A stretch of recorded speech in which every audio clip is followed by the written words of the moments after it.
3. Lawrence Villas.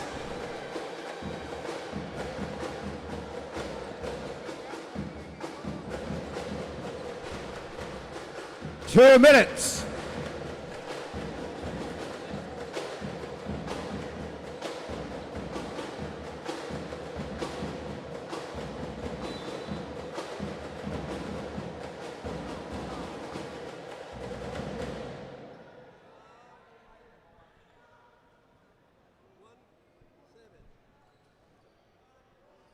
Pushing foul, number 17, Jake Pascual, his first 4 on the Braves.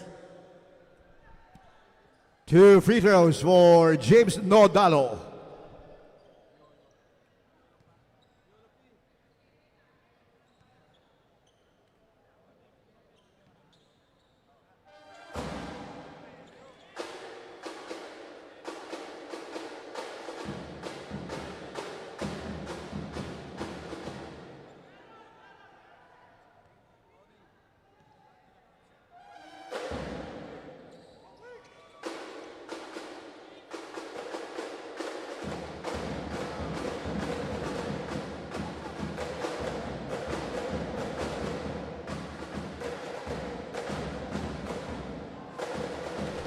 Three! Axel Mendoza.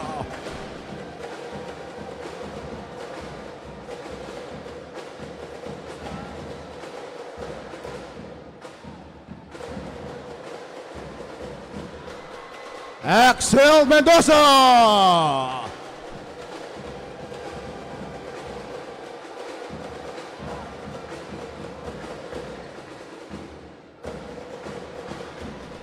Jermaine Sapo.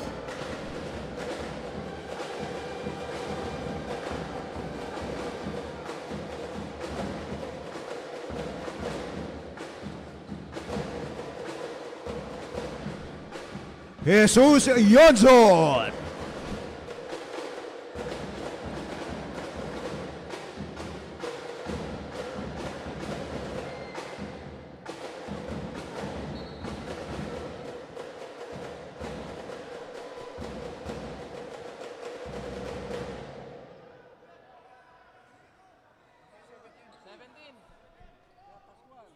Blocking foul, number 17, Jake Pascual, penalty.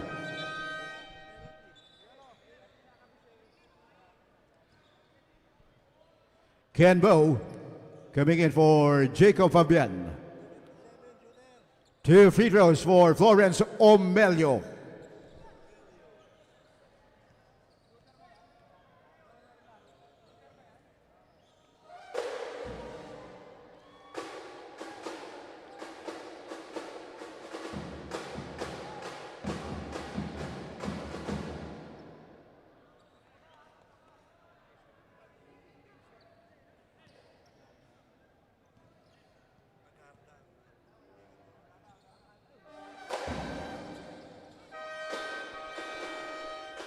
Ezequiel Tagorda and Sean Vergara coming in for the Braves.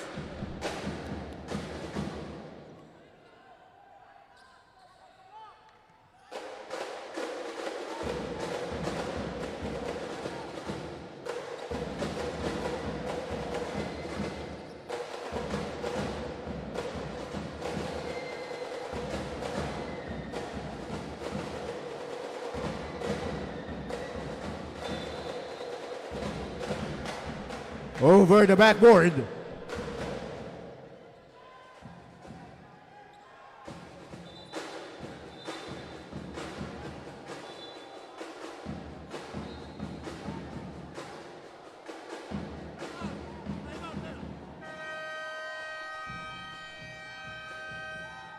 Timeout Areliano Braves.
Shot clock at 12 seconds.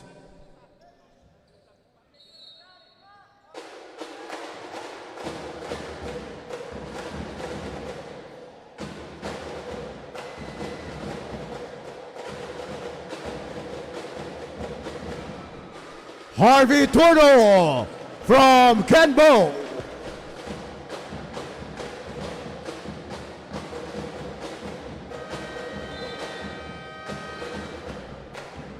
At the end of the opening quarter, the score 25 for the Arellano Braves and 29 for the LPU Junior Pirates.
Second quarter.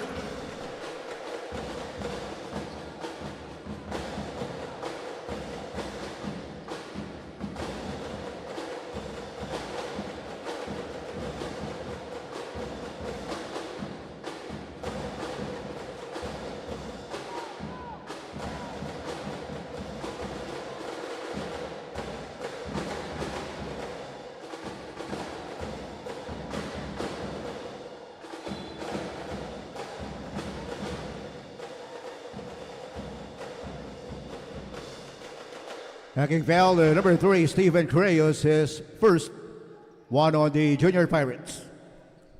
2 free throws for Axel Mendoza.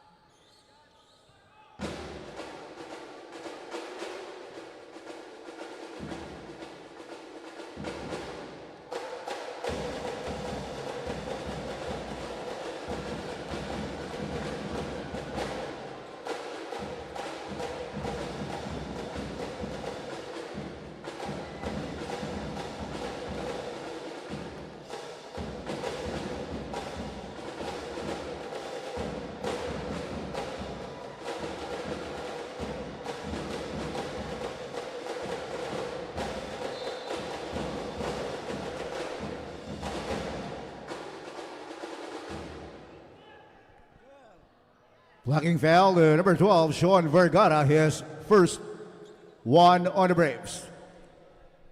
2 free throws for Aidan Pena. Josh Asay coming in for Axel Mendoza.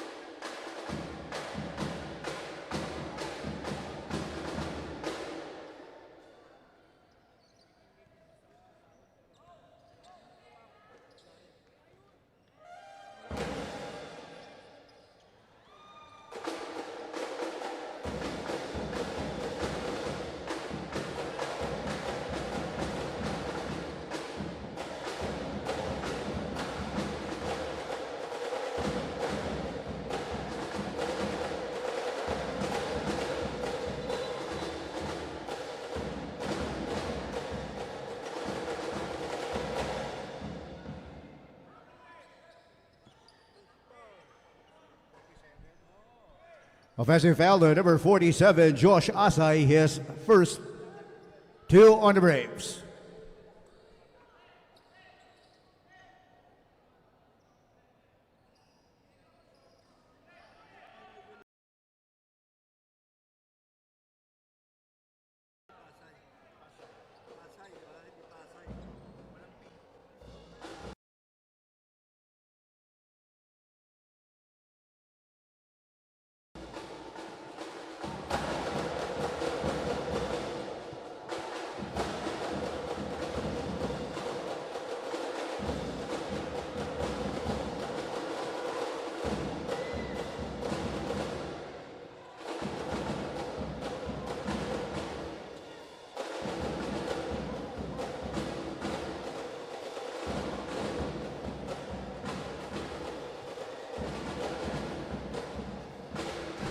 Sean Franco.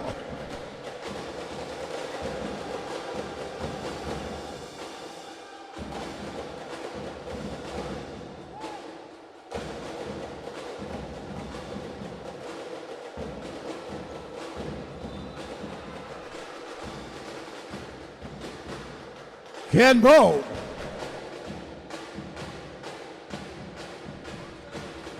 Hacking foul to number 47, Josh Asay.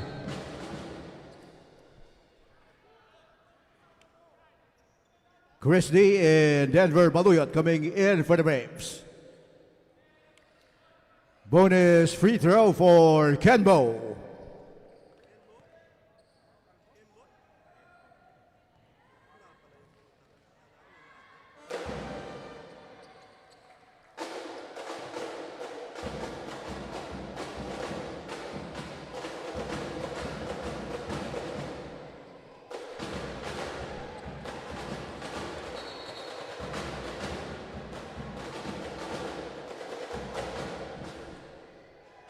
Hand check foul, number 6, Aidan Pena, his first 2 on the Junior Pirates.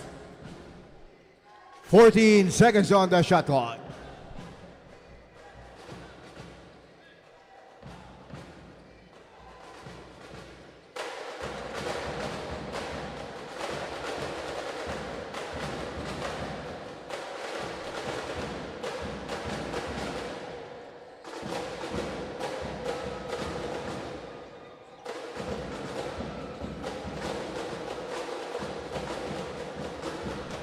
Steven Crayers from Harvey Tordo.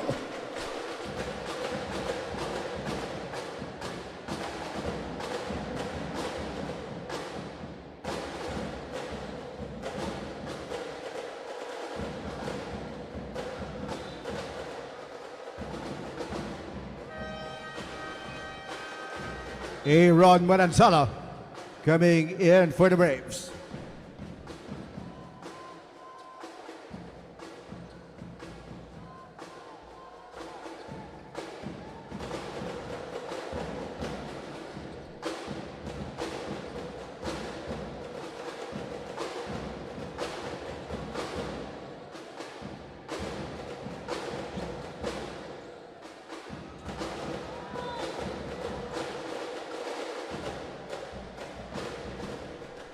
Blocking foul to number 23, Ken Bo.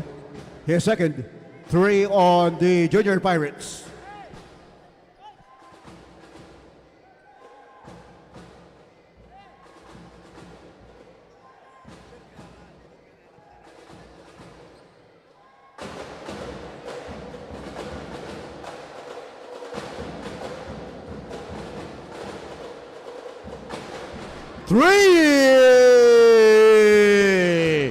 Denver Baluyot.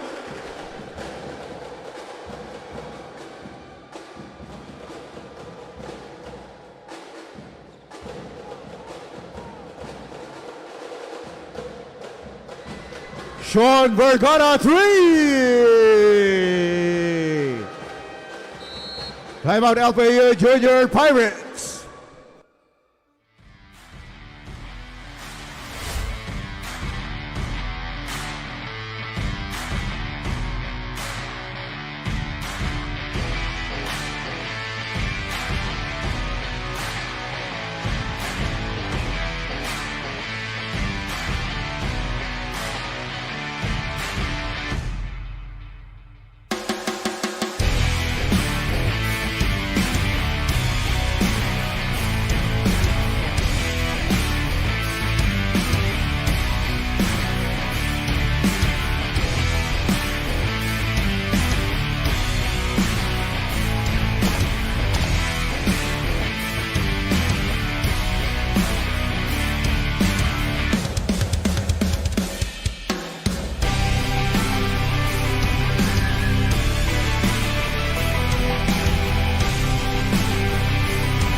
13 seconds on the shot clock.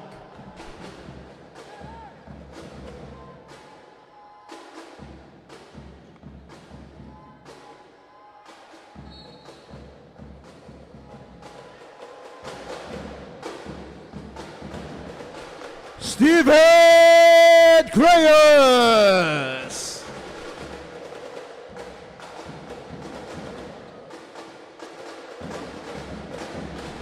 Chris D.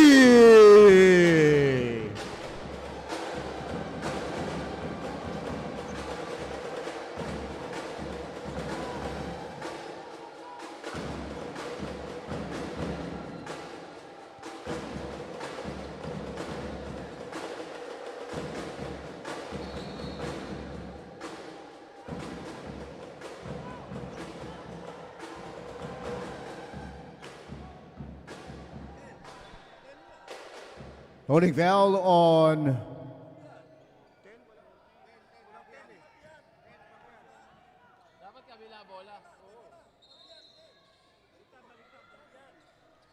holding foul was on number 10, Jacob Fabian, his first four on the Junior Pirates.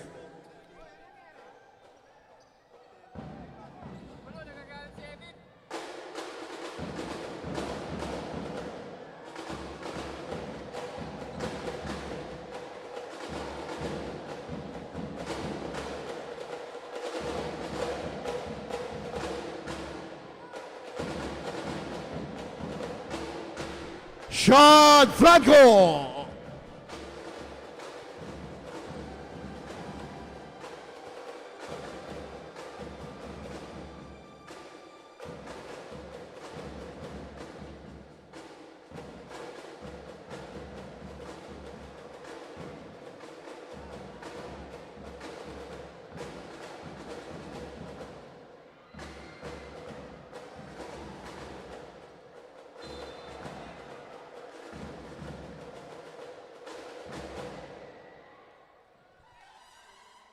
Pushing foul, the number 8, Sean Franco, his first 2 free throws for Kian Panerio.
Axel Mendoza coming in for Denver Baluyot.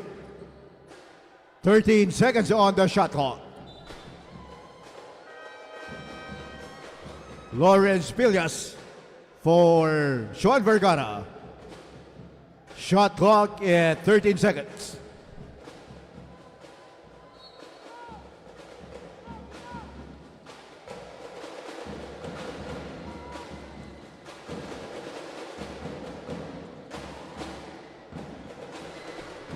Kian Panerio.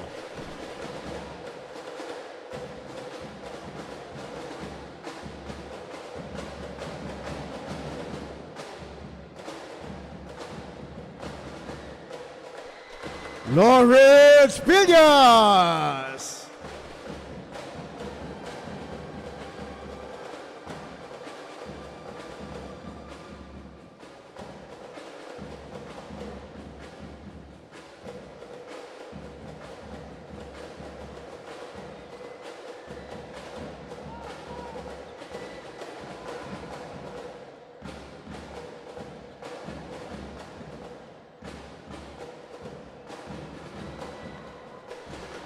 Axel Mendoza.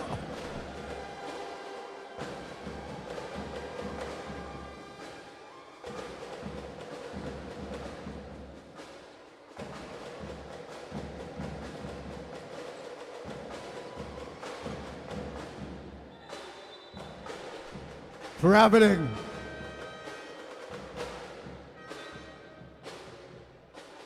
Simon Mercado and Lamarcos Pelayo coming in for the Junior Pirates.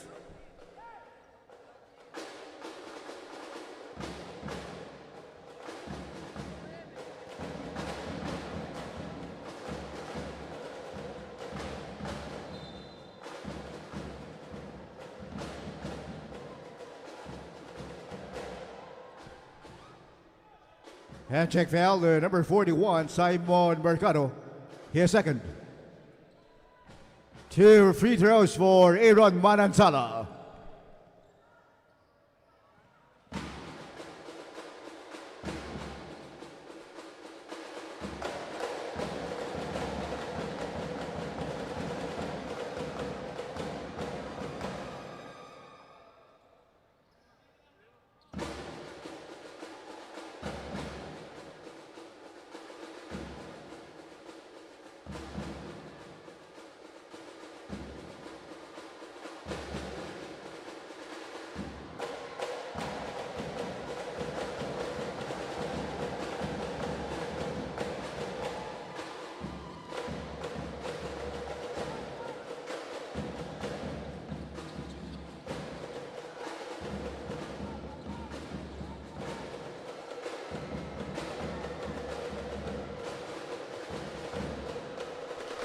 Sean Franco.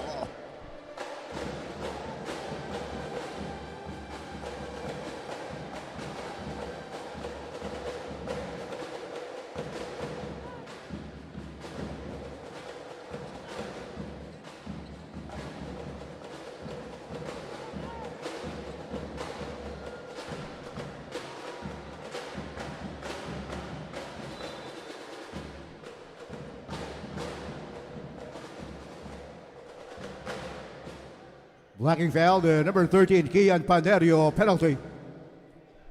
First foul on Kian Panerio. 2 free throws for Aaron Manansala.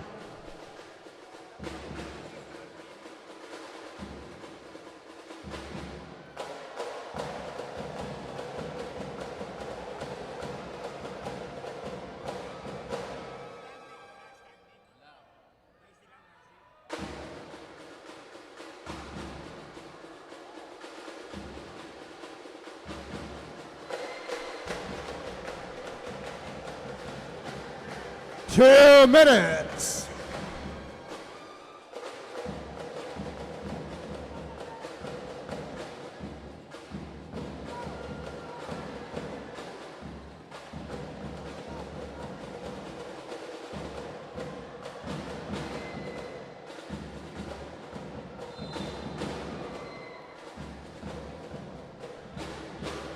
Hacking foul, number 10, Jacob Fabian. Jesus Johnson and James Nodalo coming in for the Junior Pirates. 2 free throws for Sean Franco.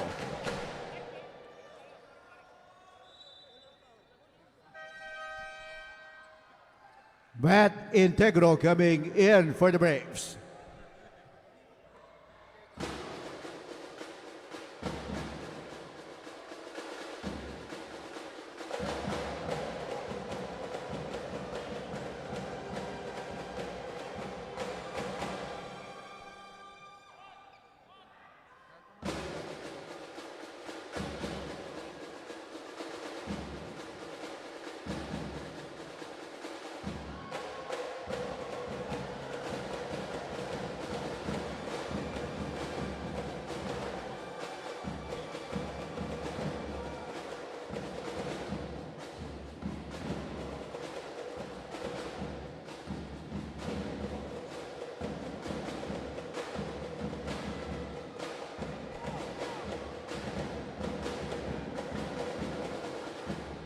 Aaron Manansala.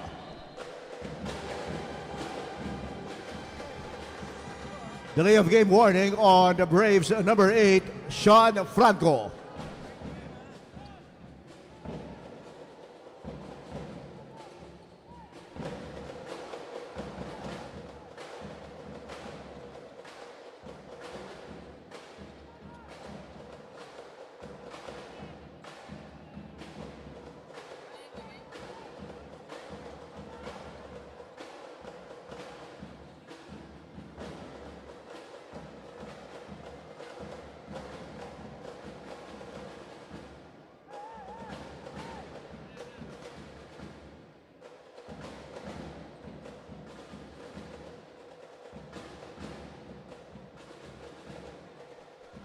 Axel Mendoza.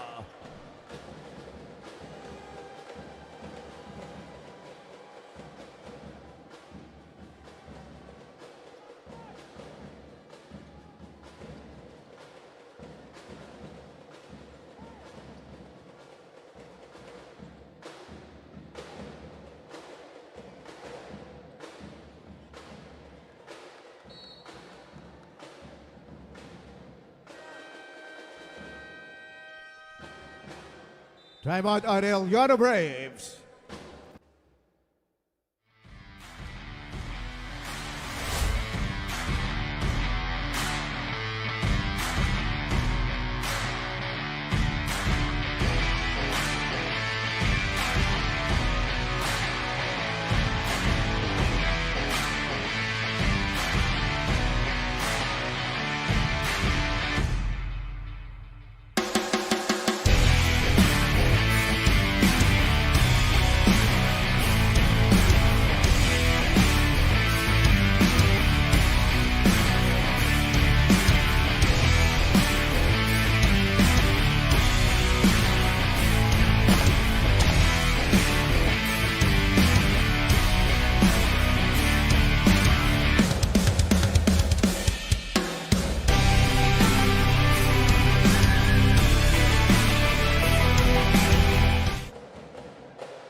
At the end of the half, it's 54-42 for the Arellano Braves.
Third quarter.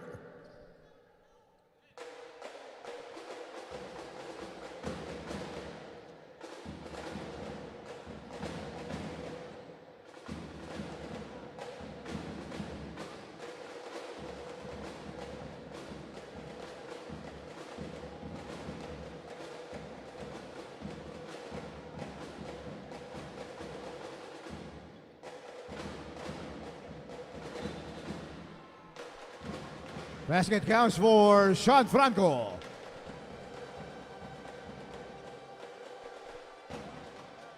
Backing foul, the number 9, Jesus Yonson, his first one on the Junior Pirates.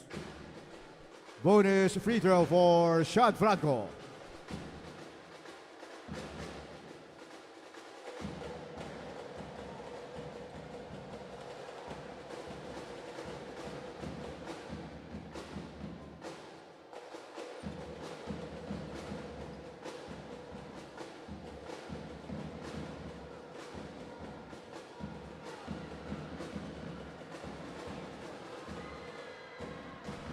Kid Orita.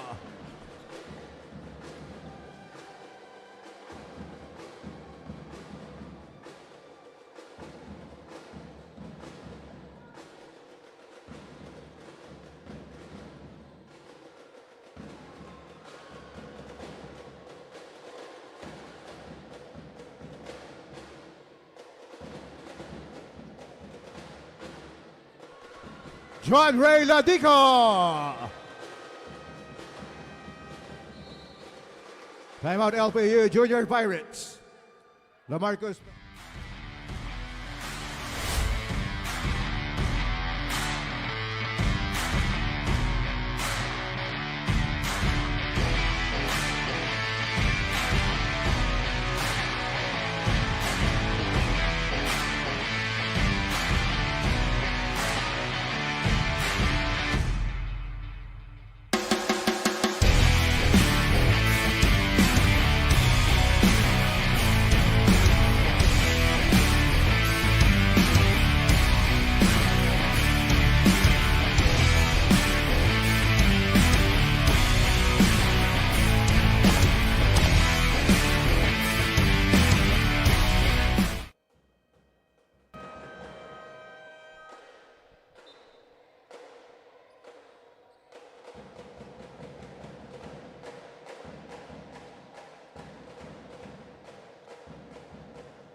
Pushing foul, the number 78, Denver Baluyot. Kian Panerio coming in for the Junior Pirates. 2 free throws for LaMarcus Pelayo.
Kid Orita.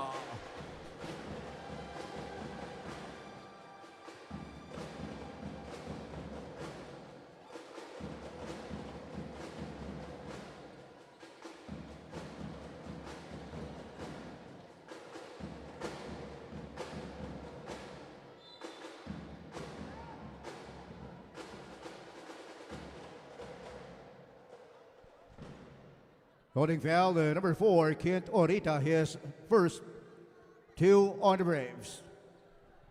2 free throws, Stephen Crayos.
Axel Mendoza coming in for the Braves. 10 seconds on the shot clock. 10 seconds to shoot.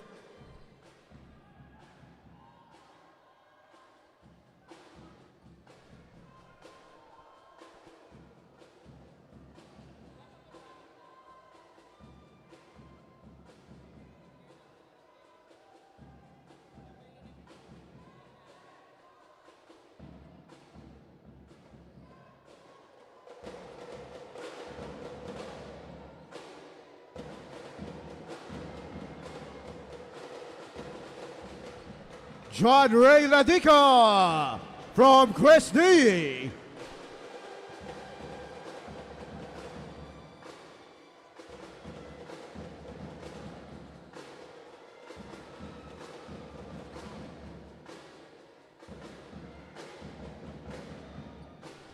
LaMarcus Pelayo.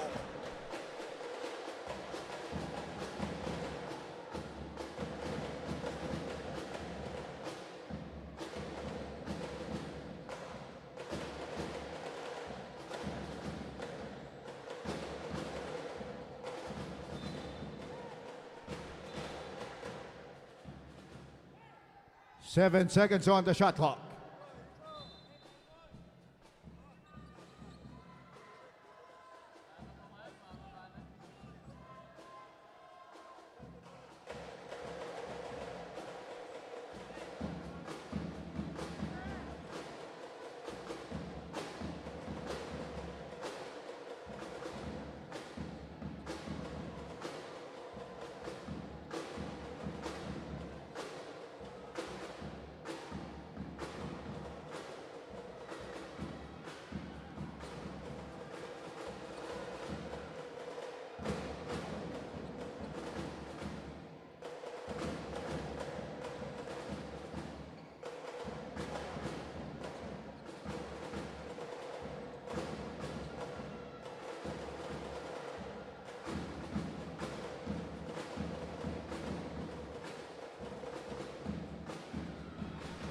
Kian Panerio.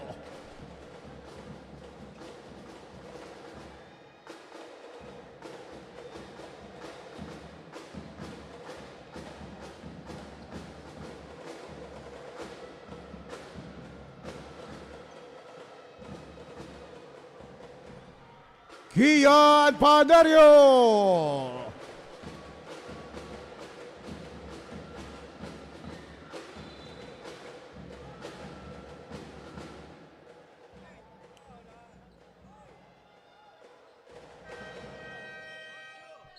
Foul on number 8, Sean Franco.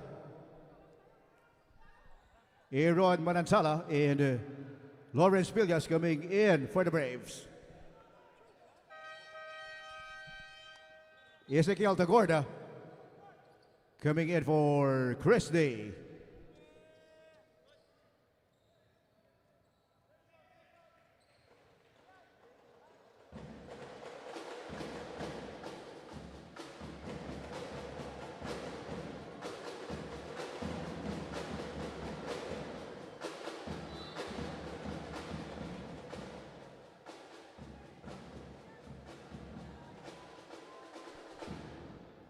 Pushing foul, number 61, Lawrence Villas, his first 4 on the Braves.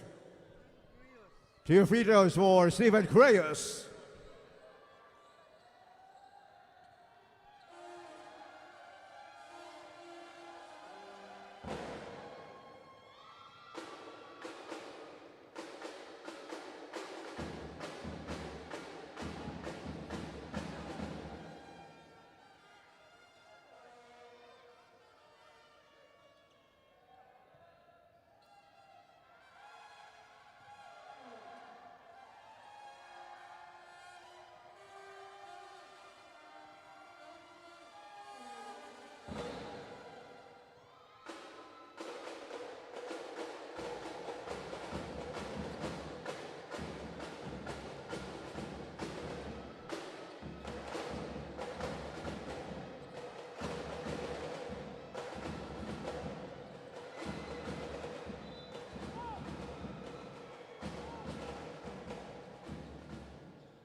"14 seconds on the shot clock.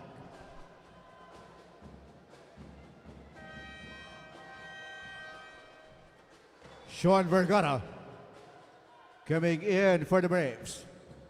Shot clock at 14 seconds.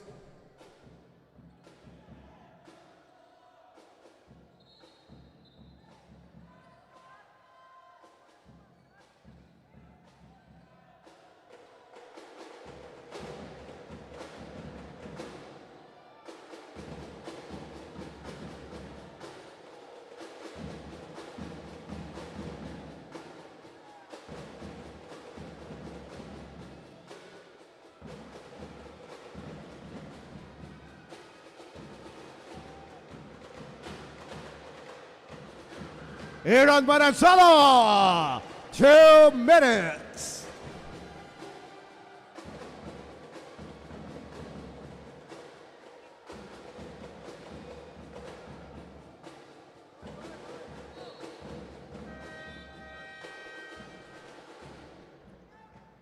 Jermaine Sapo coming in for the Braves.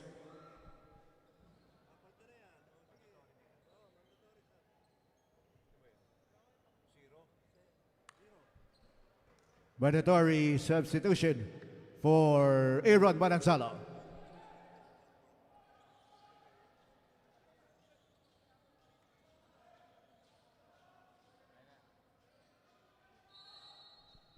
11 seconds on the shot clock.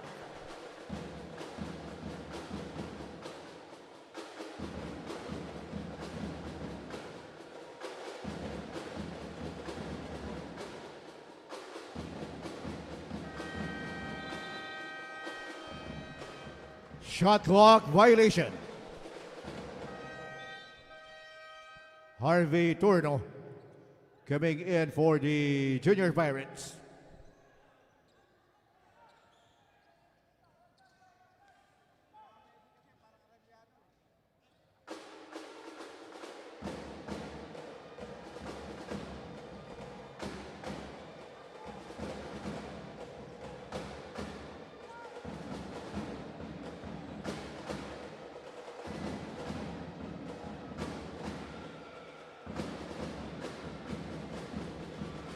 Aidan Peña.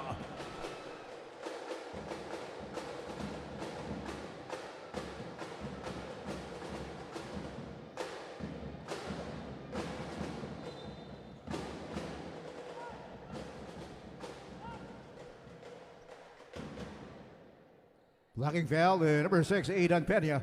His second. 2 on the Junior Pirates.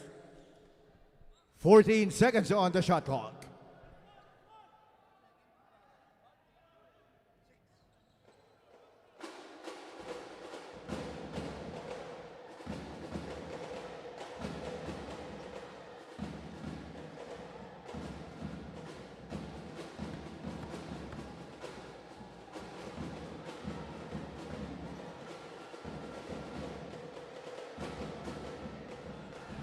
Jermaine Sapo.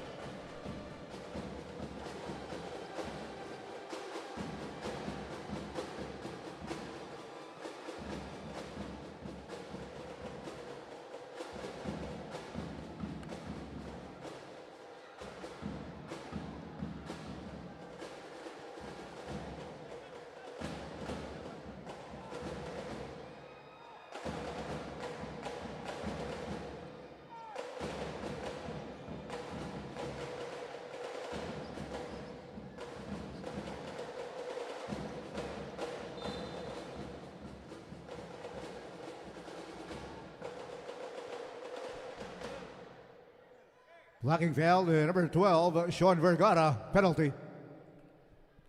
Second foul on Sean Vergara.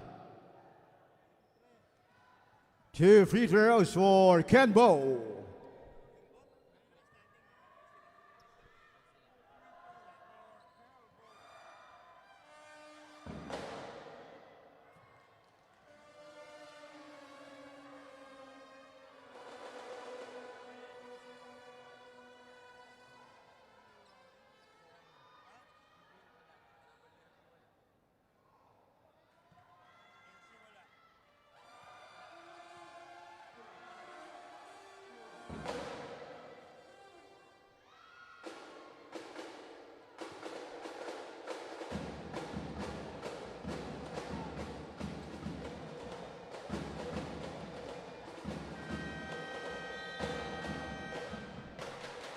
At the end of 3 quarters, it's 69-55 for the Arellano Braves.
Fourth quarter.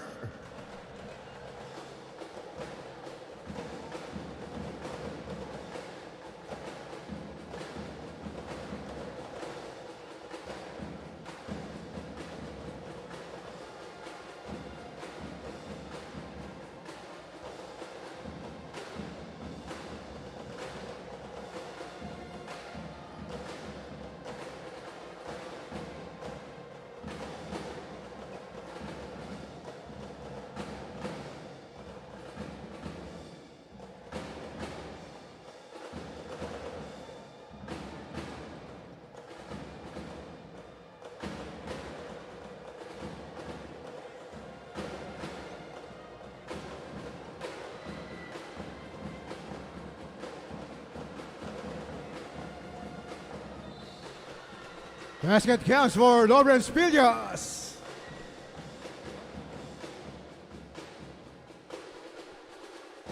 Backing foul to number 14, Harvey Turno. Florence Obelio and Ken Bow coming in for the Junior Pirates. Bonus free throw for Lawrence Pillas.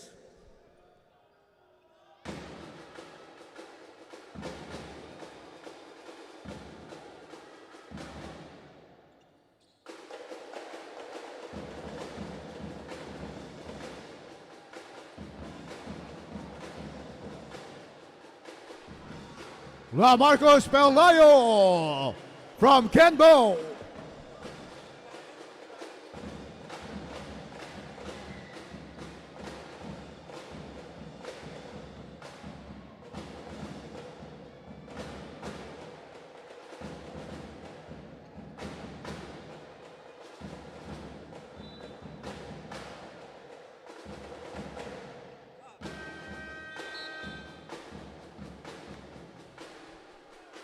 Jake Pascual and Axel Mendoza coming in for the Braves. Jacob Fabian coming in for the Junior Pirates.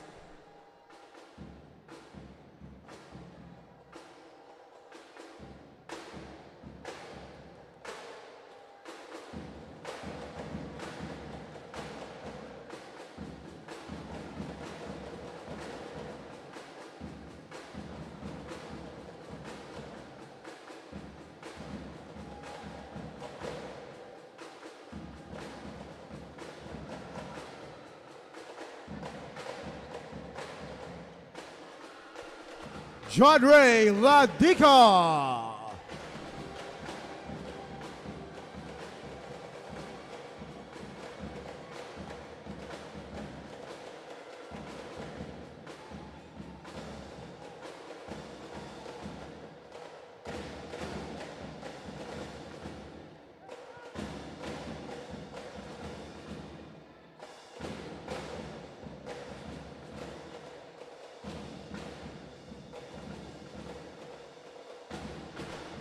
John Ray Ladica.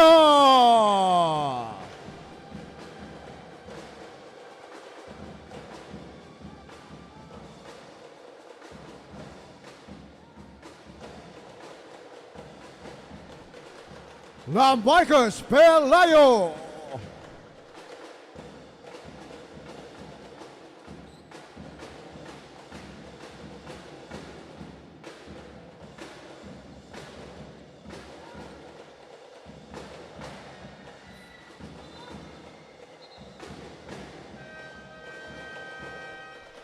Backward violation. Ken Bow coming in for the Junior Pirates.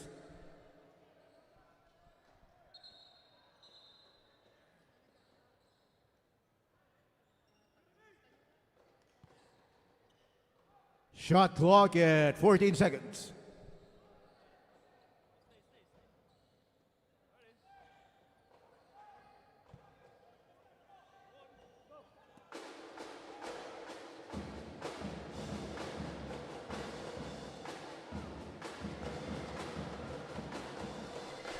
John Ray Ladica.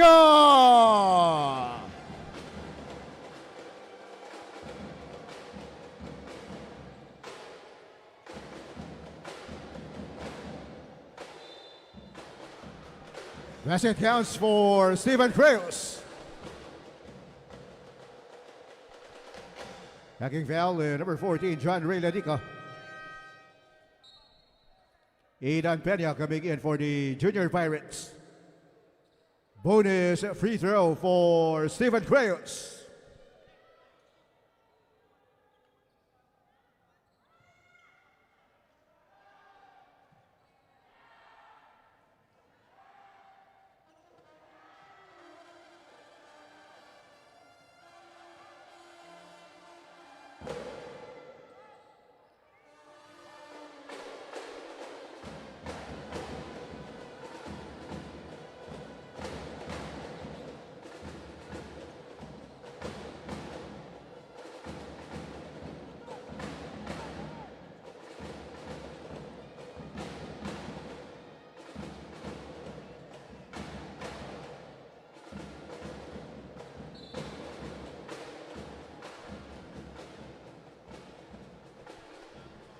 Blocking foul, number 14, John Ray Ladica, his third personal. Sean Vergara coming in for the Braves. 21 seconds on the shot clock.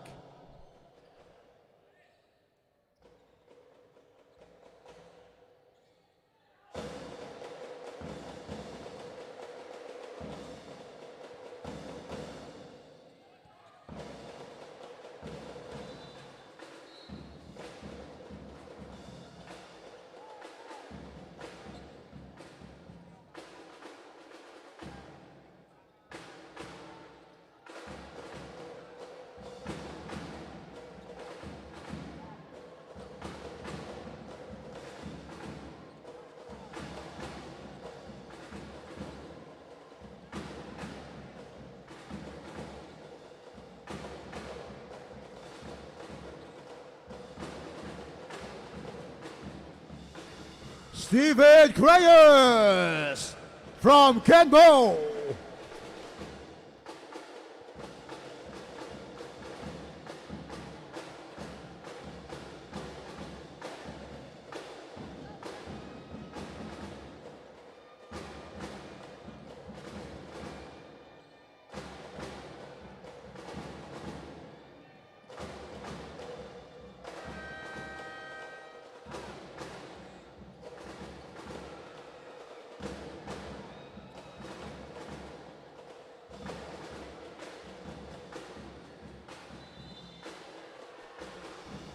Basket counts for Steven Creus. Hacking foul, number 27, Axel Mendoza. Lawrence Pillas and Sean Franco coming in for the Braves. Bonus free throw for Steven Creus.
Hacking foul, number 12, Sean Vergara, his third personal. 4 on the Braves. 17 seconds on the shot clock.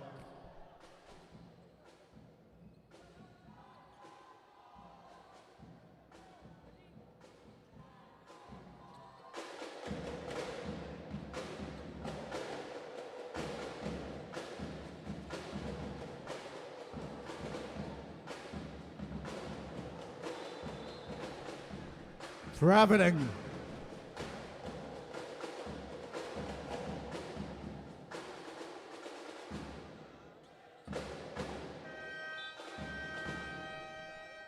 Denver Baluyot coming in for Axel Mendoza.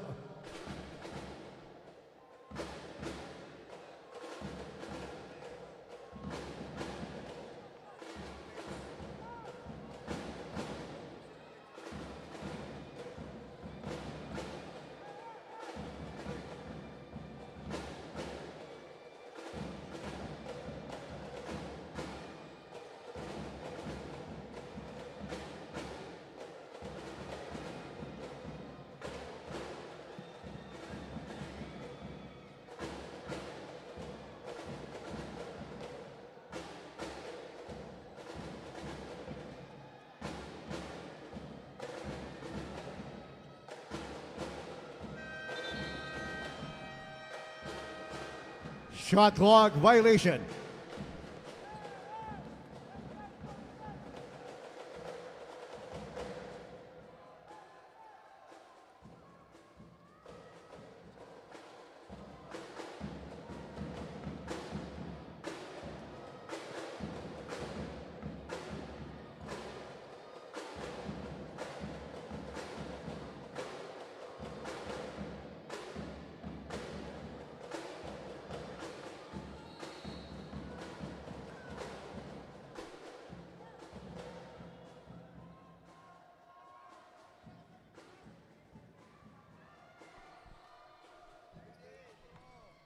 Blocking foul, the number 78, Denver Baluyot penalty. Second foul on Denver Baluyot. 2 free throws for Steven Creyos.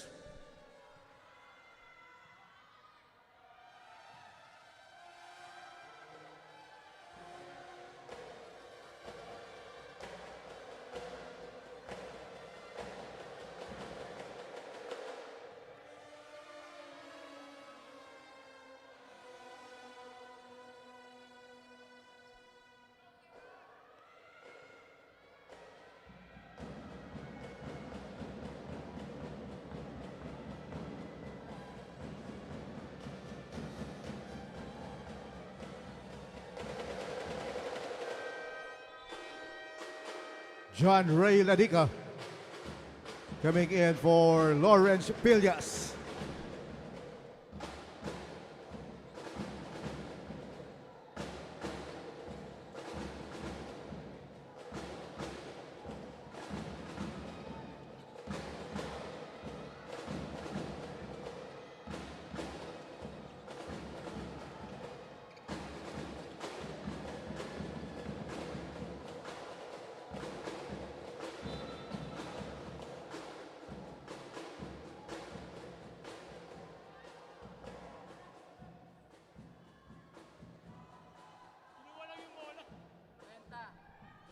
Knocking foul, number 30, Lamarcos Pelayo. Timeout, Areliano Braves.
Last 2 minutes.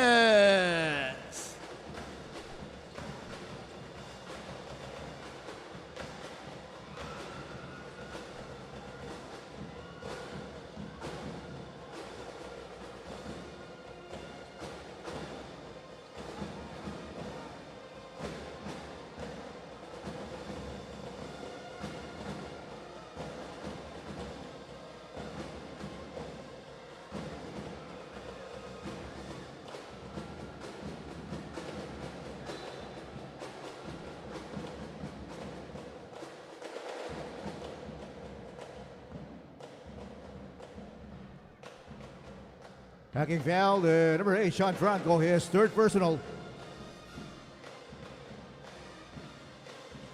2 free throws for Aidan Pena.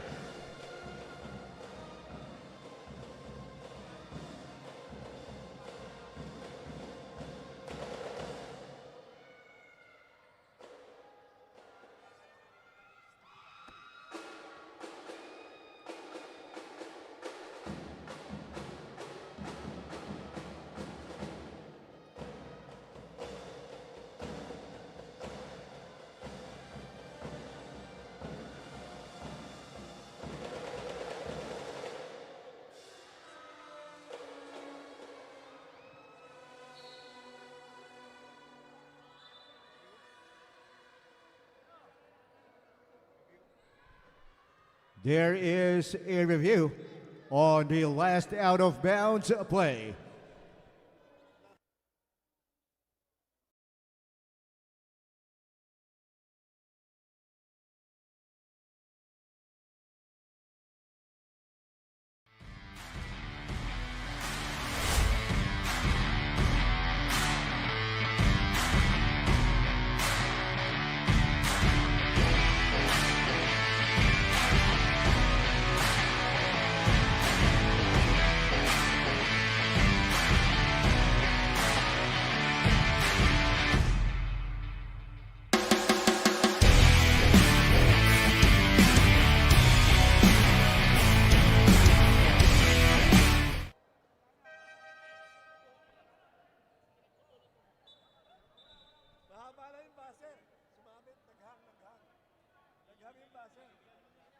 Shot clock at 14 seconds.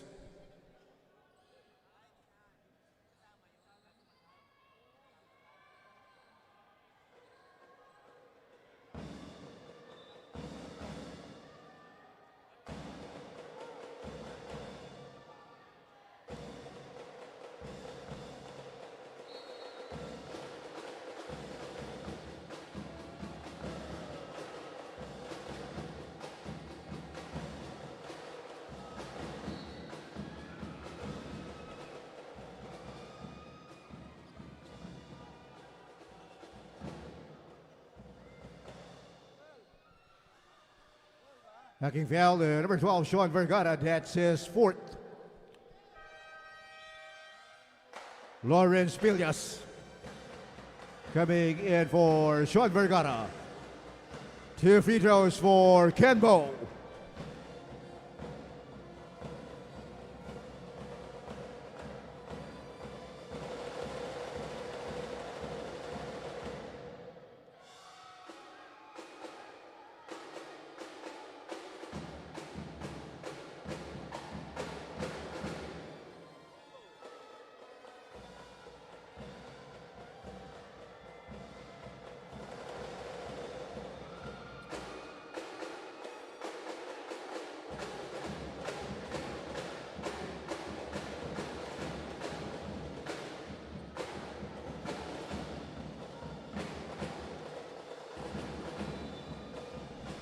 Traveling.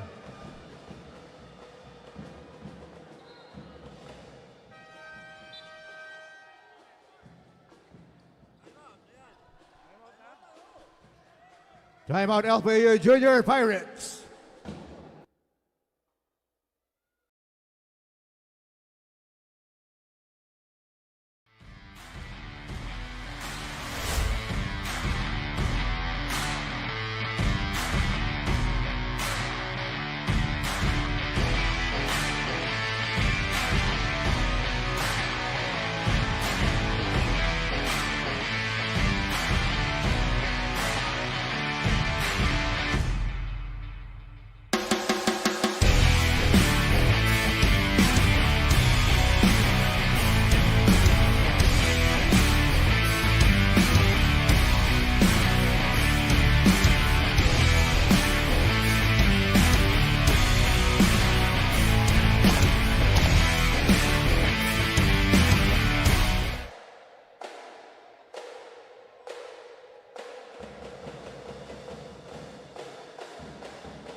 Shot clock at 14 seconds.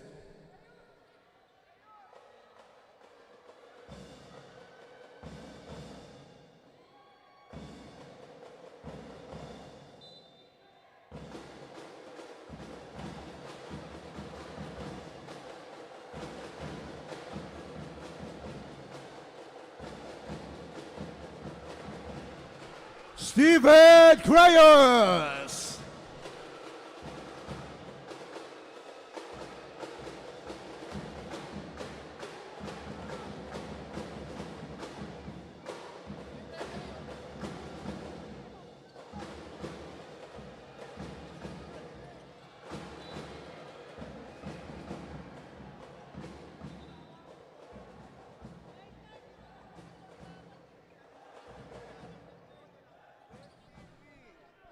Knocking foul number 23, Ken Bo. His third personal, 3 on the Junior Pirates.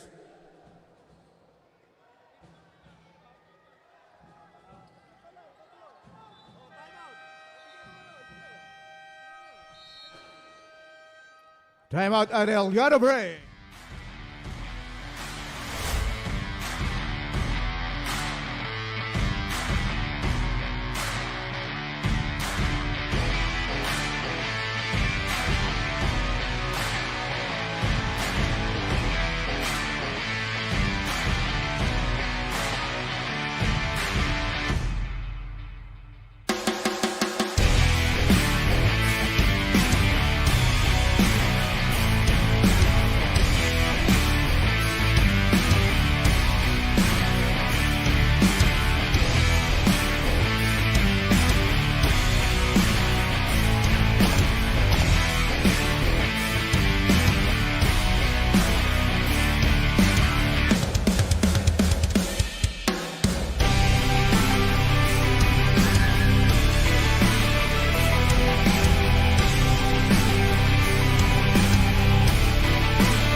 At 14 seconds.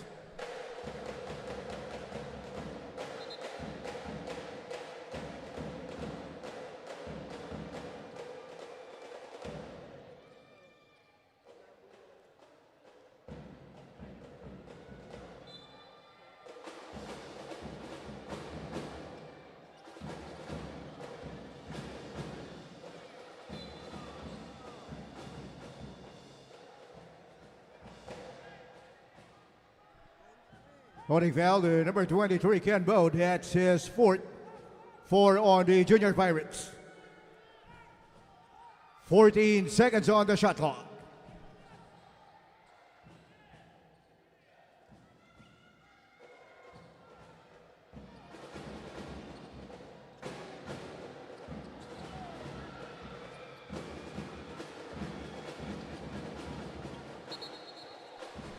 Traveling.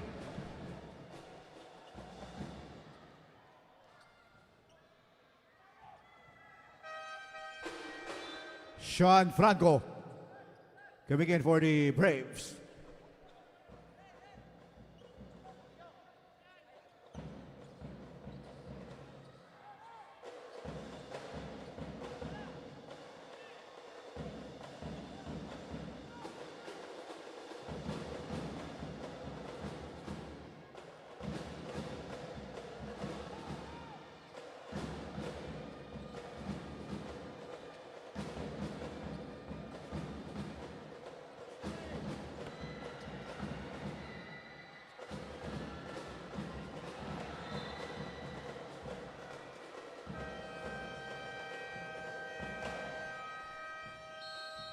Timeout LPU Junior Pirates.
Holding foul, number 23, Ken Bo, penalty.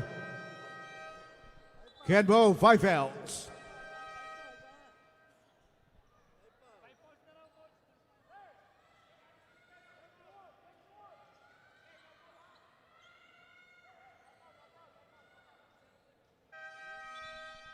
Florence Omelio coming in for Ken Bo.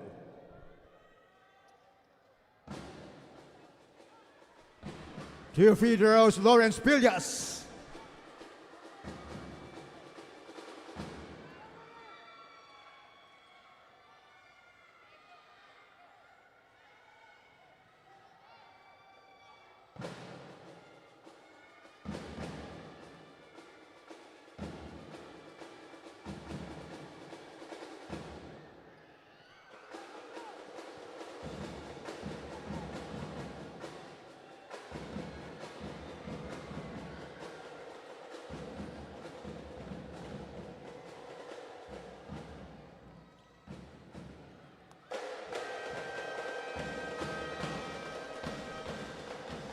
It's the end of the ball game. Our final score, 71 for the LPU Junior Pirates and 77 for the win by your Arellano Braves.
Vengeance is the battle cry today as 4 teams in our doubleheader are all coming off tough losses in their last games. Now they're looking to bounce back and continue building greatness here on NCAA Season 101 Men's Basketball Tournament. And we are live here at the Philo Center in San Juan City. LPU Pirates, the only team na walang panalo sa ating Season 101, will going up against Arellano Chiefs coming off a tough loss dito sa kanilang huling laban. Maya-maya lang ihahatid namin sa inyo yan. And San Beda Red Lions in our second game will be going up against the EAC Generals. Pareho rin, nagaling sa pagkatalo itong dalawang koponan na ito. And right now, we are live here at the Heart of Asia channel. Mapapanood nyo kami sa mga oras na to. It's the Heart of Asia channel. And also for more sports updates, just like and follow Jamie Sports PH on Facebook, X, and on Instagram. And syempre, kung nasa labas naman kayo, pwede nyo pa rin kaming mapanood sa aming Facebook, YouTube, and Instagram, NCAA Philippines. Magsama-sama tayong lahat dyan. Magandang umaga, mga kapuso. Nico Wahe nagbabalik. And for today, once again, makakatrabaho ulit ang nag-iisa former Benil Blazer and now GMA Sparkle Artist, Prince Carlos. Yes. Magandang umaga, Prince. Magandang nice to see you back. Nice brother. working with you again, brother. Nice to see you. Magandang umaga, NCAA fans. At syempre, bago pa tayo magtuloy-tuloy, Prince, at magkwentuhan, buuin muna natin ang ating third man of our broadcast crew, none other than Aaron D. Maya-maya lang maghahatid ng mga nagbabagang balita mula doon sa sidelines. Marami siyang ihahatid sa atin mamaya. At mamaya, babalikan natin si Aaron for his reports. At ngayon, Prince, ngayon naman, sinasabi natin kanina, lahat ng kupunan natin ngayong araw na ito ay galing sa pagkatalo. Ito, LPU and Arellano Chiefs. Lahat ng mga ng laban yan ay dikit. Pero first, let's take a look at our team standings. Yun, makikita nga sa standings ngayon ng Areliano at Lyceum nasa bottom 3 sa standings sa group nila. As we see, Lyceum, hindi pa nila nakukuha yung panalo nila. So, tingnan natin kung ito na ba yung game na to na makakuha nila yung unang panalo. But if you're Areliano, syempre, it's a must-win also for them para makakreate sila ng konting space sa San Sebastian para makasolo third na sila. Well, ang maganda naman dito sa ating bagong format ngayong tournament na to, despite the losses, you still have chances up until the end. But syempre, gusto mo makabaon ng maraming panalo bago yung ating playoffs. At saka syempre, importante na maiwasan yung play-in, di ba? Mas sure na kapag nakapasok ka na agad sa quarterfinals eh. So, iniiwasan talaga yung bottom 2 sa ranking. Well, and for Arellano and LPU, what they want right now is to get more wins than the other, especially itong LPU Pirates na sabi natin kanina, still winless in this Season 101. Ayun nga, sorry loss again for Lyceum after a double overtime thriller. Actually, nangyari din to nung first game nila against Mapua. Double overtime din pero natalo sila. So, hindi pa talaga nila nakukuha yung groove nila. Nakikita natin sa key stats. They had 9 blocks. Ang ganda ng 3 points nila, 15 of 35. Pero ang pagkakatalo dito sa Lyceum is yung rebounding story nila. Sa Sebastian, they had 72. Lyceum only had 44. And special mention, offensive rebound ng San Sebastian. 33 offensive rebounds on that last game. And given a small lineup ng San Sebastian, so that really shows na out-hustle sila, na out-rebounded sila ng mga San Sebastian. Well, what good news ang meron itong LPU. Ito, walang flood control to. Opening the floodgates para kay Ato Barba. Pumutok na, finally, for LPU. Yes, finally. Yun na nga kasi prior to this game, Barba was having a quiet start this season. He scored 8 points against Mapua. Scoreless nung against Perpetual. Pero nakita natin ngayon, career high. 32 points, 5 of 11, 3 points, 6 rebounds with 35 minutes. So, sobrang timely naging contribution ni Ato Barba. And hopefully, di ba, tuloy-tuloy na. Kasi kakailanganin talaga siya ng Lyceum. Well, for Barba, that could have been better if they got that win on that last game. You feel for LPU also, dalawang double overtime na itinatalo nila. Well, going to the other side of the fence, it's Arellano Chiefs again, coming off a loss dito sa Perpetual Alta, 72-67, Prince. Ayun na nga, Arellano lost to Perpetual, 72-67. Naging crucial talaga dito yung second quarter outburst ng Perpetual. They outscored Arellano 26-14, pero nakikita natin first, third, and fourth quarter Arellano, laging lamang sa quarter points. Pero yun na nga, that's been the story of Arellano. They couldn't finish strong. Pero lagi sila nandun. They could compete, they could beat higher ranking teams, pero hindi lang sila naging consistent all throughout the game. We said earlier, welcome back Ato Barba sa magandang laban. Ito literal na welcome back game for Timac Ongotan after that one-game suspension. Napakaganda rin ang pinakita, season high 20 points. Siyempre, their number one scorer, itong si Timac Ongotan na served a suspension. Hindi siya naglaro last game, pero yung nakabalik siya against Perpetual with 20 points, 5 rebounds, 4 steals. And malaking, yun talaga masasabi ng malaking kawalan itong si Timac Ongotan pag wala siya sa game. Alam mong gigil na bumawi itong si Timac Ongotan. And right now, itong Areliano Chiefs ay talaga mas kakailanganin pa itong serbisyo ni Timac. And for LPU, mas kakailanganin pa ang mas consistent na Ato Barba for this game. And huwag na natin patagalin, Prince. Let's turn it over to our Coliseum announcer for the starters. Umaga mga kapuso, mula sa Field Oil Center, San Juan City. Ito po ang inyong NCAA Season 101, Building Greatness. Live ngayon sa Heart of Asia, Worldwide GMA News TV, at may live streaming pa sa gmanetwork.com, NCAA Philippines website, YouTube, and Facebook. This is the first of our Tuesday's doubleheader in Season 101, Seniors Basketball Eliminations of your NCAA. Let's first call out the starters of your LPU Pirates. At forward number 3, Ato Barba. At guard number 12, Josh Moranejo. The other forward number 13, Kyle Montaño. And center number 15, Genesis Aviles. And the other guard number 17, Simon Peñafiel. Your head coach is Gilbert Malabanan. Check out now the starters of your Arellano Chiefs. At guard number 1, Timac Ongotan. You're seeing the starters for the LPU Pirates. We have Coralejo, Peñafiel, Barba, Montaño, and Aviles. Coach Gilbert Malabana trying to get the right combination for his first win of the season. And for Arellano Chiefs, Kamay, Ongotan, Valencia, Binoya, and Libang will be the starters for the Arellano. And what they want is to get their second win of the season. As we see our referees for today. And let's see who's gonna have an advantage for today's game. Is it more on the LPU side, who's trying to get their first win, and for Arellano trying to bounce back off a loss? Dikit pareho ang naging talo ng parehong kupunan na to, lalo ang LPU. Sabi natin, double overtime nung first game at saka nung last game nila. Ay, you feel for Coach Gilbert Malabanan and his team. Pero makikita natin ngayon, Nico, parang may changes si Coach Gilbert. Hindi niya in-start si Renz Villegas, his number one scorer. So, tingnan natin kung anong strategy niya for today's game. Renz is actually top 2 on our league on based on points for the whole season 101, averaging 18.67 points. As LPU will have a second crack on the basket. Second serving is good. It's Aviles. Being patient with the ball, power dribble, and syempre, wala siyang defender doon, so he took it strong. At syempre, nagbabalik Timac Ongotan last game, scoring 20 points. And he's been consistent all throughout the game, all throughout this season so far. Good seal for Aviles.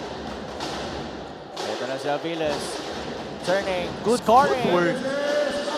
As you see Aviles, you know, sobrang ganda nung start niya ngayon. Being patient inside the paint. And with that footwork. It's a 4-0 start for LPU. They always have a good start. Ayun na nga, Nico eh. Ayun talaga yung naging story ng Arellano. Always maganda yung start nila, pero yung dulo sila na kukulangan talaga. And look at that, Ongotan playing the passing lane there. Gives it to Kamay, his point guard. Binoya hesitates, drives, spins against Barba with a looper is good. Using his body against itong si Ato Barba. Moralejo also had a good game last game with Aviles. That's a hit check, I think, for Oo nga, Aviles. hit check for Aviles, but just missed that perimeter. Pero itong si Moralejo, 5 triples siya last game. And we will hear first for his first report of the game, Aaron Lee. Aaron. 3 games in, 3 heartbreaks later, but the LPU Pirates refuse to let go of the fight. For the second time this season, they found themselves in a familiar double overtime territory, with both of those moments coming at losses para sa LPU. This time, they head into their matchup against Arellano, still winless but not hopeless. Di pa namin nakuha yung right rhythm, yung right game. It happens, said Coach Gilbert Malabanan. As long as we give our very best, the important thing is we learn every time. I don't give the players any pressure because it's not gonna define us. What matters is how we handle it. Malabanan admitted that the Pirates could easily be in a better position record-wise. Dapat 2-1 kami ngayon, dagdag ni Coach Gilbert.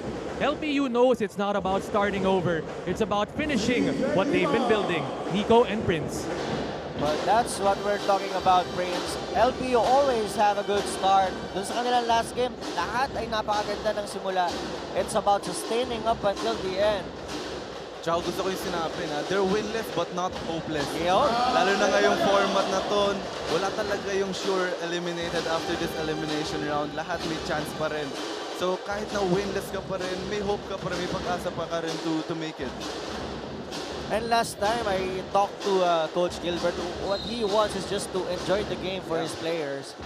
At kasi kapag nag-enjoy ka, lalabas at lalabas yung laro. No pressure, sabi mo kanina. At saka yun yung lagi dapat yung mga players, mag-enjoy lang kasi they're doing the sport they love, they're passionate about, so just enjoy the game.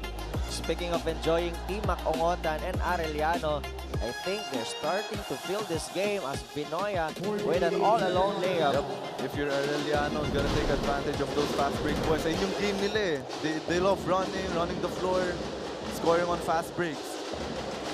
Second serving once again for LPU. Rebounds na naging problema last time. I think today they have 2 offensive rebounds already, but that's a foul on Montaño. Pero grabe talaga yung naging difference ng offensive rebounds nila last game against San Sebastian. 33-5. So kahit na they have a big lineup, San Sebastian had a smaller lineup. So they were really outworked, di ba?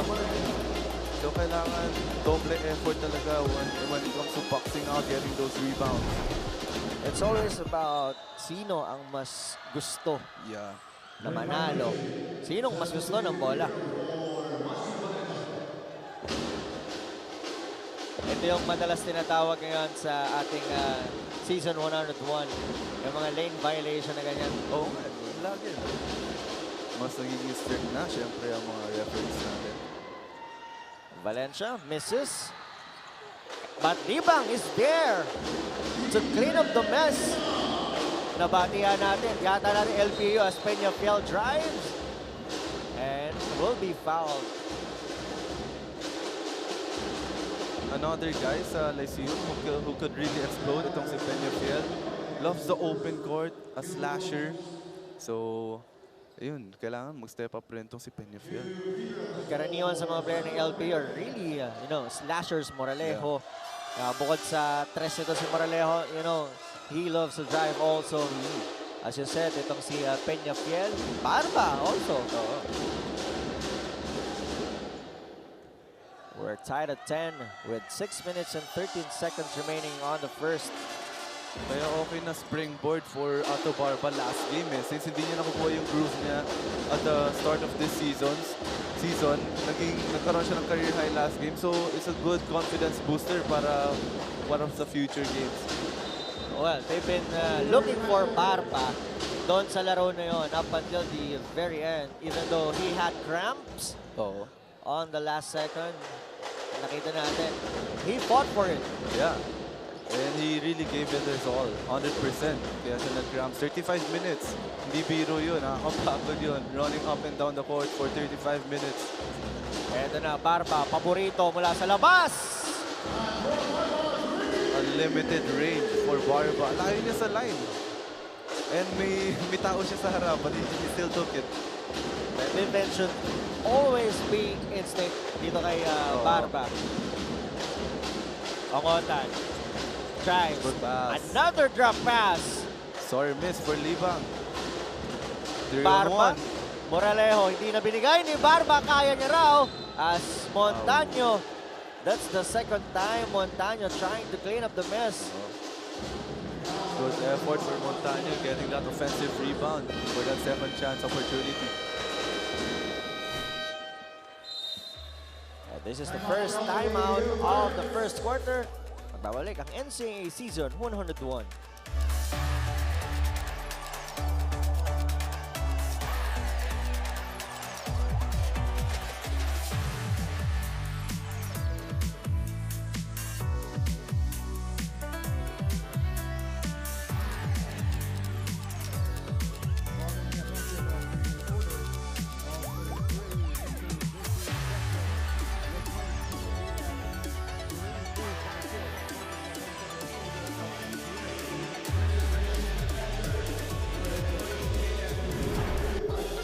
It's a close ball game we're having today. LPU versus Arellano as Barba once again. Parang karugtong pa doon ang heat checking niya from last game, Prince. Confidence, andun pa rin yung confidence niya. And syempre, as a shooter, as the leading scorer, dapat hindi nawawala yung confidence talaga. Well, what you want for Barba is to translate all those points into a win. And there's no other day but today. But Areliano leading by 1 here. Yeah. Pero Or by 4. Yeah, 4 points. Pero ang story talaga ng Lyceum, wala silang problema sa points eh. They're second in offense. Yeah. Check Pero that. pagdating sa defense, naging last place sila, allowing 87.67 points. Check that, Princess. LPU leading by 4, 14 to 10. Yeah. Well, that's right after Ato Barba's 3. And right now, Montaño at the line. Pero may dino-double check lang itong ating mga referee.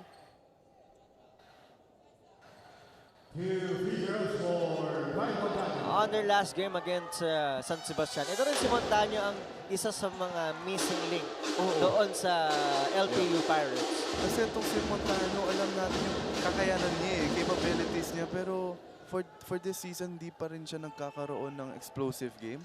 Pero yun yung hinihintay talaga natin, itong si Montano to step up. Well, Montaño last game only had 2 points on a 1 out of 4 field goal. He's not trying to find his shots nung nakarang laban. And now, 2-1 press now for Lyceum. Full court trap. Langit now in the game. Of course, rookie guard ng Arellano. Ito si MJ Langit. 7 to shoot for the blue shirts. Ongotan. To Langit. 2 to shoot. Pinasa pa. Aabot ba? Hindi na para kay Binoya. He wasn't aware of the shot clock. Tira mo. Sabi ng mga coaching staff nitong Areliano. There's a turnover story for today. On this first quarter, 2 para sa LPU, 1 para rito sa Areliano. Montaño to Aviles. Aviles spins. Good pass. Kicks out. Peñafiel drives. Off the reverse. Misses. Ongotan tatakbo. Binoya nasa kanan. Ibinigay. Binoya with another 3-point opportunity. Pinawi niya yung turnover na yun, Nico. With an N1 opportunity. Of course, good pass by Timak Ongotan. And look at this. Arellano running the floor smoothly as Ongotan dropping it off to Binoya. Can he complete the 3-point play? He can't as Barba got the rebound.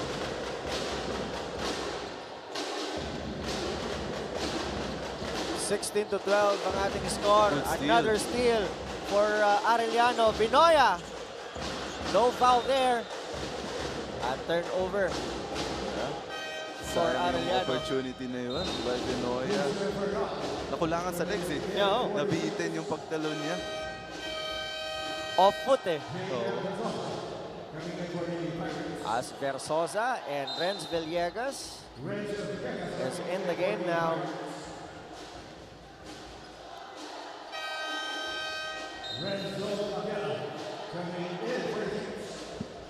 Again, Renz Villegas, our second in points in this early stage of season 101 with 18 points, 6 to 7. Muna natin. Justin Sanchez from CSB. 4 minutes remaining in this first quarter. Moralejo, another turnover ba? Hindi muna, sabi ni Barba. As Langit will commit a foul there. Pero isang malaking kawalan din for Lyceum, itong si Maclod Guadana, Yun. who won't be playing this season due to injury. So, syempre nawalan sila ng scorer, a person who can dominate, a person who can shoot during crunch time, Yep. tsaka leader. So, yun talaga nawala sa Lyceum. And what you want is for Renz Villegas to step up and fill that void left by Guadagna. Speaking Which of, he is showing so far. Versosa fakes. Attempt to shoot. Barba. Turnover. Oh no. The ball will remain with LPU with 6 seconds to shoot. Dalawang beses na natatapikan itong si Ato Barba.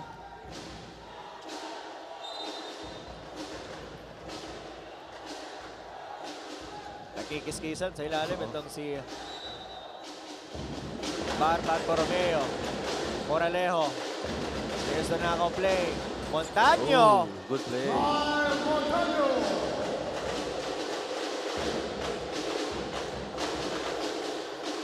points now for Montaño. 2 of 2 from the field. It's a good start for him. Abiera flies, misses. But look at Langit. And they will remain possession. What an effort. Ito rin si Abiera yung naging missing link nila last game. He just played 6 minutes scoreless. He was held scoreless and he's the number 2 scorer for Areliano. So hindi siya nakapag-perform masyado last game. That's coming off a good performance on the first win of the season para sa Arellano. Dito si Abiera. Abiera looking for Hernal. Abiera pulls up. Misses. What a battle there on the rebound. But Hernal able to get that. Arellano will keep possession. Look at Hernal. Dalawa ang kalaban ni Hernal doon. Pero nakuha niya pa rin. Too many fouls on their first quarter break.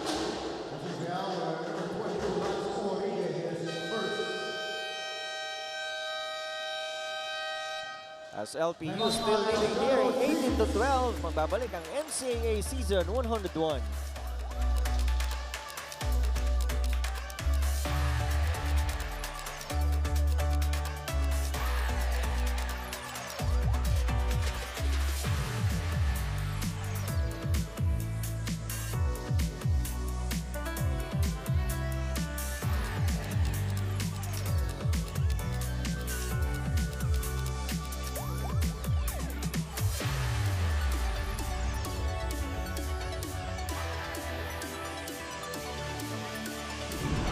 Dr. Lorenzo, watching here sa Phil Oil Center from Emilio Aguinaldo College. Magandang umaga po. Umaga pa rin, di ba? 11:25.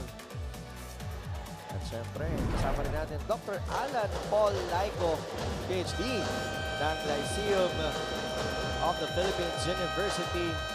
Magandang umaga mga sir.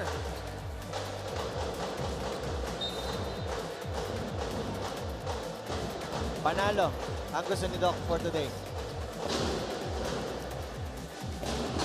And right now, they are leading 18 to 12 itong LPU Pirates. But itong si Hernal, si Borromeo, will be at the free throw line, and he makes the first one.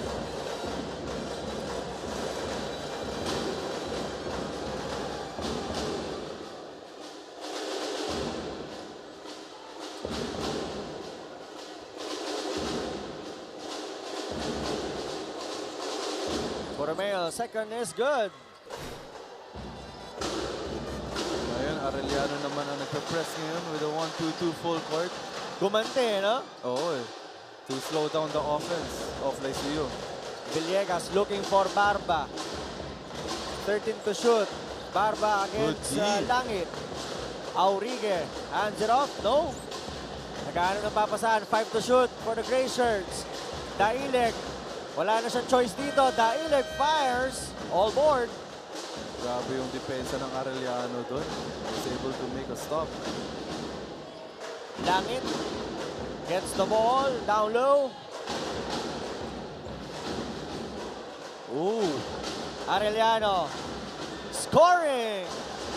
This time it's Layton Buenaventura. A big that can move that quick. Naiwan niya yung defender niya doon with a little bit of shimmy. Barba gives it to Versosa Wants this post. against Borromeo. Pulls up, malakas. And there will be a foul. That's a bailout foul. Oh, I think it's... Ito yun. Look at this shimmy. Oh. Ito yung galaw ni Buenaventura muna. Look at that. Finding the angle. Oh. Finding the board. Oh, the foul was committed by Versosa on the shot. Masama niyan. Penalty na both teams.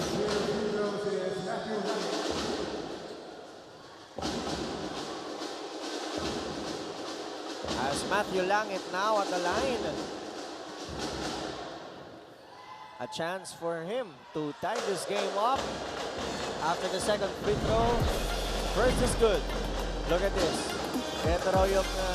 oh, it's Jonathan Daile on the rebound. Prince. Na-extend yung arm niya eh. Okay sana kung katawan-katawan lang eh. Pero nakita ng ref na na-extend. So tinawagan ng foul. Kala ko si Borromeo pa yung tinawagan ito kanina. And we are tied at 18. Arellano on an 8-2 run in the last 1 and 46 seconds. Good contest. Aurigue Honestly. misses. Apiera has the ball. Posting up Villegas, the smaller guy. Langit. Tingin namin yung pick ni Buenaventura. Now Apiera pulls up. All defense is there. Check that. Sabi ng referee, the ball will remain with Arellano. Yeah. Shot clock and 14 seconds. 14 to shoot for Arellano now. Apiera with an inbound. Gives it to Hernal. In the middle. Block there.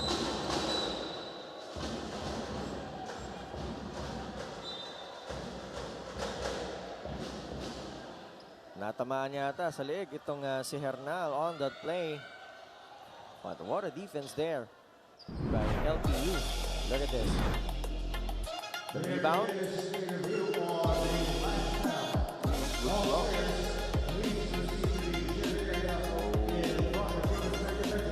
That's Aurigue on the block. Pero nagkatamaan itong si Villegas at saka itong si Hernal.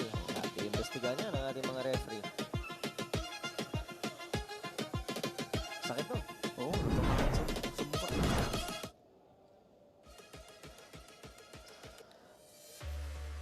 We're looking if that will be... Anspo? Yep. Upgraded to Anspo, yeah. Kasi usually pag sa mukha yung tama, Anspo upgrade eh. Right now, we're tied at 18 with 1 and 19 seconds remaining on the first quarter.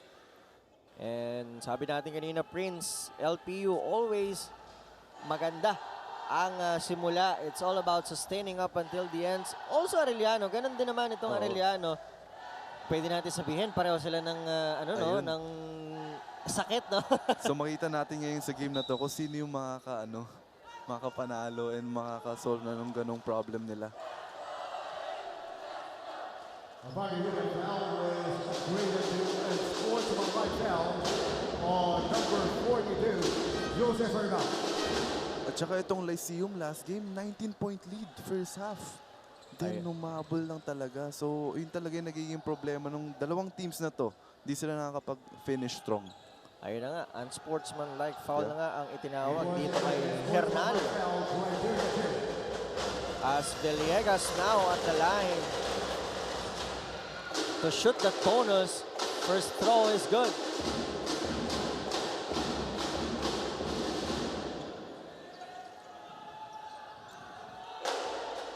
Villegas, the man from Bataan,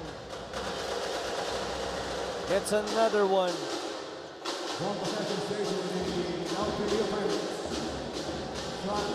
Last game, Villegas had 15 points, but you know he's been absent on towards the end of the second OT, I think.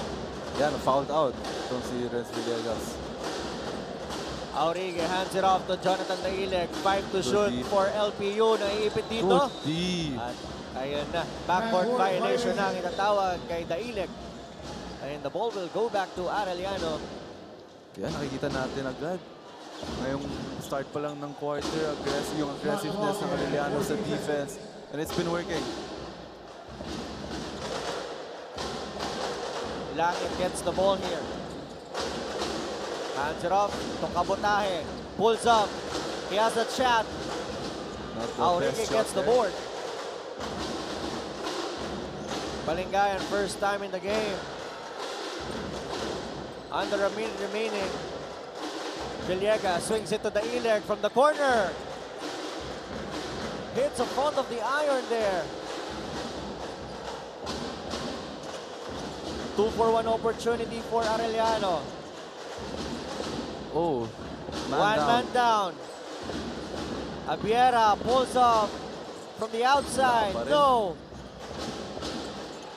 Fresh 14 for Arellano. Look at that. Borromeo, third serving for the blue shirts. Can't make it. Fourth serving. Still miss. last shot. 6 seconds. Villegas pulls up. Misses once again. And at the end of the first quarter, LPU leading only by 2, 20-18. As we're seeing here, yung action doon sa isang bumagsak doon, Buenaventura. Medyo may swing ng bahagya doon kay Palingayan. Kaya, ayun, bumagsak itong si Palingayan. After this first quarter, LPU still leading by 2, 20-18. Magbabalik tayo for more basketball here on NCAA Season 101.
We're seeing a referee calling for unsportsmanlike foul against Buenaventura of Arellano. That's the replay we're watching before our break. Oo, doon sa elbow niya. Dito sa guard ng Lyceum. Si Palingayan, medyo na palakas itong swing. Yeah. So Ito si dalawang Leighton. unsportsmanlike foul na for Areliano. They A gotta one be careful. with Hernal. Against Hernal and another one against dito naman kay Benaventura. And for LPU, what you want is to take advantage. Wala sa, pwede natin sabihing bonus. At dalawa lang yung kanilang kalamangan dito, 22-18. Yeah. And syempre, good job by the refs. Hindi talaga nila pinapalampas yung mga ganong contact, mga physical contact na yun. And I think for LPU, they led by as much as 6 or 8. At ito yung medyo kinakapa pa rin ni Coach Gilbert kung paano magpo-pull away ng tuluyan.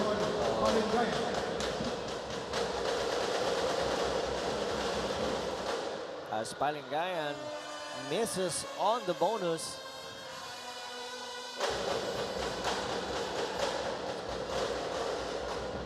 Oh, 0 out of 2. wasted opportunity there for Lyceum. Well, looking back at the games itong LPU, yung mga ganong free throw, medyo masisingil mo pagdating ng Sa dulo. dulo, no? Yun talaga. Second quarter. Geronimo. Calling for the play here. Kapotahe, curling, di binigay. Now, Maverick Pinoy at the post. Against the defense of Aurigue. Great defense from Aurigue. Tatakbo na ang LPU. Villegas gives it to Versosa. Versosa is fouled on the way up. Grabe yung on-air battle ni Versosa. Look at this. Buenaventura. Sasabay sana. Pero foul lang yung tinawag. Good find para kay Villegas. Nakita niya yung trailing Versosa. Di lang na-finish, but at least he got fouled.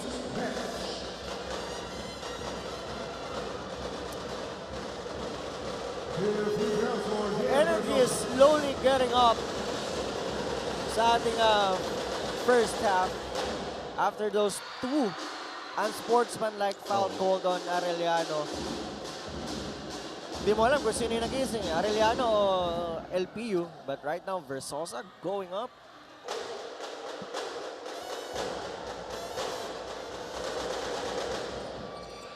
Misses on the second one. Scrambling for loose ball. Diving Aviera. Arellano has the ball. Geronimo gives it to Maverick. Libang with a pick. Pinoya to Libang. Oh, and there will be a foul called on Aurigue. And before anything else, let's have Aaron D for his report. Aaron. The Arellano Chiefs have quietly been building something in this new season as they've proven once again that they could go toe-to-toe with the heavyweights of the NCAA. First, taking the unbeaten Perpetual Altas down to the wire and then giving that late game scare against the defending champions, the Mapua Cardinals. Now at 1-2, they come into this matchup against LPU with lessons learned and confidence earned. Talo is talo pa rin. Accountable ako doon, said Coach Chico Manabat. Great experience. Simula pa lang ang liga. Madami pa kaming mai-improve. LPU is a contender and ganun din kami. We want to get the win and sana maging consistent din kami. The foundation has been laid and for Arellano, it feels like only a matter of time before the breakthrough comes. Nico and Prince. Thank you so much, Aaron. Kanina rin kausap ko yan si Coach Chico. Gusto mo yung accountability for Coach Chico na kapag yan yung mga talo na yan, karaniwan sa atin kapag nanalo, players ang ating pinupuri for losses, coaches ang sumasalo ng mga yan. And for Coach Chico, walang problema sa kanya yung mga ganon dahil alam niya rin daw na may pagkukulang siya. But what matters most right now ay kung paano sila babalik at makakapanalo muli sa Season 101. At saka ang importante, team kayo, walang sisihan. You'll lose together, you'll win together. Ang importante dyan, paano kayo maghatakan pataas pag may mga ganong situation na pagkatalo. Pag mga ganyang start of the season, Prince, nung naglalaro ka, and sunod-sunod siguro, back-to-back losses for naranasan nyo na ba Meron talaga syempre. And lalo na kapag kunyari yung mga tao titingin kayo na parang contender kayo for this season tapos hindi nyo napapakita yon. So syempre naging down talaga kayo pero ang importante talaga niyan, kahit outside training, mag-get together kayo as a team, mag-usap-usap kayo or do something else, do other activities rather than basketball para lang mawala yung pressure, yung downside nyo. So para ma-lift lang yung spirit nyo, yun ang importante, mag-bond kayo together. And that's also how you build chemistry Oo. sa inyong team. As of Viera now at the line, they're down by 3. Gets the first one.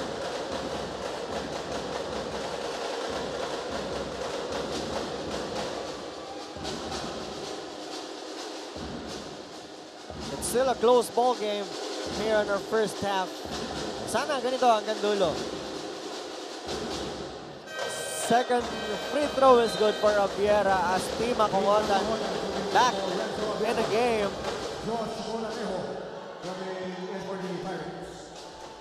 Timac still scoreless in this game, but has 3 rebounds and 2 assists. Villegas against Cabotaje. Moralejo also back in this game. Moralejo against the defense of Pinoya. Pulls Tough up. shot. That was a tough shot for Moralejo. Ang laki ng defender niya yun, pero tinira niya pa rin yun ganong kalayo ng 3 points. Meron na namang isang bumagsak. That's the second time a man down in this game. Look at this shot first by Moralejo, dancing against the defense of Pinoya. Sizing him out. That's a Luka Doncic. Pero doon talaga nakukuha yung rhythm when you size up your opponent.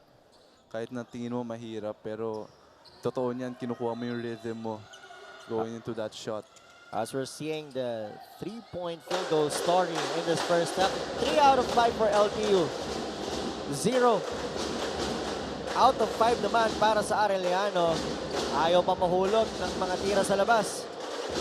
Mangotan. Will he dare to try? No.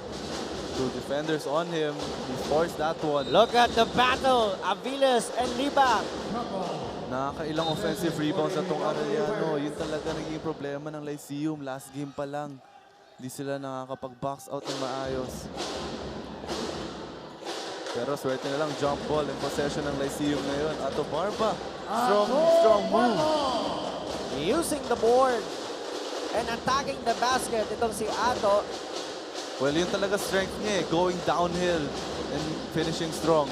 Cabotaje. Cabotaje, 0 out of 6. Another offensive rebound. Ongotan will try from the corner. Finally! There you go. First triple for Areliano. Side ball screen for Villegas.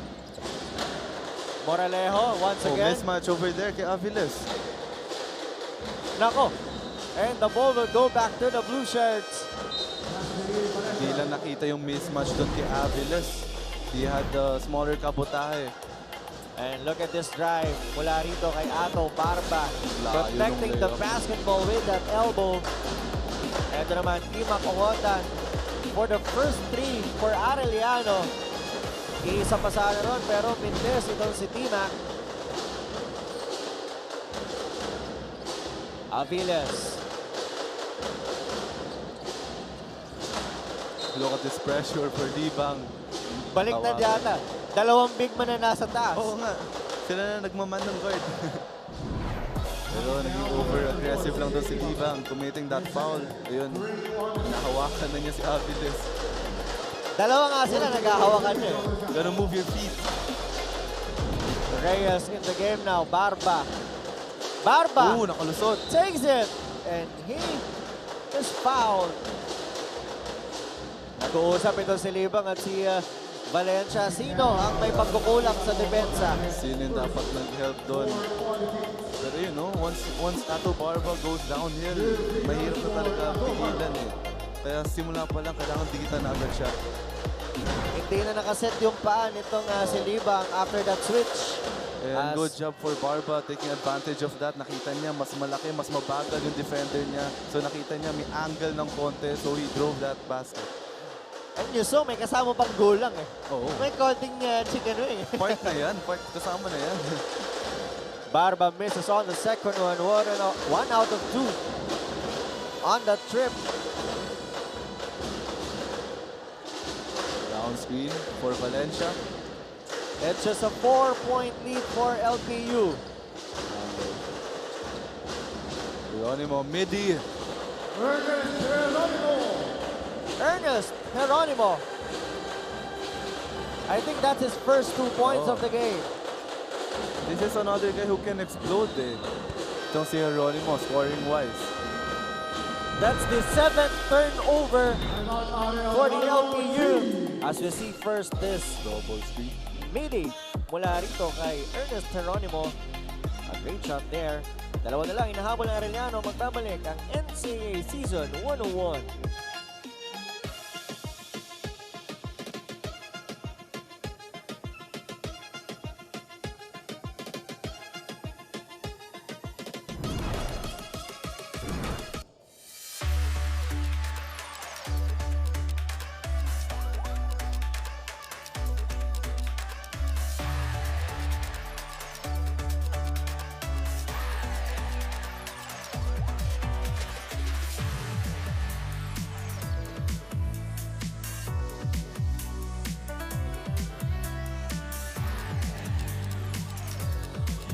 We're back here in San Juan as we see Sir Francisco Paulino Caico from Arellano University watching this game.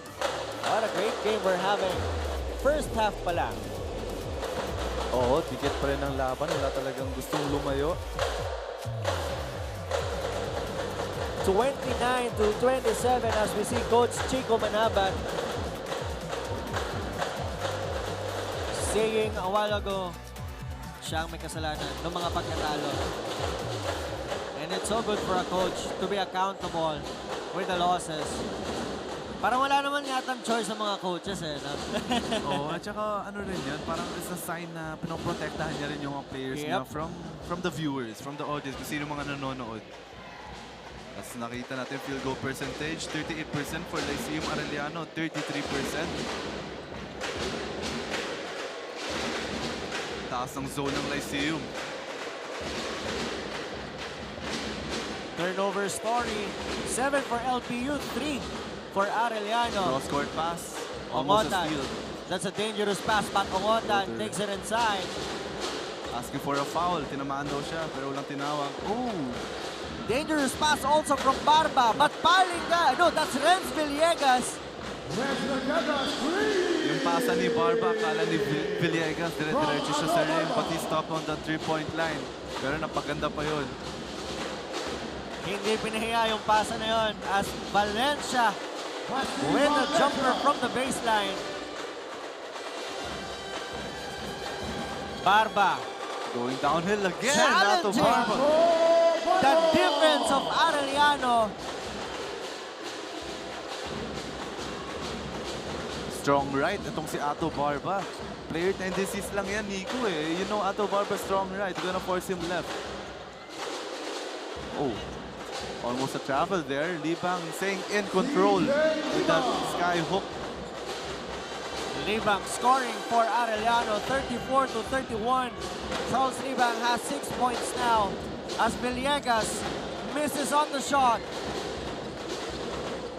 3-point game. 4 minutes and 5 seconds remaining. Binoya. Binoya fakes. Kicks it out to Valencia from the 3-0. Tatakbo na naman si 3 Barba. on 2 for Lyceum. Ooh, just missed it. Geronimo commits a foul on the Ato Barba drive.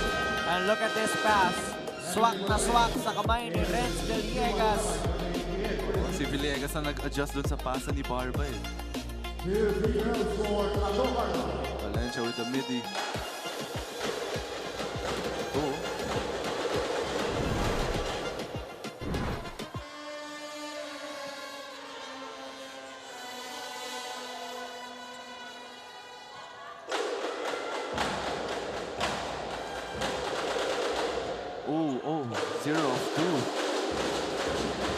Free throws, missed free throws, piling up para rito sa LPU. Dalawa kanina kay Villegas, I think. Dalawa kay Barba ngayon. Naka-boxing mo ng Lyceum ngayon. Manning Ongotan. Ayaw talaga patanggapin si Ongotan. Moralejo. To the right, to Barba for 3. Man. Barba starting to feel it. Ayan na naman sana yung depensa ng LPU kay Ongotan. Pero may foul muna itatawag. Masyadong open. Ito si Ato Barba draining that triple.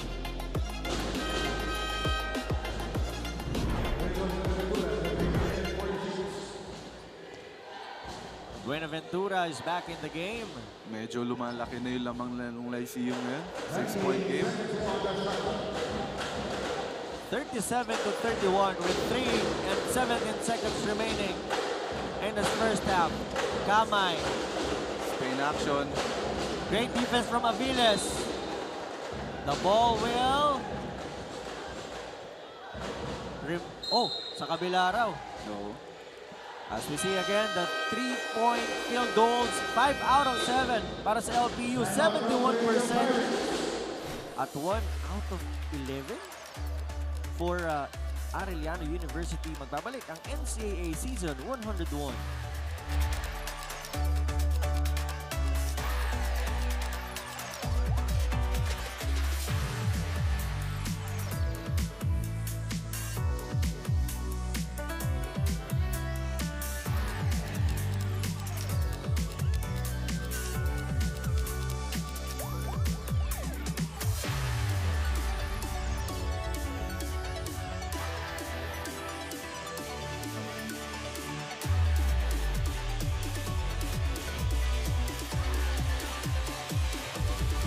We're seeing the LPU women's volleyball team enjoying this game ng kanilang basketball counterpart. Siyempre, support their own sport para dito sa LPU Lady Pirates.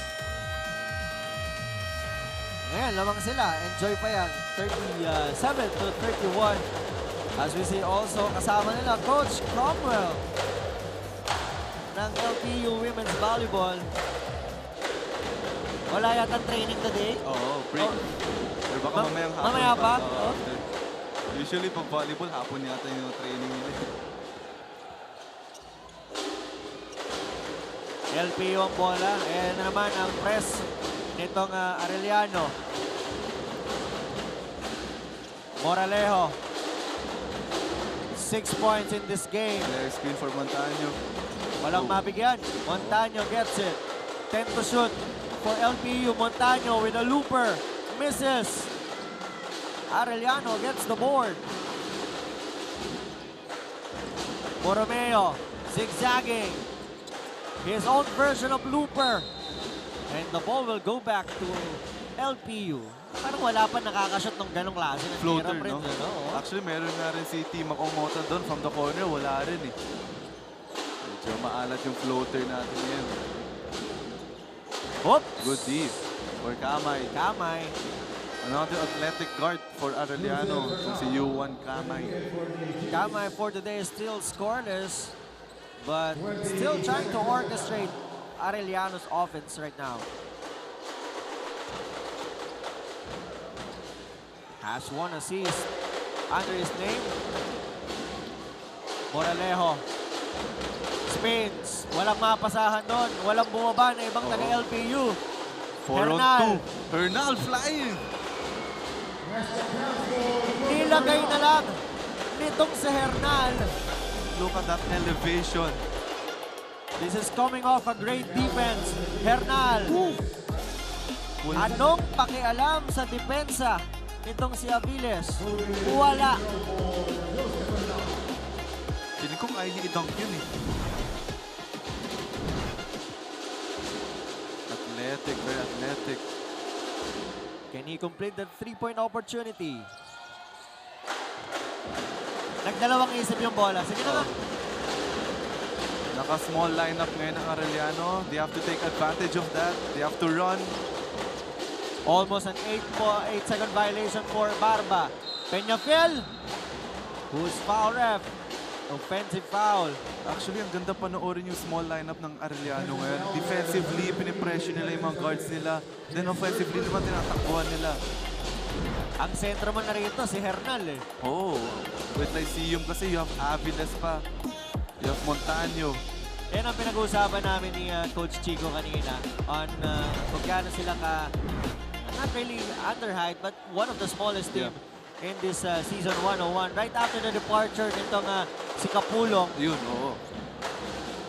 Kaya kailangan mahanap nila yung strength nila, which is yun, running the floor. Kamay, spins, gives it to the corner, Akop.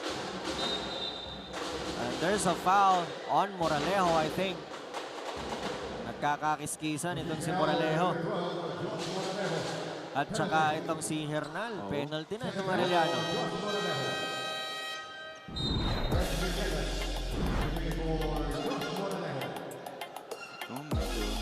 Kakayakapan.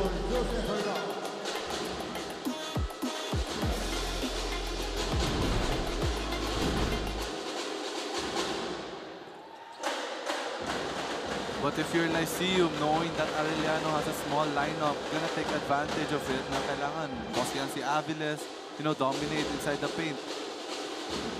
Kasi ang Arellano, ginagawa nila, tinatakbuhan sila eh. So Lyceum, kailangan take advantage din nila kung anong meron sila ngayon. And look at Borromeo. Ayan, Coach Chico. Tumama daw sa mukha. Asking for a review. A challenge. Tinapik daw natama daw sa mukha after that tap from behind ditong si Borromeo. Let's see if tama ang mga eagle eye. Kasi nangyari sa tapat ng bench mismo ng Areliano. Let's see here. So confident talaga si Coach Chico sa challenge niya. It's a tap. From behind. Tumama ba? Oh! That's off the face nitong si Ato Barba. Good challenge yun.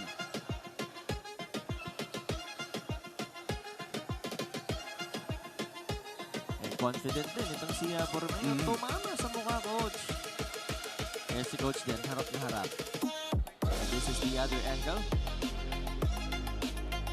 Kaya naman ganda rin yun sa NCAA, may challenge na talaga para to make sure na tama talaga yung calls ng referees.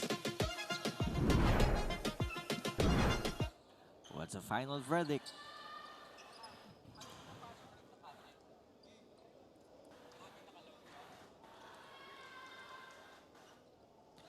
Right now, dalawa lang itong lamang ng LPU. And here's the final decision. The ball will go back to Areliano.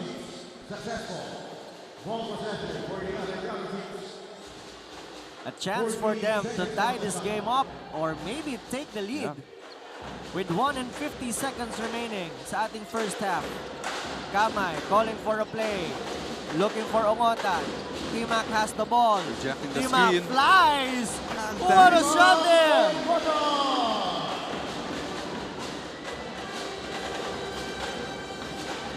That's a confident Timac Ongotan. Montaño against the defense of Hernal. Gives it to Barba. Look at the defense. Borromeo once again. That's the second time Borromeo tapping that ball from behind. Bad foul. At iisa ang biktima, si Ato Barba. Look at this shot. The hang time move from Timac Ongotan. Yun dapat yung gagawin ni Maverick Vinoya kanina. Oo. Eh sabi ni Timac, ako na, Maverick. Wala nag-help dito kay Timac. That's an off-foot shot. And look at this, Borromeo from defense to offense with an all-alone layup. Pero may foul. Oo, yun lang. Nasira yung momentum doon ng Areliano. As they get that lead for the first time in this game.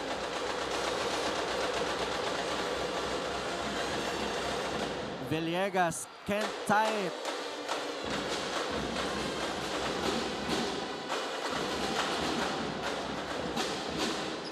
Ongotan drives once again. Lima Ongotan. That's the second time he rejected the screen and it worked for him. Barba, under a minute remaining in the first half. Good backdoor. Montaño, nakawala. 2-for-1 opportunity for Arellano. Hinahanap talaga ni Kamay si Ongotan Ongotan again. against Villegas. Good Backdoor pass, good play. backdoor. Everything but the shot there para kay Borromeo. As we look at this, chopping it off, Peñafiel to Montaño. Masyadong late yung drop down dun.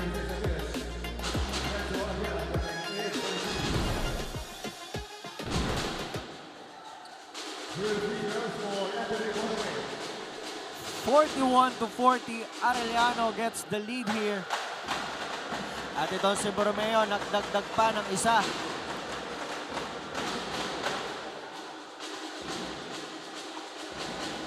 Ito na naman yung sinasabi natin against LPU. Misses on the second one, but the ball will remain with the blue shirts. Now, Coach Gilbert wants to challenge. ICU naman ang magta-challenge.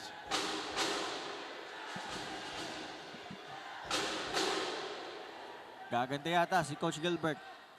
But let's see if it's the same result for the LPU. By the LPU Pirates on the last out of bounds play.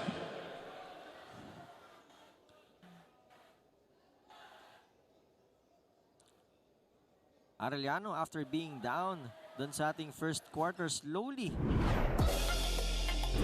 Great second quarter for Arellano, scoring 23 points.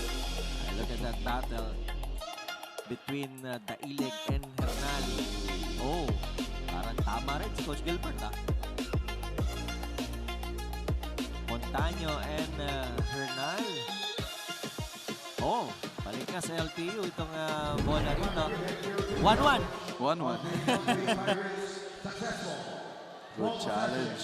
Kahit na malayo si Coach Gilbert, confident pa rin siya na tama yung putok niya.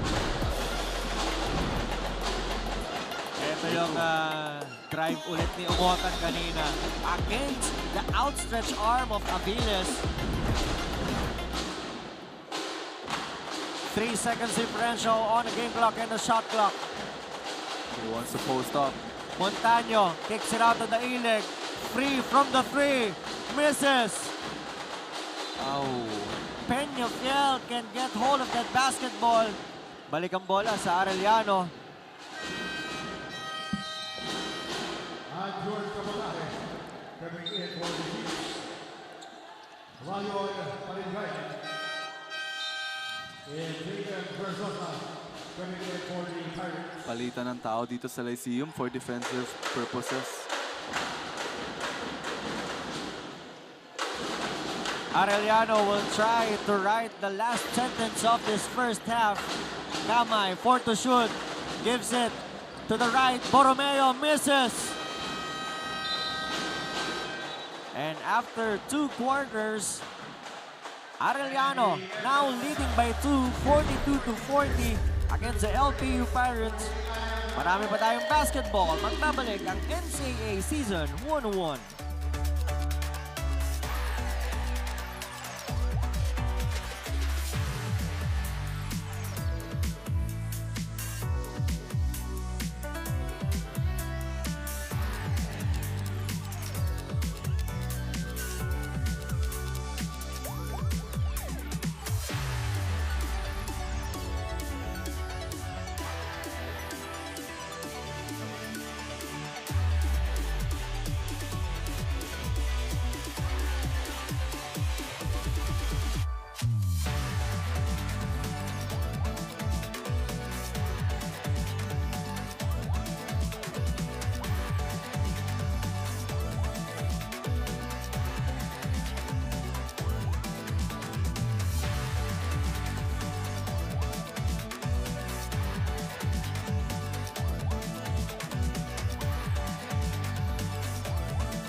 Central Center here in San Juan City. Nico Aibo kasama si Prince Carlos for this LPU Pirates and Arellano Chiefs game. As Arellano up here by 42-40 on our first quarter. It's all about LPU at first, but Arellano slowly gets back in this game. Ito si Maverick Binoya scoring on that basket, and Moralejo still trying to do what he does best. It's from the outside. And Libang, the passing of Arellano also is crisp on that first quarter, Prince. Of course, Moralejo playing really well. First quarter pa lang, 2 of 2 from 3 points. Ang Areliano naman, hindi pa rin nila masyado nakukuha yung 3-point fields nila dito sa game na to with only 1 out of 10. So 10% sa 3-point field goal. Itong Ato Barba from long range. Well, both teams, Prince, are really sharing the ball well. 8 assists for LPU, 7 for Arellano. Ito yung pagsayaw nitong si Moralejo against the defense ni Maverick Binoya on the second quarter. And Team Ongotan medyo nagising on the second quarter. Dito nakuha ng Arellano yung unang 3 points nila. And dito rin sa quarter na to, yung nag-work yung small lineup nila. Nakailang fast break points sila. So they really took advantage of that small lineup. Ito yung midi ni Geronimo. And Ato Barba, nakita rin natin na hindi lang umi-score. Nagpa-facilitate din ng offense as we saw that great pass to Renz Villegas and Hernal. Getting that energy, providing that much-needed energy for Arellano with that high-flying move. As Barba also getting it done from the outside. Yeah. 2 of 2 rin for Ato Barba from 3 points, so 100%. Ito si Ongotan, syempre a very athletic guard who can finish really well. What we still can see from Ongotan, yung talagang consistent from the outside, but yung inside presence niya, driving the task ngayon ay nandun. Yeah, pero nakikita natin ngayon, Nico, yung turnovers ng Lyceum. Grabe, nag-work talaga yung pesky defense ng Arellano.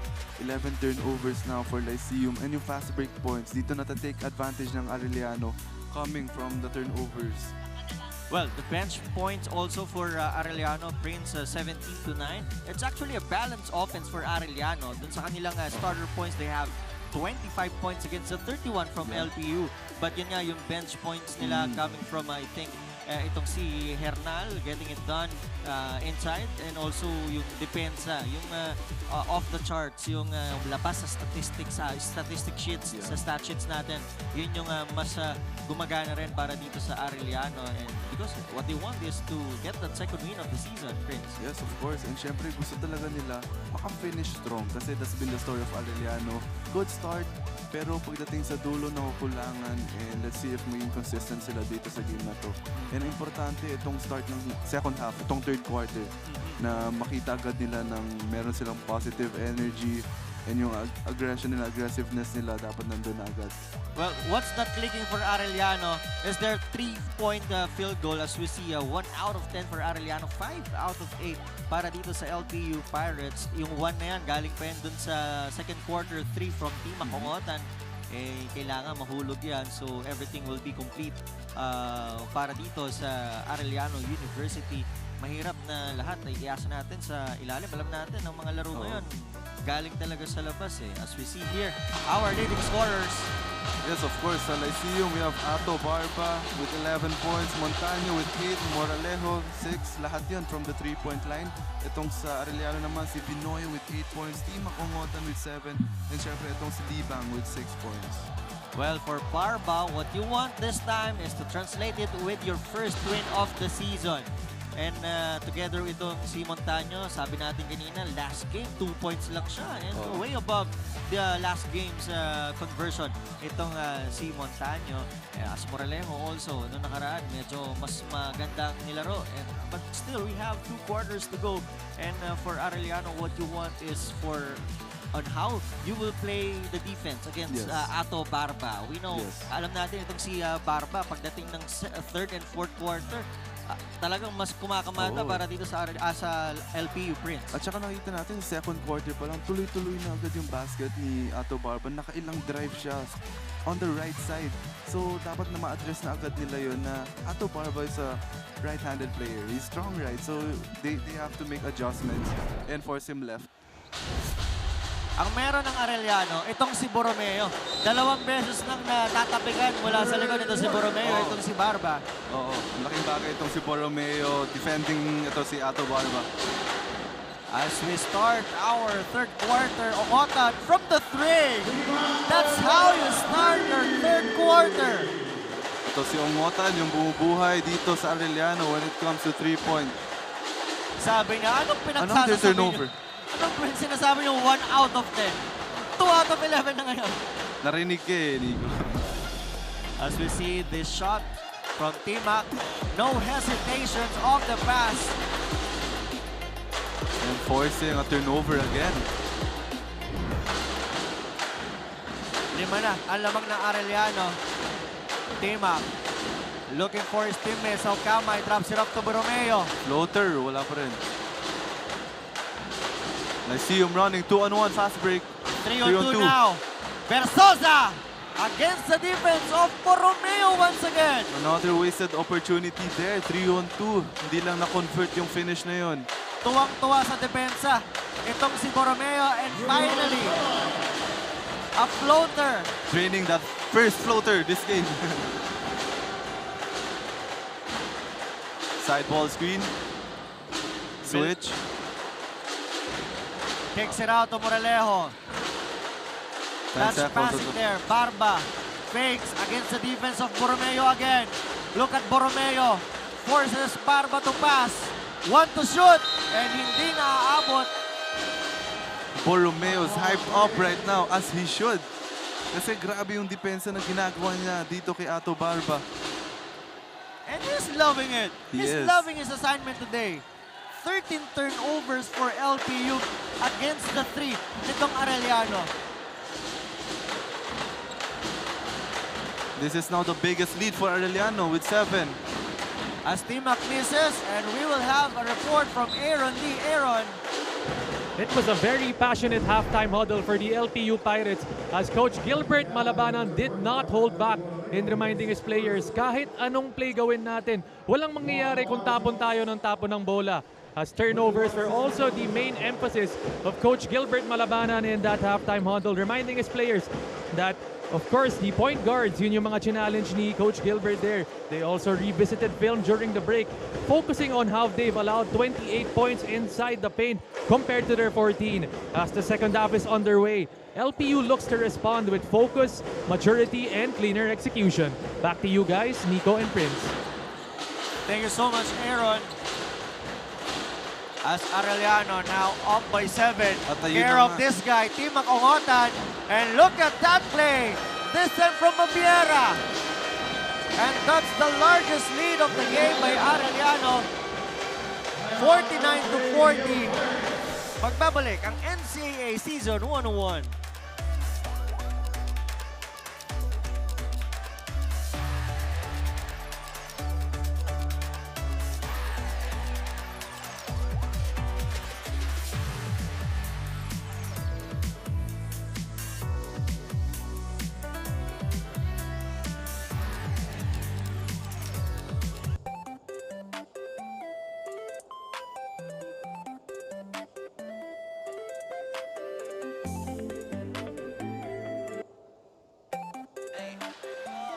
Smile cam, now on your screen. Okay, smile lang, Prince. Smile lang. Areliano fans siguro to. Happy syempre yung mga Areliano fans ngayon. Grabe yung run nila. Yep, as we're seeing a lot of happy fans, smiling fans here sa Phil Oil Center sa San Juan City. Walang hindi magagamot yung pagiging masaya, Oo Prince. naman. Best medicine. Smile. Ang mukha nga, Lyceum nga. Mga naka-idolize ng Lyceum as... Pero dapat hindi eh. Dapat hindi sila happy. Oo, pero kasi maaga pa. alam nila makakahabol pa tong Lyceum. Well, right now, they are down 49-40.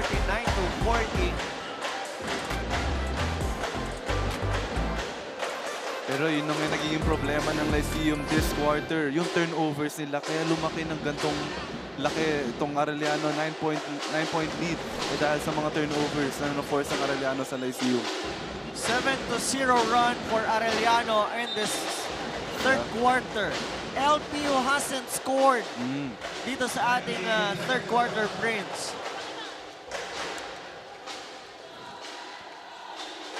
This is always the problem for Coach Gilbert's team. At saka hindi pa rin binabago ni Coach Chico yung lineup niya. Small lineup pa rin. And good decision yun kasi it's been working for them. So why change it? Because it's working.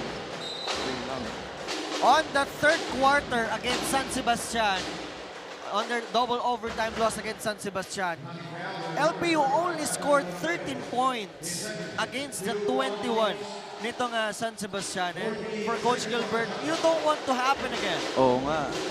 As we're seeing, scoreless pa rin ng Lyceum ngayon. So tingnan natin kung may sagot na itong Lyceum.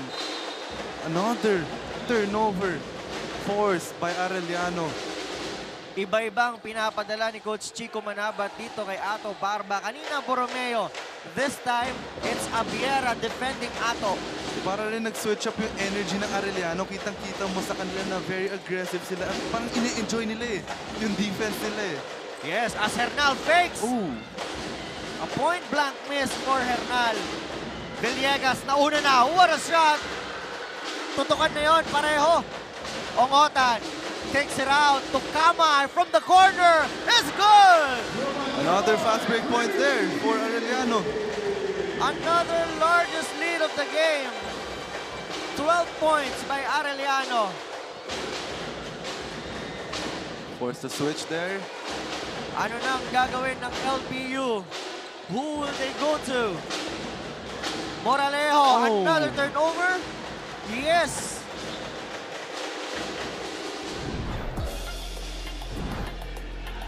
And look at this, kicks out to Kamay.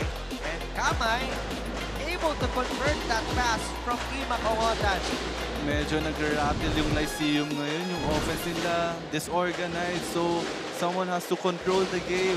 Itong point guard ng Lyceum, kailangan i-control muna niya yung game. That's the fourth assist of Imak Ongotan as Abiera joins the party from the outside. Umiinit na sa 3 points itong Arellano. From first half, one made lang. Ngayon, nakakadalawa na sila. As Renz Villegas converts a reverse layup. That's the third 3-point shot from Arellano in this third quarter after going 1 out of 10. Strong move for Kamay. Smooth. Nailig. 15-point lead for Arellano now. Montaño pulls up. Daileg batting it down. Gives it to Villegas. Villegas drops it to Barba, and he was fouled on the way up.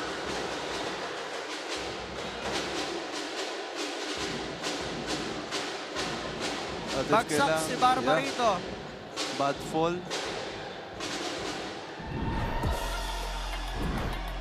And look at this, Villegas dropping it off to Barba.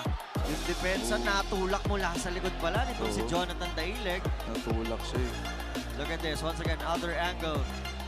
Ayun, nagamitan. Kaya dumiretso papunta kay Barba. Hindi naman sadya. How it's gonna be called.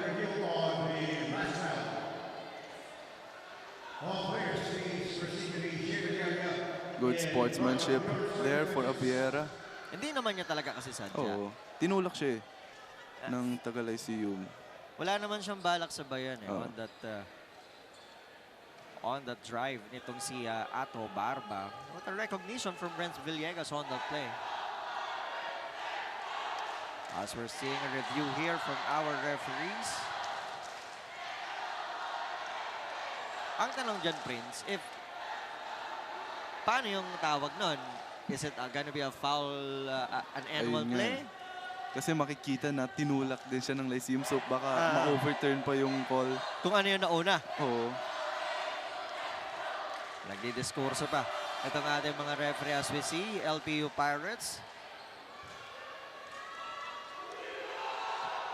That quick, they're down by 13 now. So just a regular foul.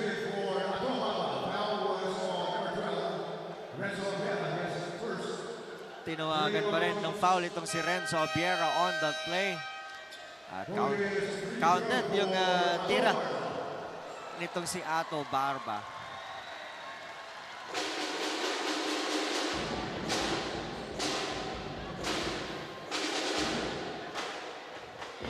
Parang nakaligtas si Dailag doon. No. Pero ibang angulo ng ating mga referee. Let's see. Barba can't complete.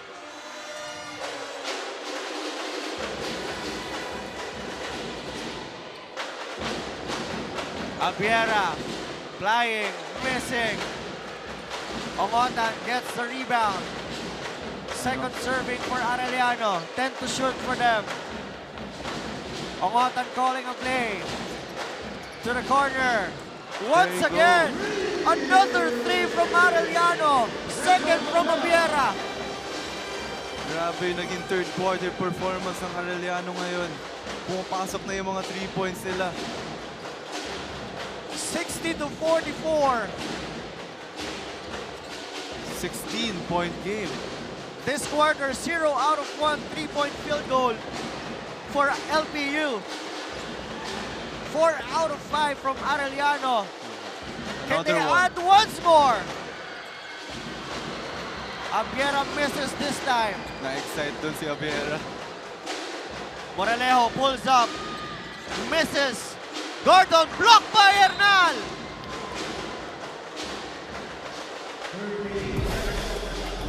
And look at this. Abiera pulling from the outside. I think that's the first one.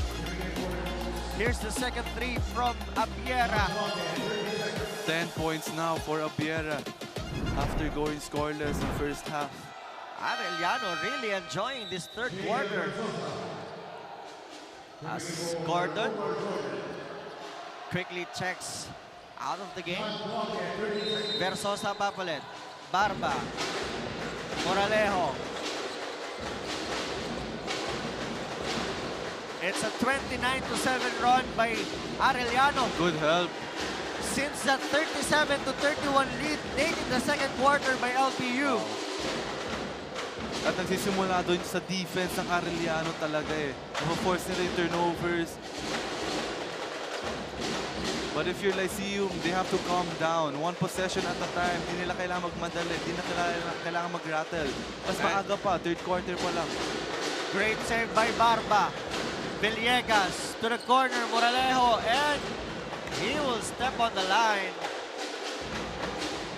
That's turnover number 17 now for Lyceum. Lyceum only scored 4 points in this third quarter compared to that 18 points by Arellano. Pero Nico, most of their turnovers ngayong quarter, unforced eh. Stepping on the line, bad pass. Geronimo. Now Borromeo. To the left side. From the three.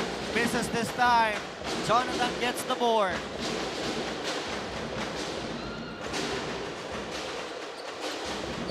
Can Ato Barba turn it off Picked up the ball.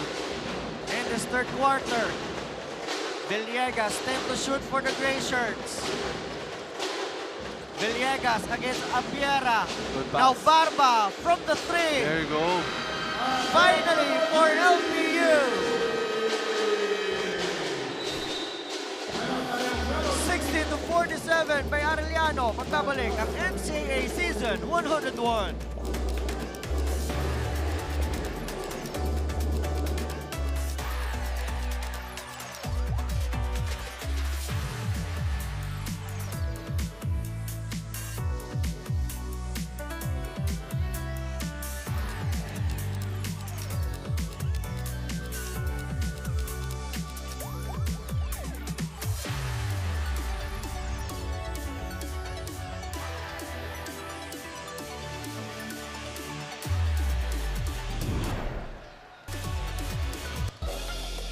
Here is the last shot by Ato Barba off that pass from Renz Villegas. Finally for LPU, scoring from the outside. After that 5 triples from the first half, Ato Barba finally trying to turn it up for his team. Kakailanganin nila itong si Ato Barba if they wanna come back from a 13-point game. Ato Barba needs to step up and carry his team alongside Villegas. Hindi sa nagkukulang si Barba. He has 16 points right now. It's the help he's been, he's been looking to. Yeah. Kabutahe now back in the game. Also Binoya, Kabutahe can't join the party. Tatakbo na si Villegas. Dangerous pass there. Villegas, mag-isa rito. Coming off a timeout, a stop, and a fast break point. Good sign for Lyceum there. Renz Villegas with 10 points as Binoya fakes. Blocked there by Barba. But Kabutahe able to get it and drops it off to Borromeo. Good presence of mind there. Not stopping. That's a much needed answer for Arellano. Versosa fouled on that attempt. Look at this. Great pass. Buti na lang. Madikit ang bola sa kamay nitong si Renz Villegas. And this drop pass from Kabutahe to Borromeo. Nakaabang na doon sa gilid. Oo, na-late doon yung help side ng Lyceum. Another miss from LPU from the line. 9 out of 17, Prince. Masama yun for free throws. That's the right word, masama. No, 52%. And like what you said earlier, Nico, is gonna hunt them down sa dulo ng game. Another miss from Versosa. 9 out of 18, kalahati. Imagine, kung yung siyam na yun pumasok, that could have been a much closer Another game. on-spo, Nico. Another one from Arellano? Or gumanti ba? Itong si Jonathan Daileg. Let's see here. What happened? Off the free throw. Binoya boxing out. Doon.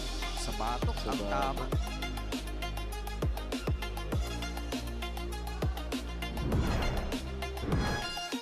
Ang tanong doon, kung sinadya bang rekta? Oo, pero kasi kahit hindi sadya, basta tinamaan sa ulo. Upgrade to on-spo na yan. That's the first anspo called on LPU. Dalawa naman, doon si Areliano kanina. So nakakatatlo na tayo this game. As Maverick misses on the second one, but they will keep possession here.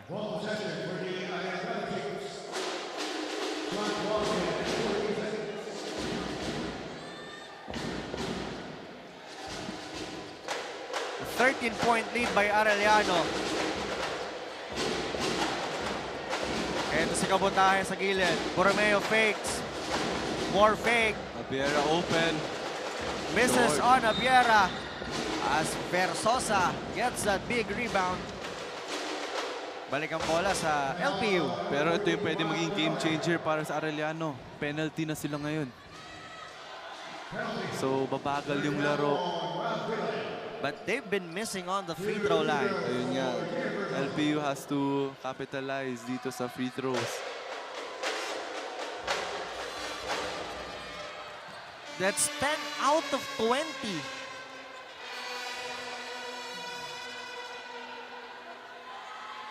Kalahati itong Mintis.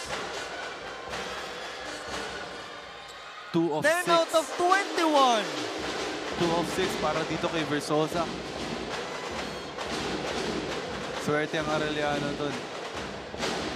Geronimo fighting Kabutahe on the corner. 10 to shoot. Geronimo pulls up, misses. Look at Abiera, misses. Ooh. And the ball will stay with Areliano. Hindi na control ni Versosa doon sa rebound na yun. Great effort there from the blue shirts. Can they make it on the third try? Look at tackle play. Borromeo, paligid-ligid. Hindi nakita ng Lyceum si Borromeo. On the other side, Prince, Arellano shooting 66.7% from the free throw, 10 out of 15. And prior to this game, nagsistruggle din Arellano sa free throws eh. Pero this game, medyo umu-okay nga. Medyo nag-improve na yung percentage nila. As Borromeo sinks that first.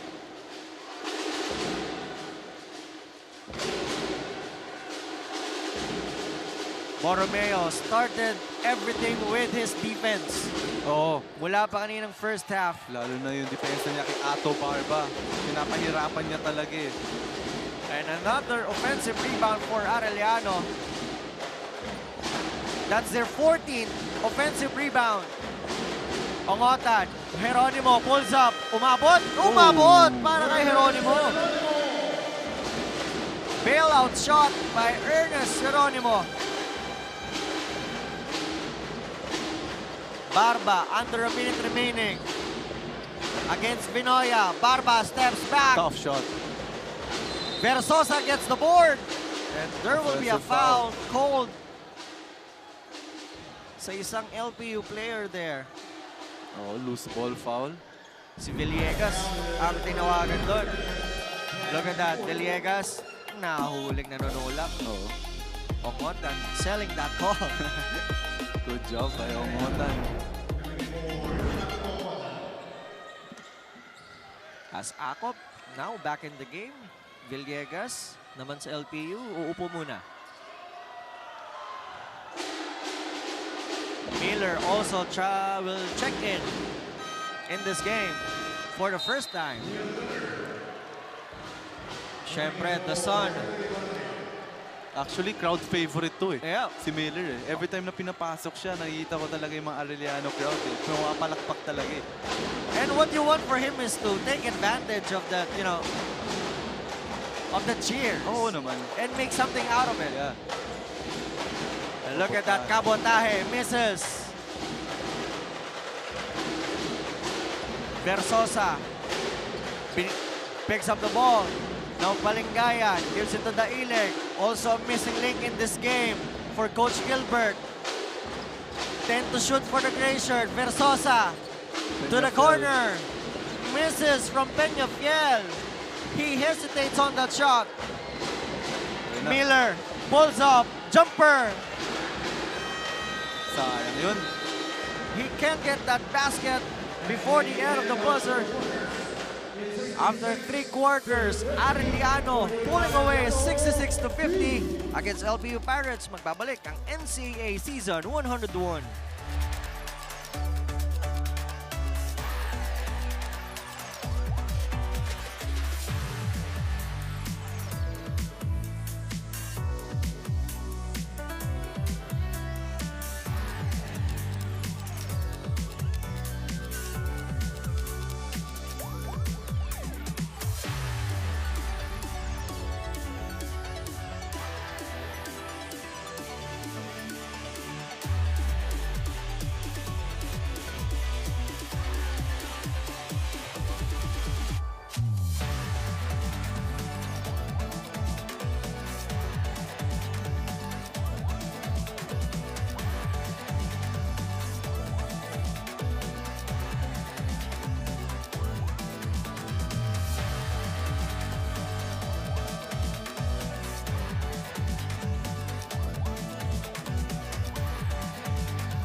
Kung kanina, smile cam.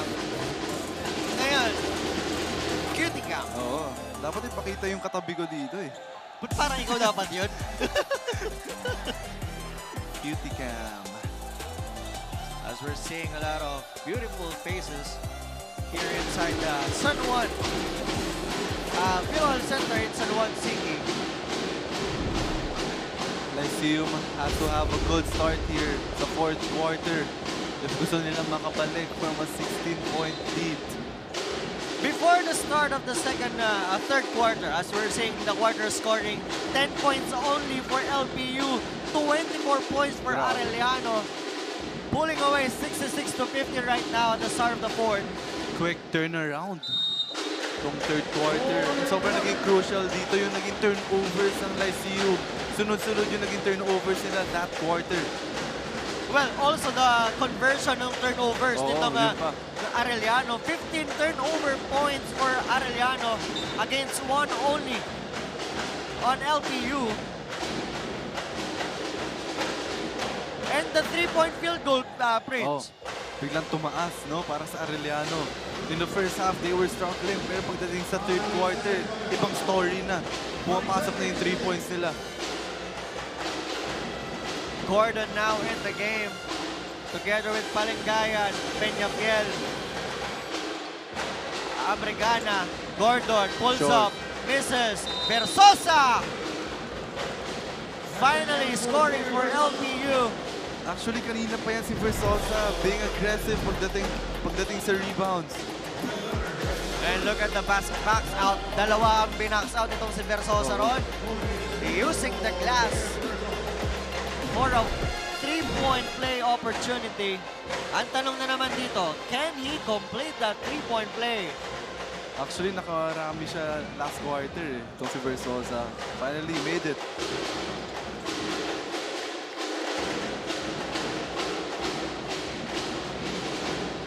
Ang depensa ng LPU, in-stretch dito sa backcourt. Full court na. Para pagdating sa front court, wala na masyadong shot clock. Geronimo steps back. back. Mintis lang doon sa tira na Another yun. offensive rebound for Areliano. Miller drops it off to Akop. Great find from Andre Miller. Gordon manning the point. Pinilit, but there was foul.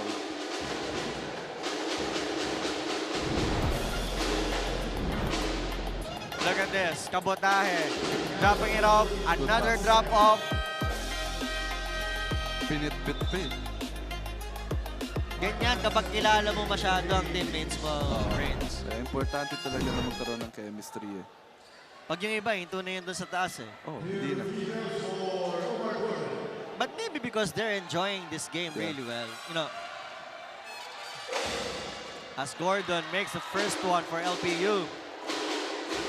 Pero Nico, mahaba pa to. They just have to make stops. Itong Lyceum ay gonna convert sa free throws. Mahaba pa? O, punta muna tayo kay Aaron D. Aaron. 2 seasons ago, T-Mac Ongotan's basketball journey almost ended before it had even begun.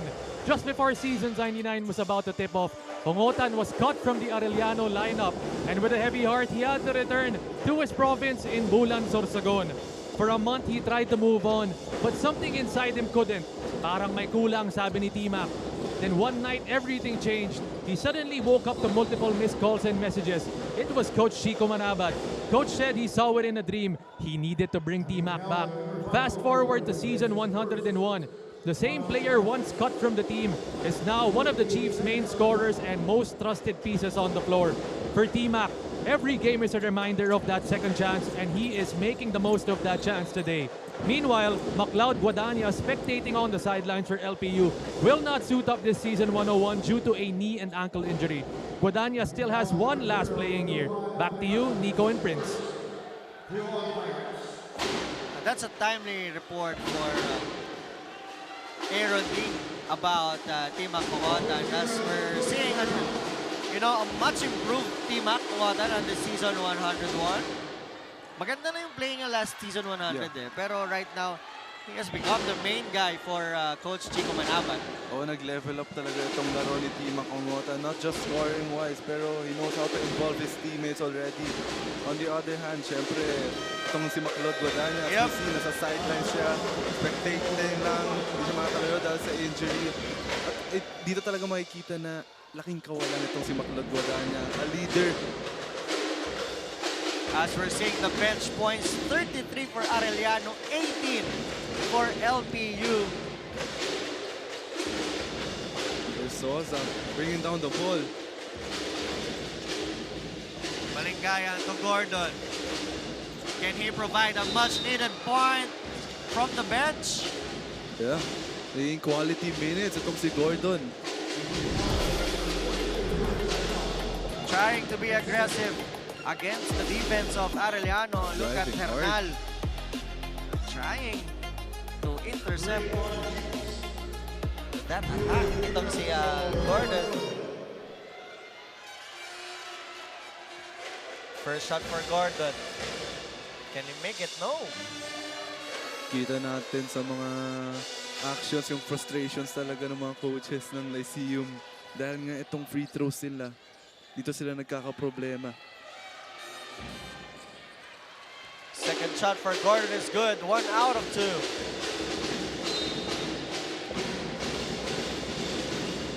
And right now,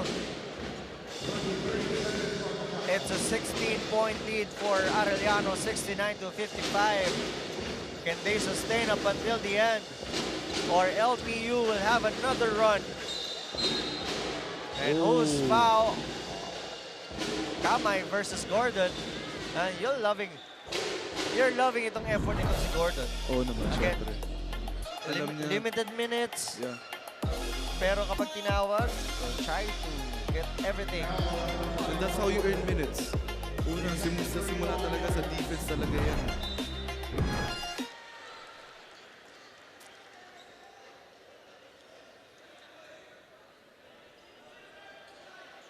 Technical foul on the Pirates head coach, Gilbert Malabanan, Nako for na. unsportsmanlike behavior. Na technical pa itong si Coach Gilbert for Ongota and Arellano. Free throw for Team Ongota. What you want is to take advantage.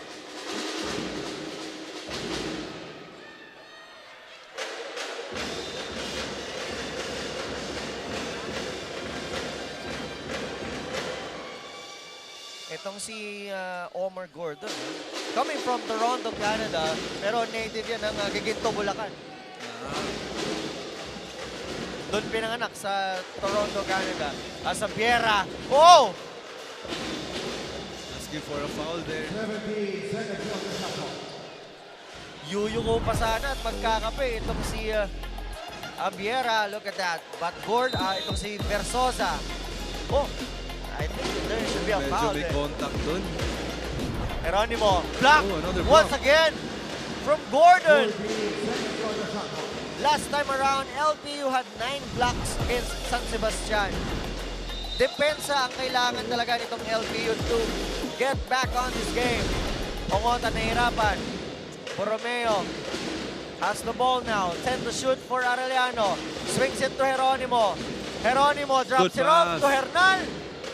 And he makes it. Good repetition for Geronimo.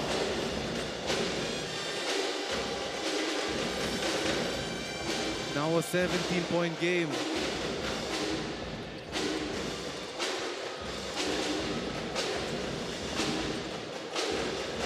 Peñafiel, 7 to shoot.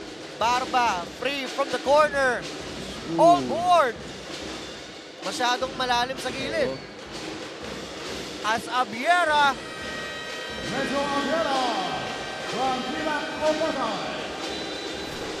timeout muna. 74-55. Lamang pa rin ang Arellano. Magbabalik ang NCAA Season 101, Building Greatness.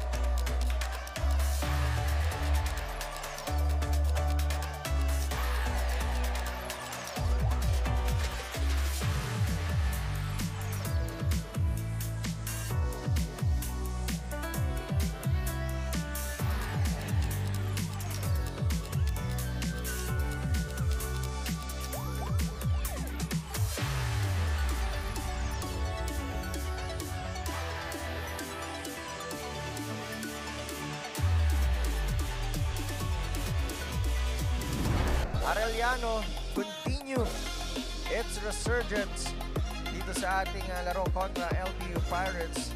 Down by 7 on the first quarter. Now they are up here, 74-55. The largest lead of the game for Arellano. That's the last shot mula rito kay Ampiera.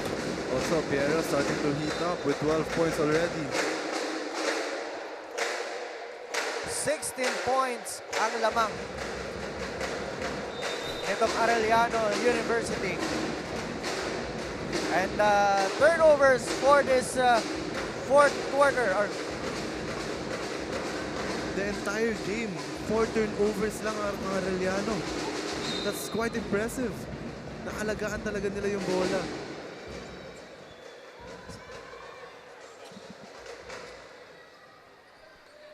Tapos buong season, averaging 17 turnovers.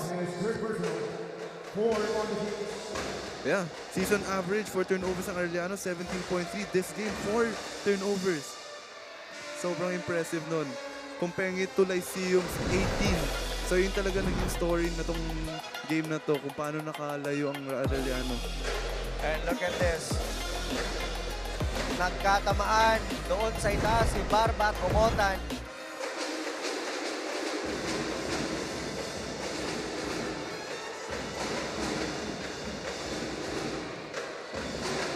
Free throws.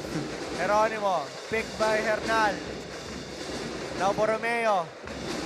Hindi ma-hand off dito kay Ampiera. 6 to shoot for the blue shirt. Geronimo. Hernal pulls up, misses. Check that. It's Ampiera.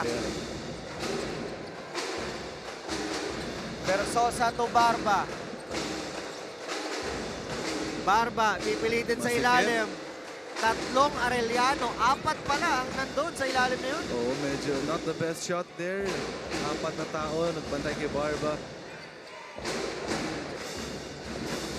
Yung 4 turnovers lang itong Arellano, maybe because Ongotan and Kama are doing a good job na orchestrating the offense. Ito Yung mga gwardya ng Arellano.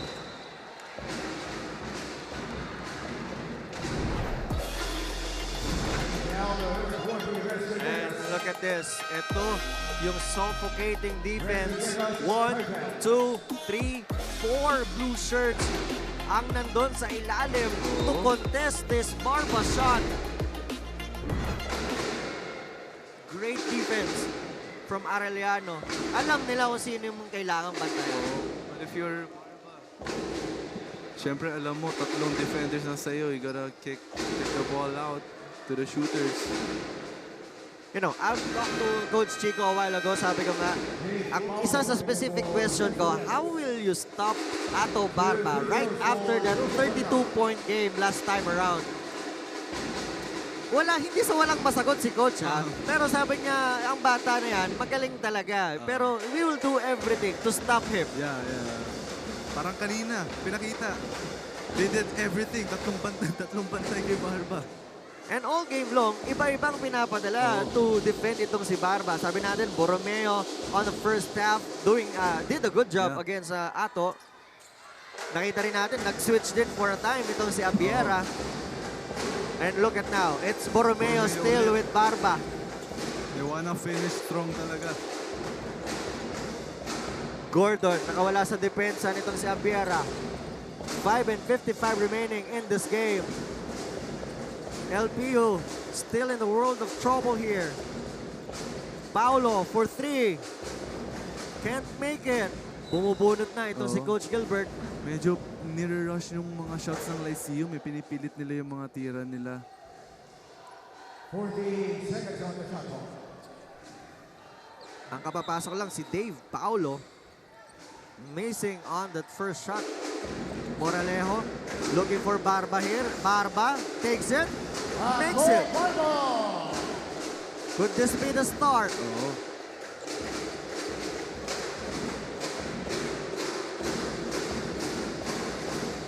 Borromeo against the defense nitong si Dave Paulo. Now Ongotan.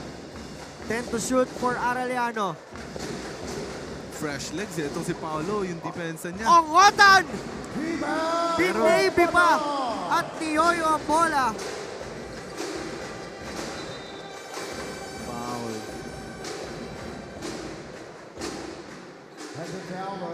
That's a dipsy-do shot from Team Makongotan. That's a shot eh. That time. Let's see once again. This is the second time T-Mac doing this kind of shot. Look at that. Sinawsaw pa against the outstretched arm of Versosa. Gusto niya yung mga ganong tira eh. Yung mga mahihirap eh. Check this, Nico. 13 points, 9 rebounds, 8 assists. Flirting with a triple-double itong si Team Makongotan. That's how you lead a team, Prince.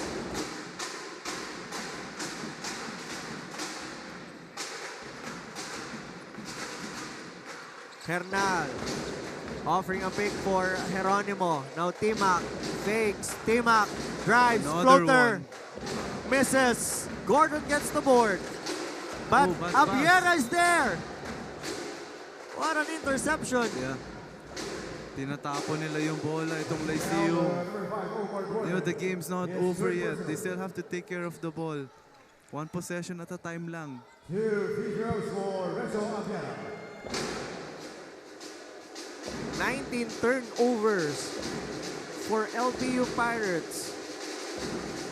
Arellano converting 15 of that 19. But this time, Abiera misses on that free throw.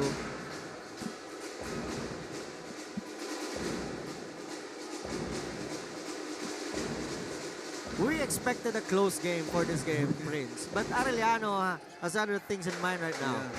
Especially nung third quarter, doon talaga nagsimula lahat. 24-10 third quarter Yeah. points.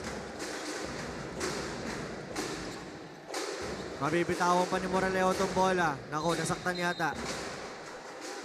Official sign-up. Parang natapilok pa itong si Moralejo. Moralejo.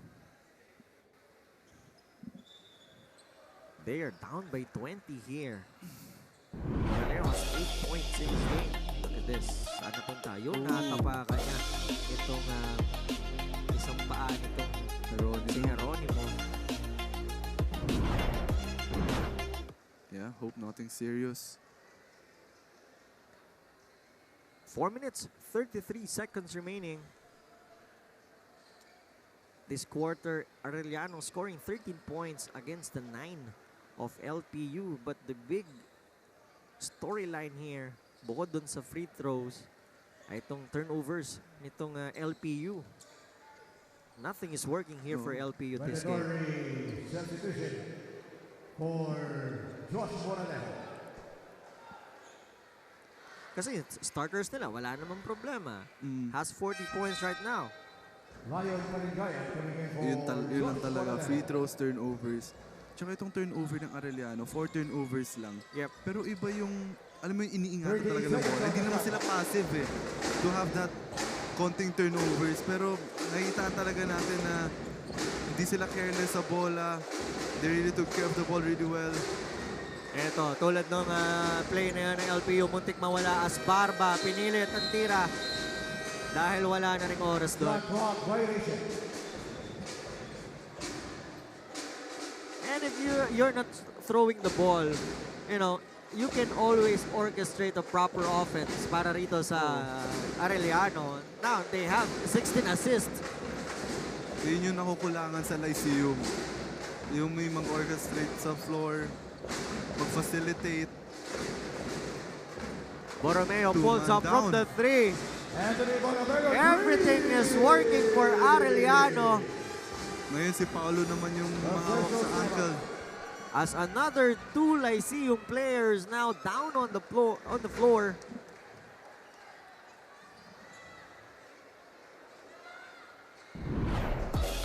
Let's see what happened here. Dave Paulo trying to defend. Naku, nagkapatiran itong si Omar Gordon and Dave Paulo. Parehong tama. Itong si Moralejo at itong si Dave Paulo.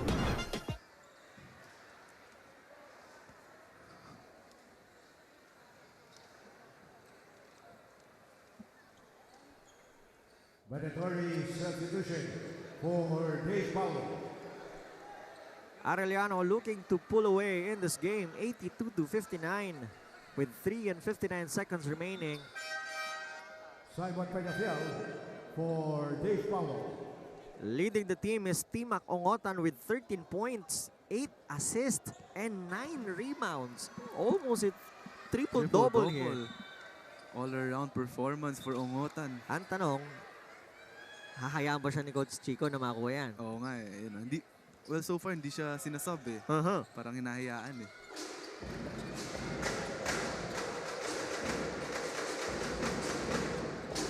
Dailig looking for Palingayan. Still not all said and done here for LPU. Borromeo asking for a travel against Barba. 5 to shoot. Barba kicks it out to Palingayan. Mawawala na naman ang bola. 2 seconds. Palingayan binaba pa. Doon kay Versosa. You know, back-to-back shot clock violation na yan for Lyceum. Well, that's the story of the game right now for LPU. All those turnovers, all those thrown basketball. Panira na, nawawala pa for LPU. Ongotan. Looking for that assist. Abera. Assist number 9 for Timac Ongotan. Retro Abella. He's looking for it, Prince. Barba. Zigzagging. And a block. That's the 10th rebound. Ano, block. Oh, block na yun. Parang Nabutan ba? Parang pwede rin rebound yun eh. Let's see. Saan ma-record yun? He's looking for this one last assist. Mukha kasing nabitawan yung Barba ang bola dun eh. Ongotan. Dancing. Spinning. He's gonna look for a teammate. And he Arellano turned the turnover. ball over. Let's see. This assist kicks it out. Ongotan to Abiera from the 3 for his 9th assist of the game. Okay, so 10 rebounds na nga si Ongotan. So 1 assist shy. 1 assist more pag triple-double. So that's a block plus a rebound for Ongotan. Tama, no? Wow. Peñafiel, look at the defense of Arellano. Dailig pulls up. That's an emergency shot na for Dailig.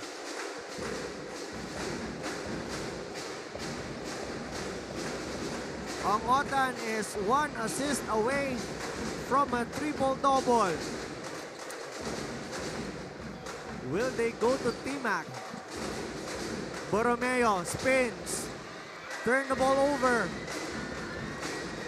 Abregana to Palingayan. Hesitates. Drives to Aurigue. Foul. And there will be a foul called on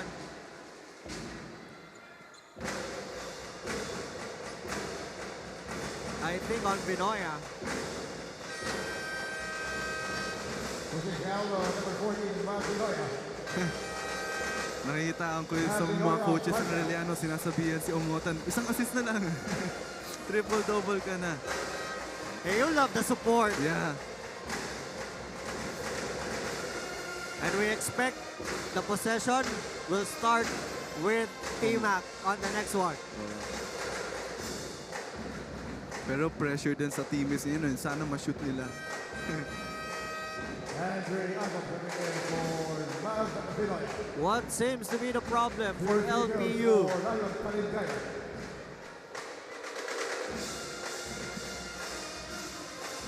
Their free throws.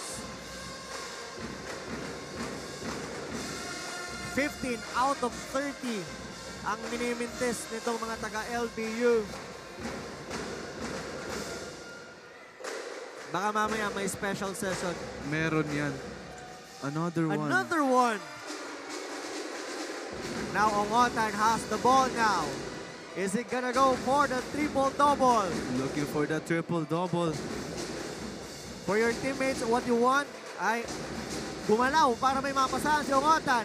Here's Oh, he Lagi. didn't take it. Took it strong to the basket. Will that be counted as assist? Was that an assist? Matthew Lagi. Aurigue. The ball will stay with LPU. Will Winner. Coming in for Renzo Abian. That's still not an assist for T-Mac. Pero isa-sub na si Tima. For Timac Omotan. And that's still a great performance. 40 For seconds on the Timac clock. Ongotan. Oh no, it's counted It's as counted an as assist. assist. So it's a triple-double now for Tima Ongotan. Oh yeah. Ngayon lang nag-record sa akin. Jonathan Jailer. What a Timac game. Ongotan has triple-double. 13 points, 10 assists, and 10 rebounds. Parang ang tagal na walang gumagawa nun. Triple-double dito sa NC. Look at the defense. Look at this from Arellano Arellano. defense. They're not done yet. And look at that. Oh, there's a foul. What a game from Arellano University. Gonna love the energy for the Chiefs. Second foul on Matthew Luggett. And look at this. Still going for the dive. Itong si Espiritu and also Kabotahe. Showing Coach Chico, sir, we are also accountable. Yeah.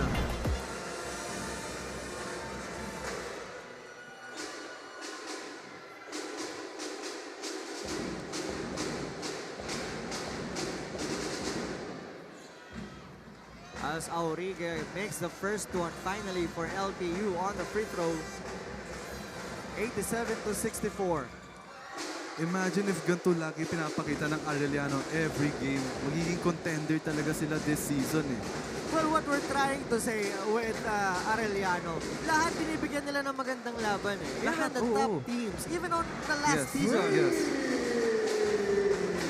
Kaya nga like ko sinasabi, pwede siya maging dark horse itong Areliano. Kasi even the higher ranking teams, pinapahirapan nila eh. Pero they just have to be consistent. Yep. On their last game against Perpetual Altas, they only had 19 bench points compared to this game's 51 bench points. So, It's all about the team effort for Arellano. Step up talaga yung bench ng Areliano ngayon. At mahirap yun ha, yung gumagana na yung starters mo, gumagana rin yung bench players mo. Oo, sobrang hirap pigilan pag ganun.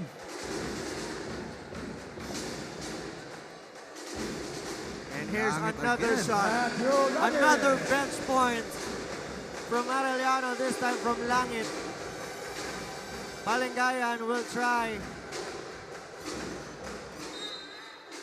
And this could be it. Arellano bouncing back off that loss against Perpetual Altas. This time getting the win against LPU Pirates. Grabe yung second half performance ng Arellano. Scoring 50 points all in the second half.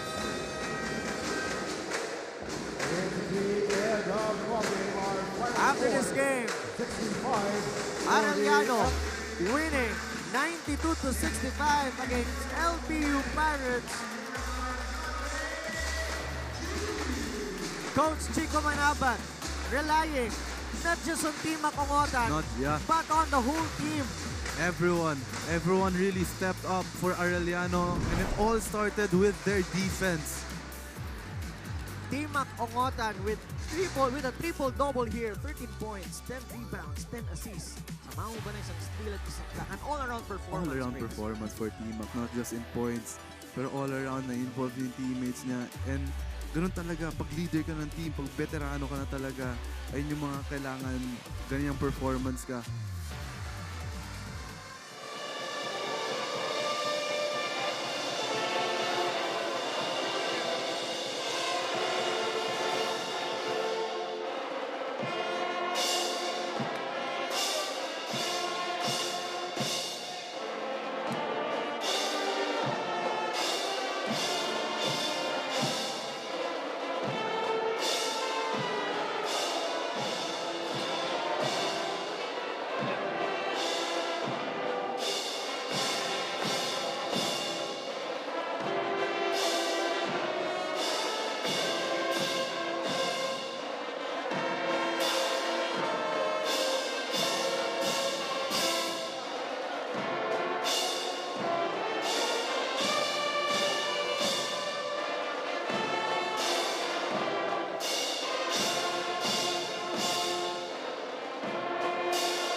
Once again, LPU losing to Arellano 92-65.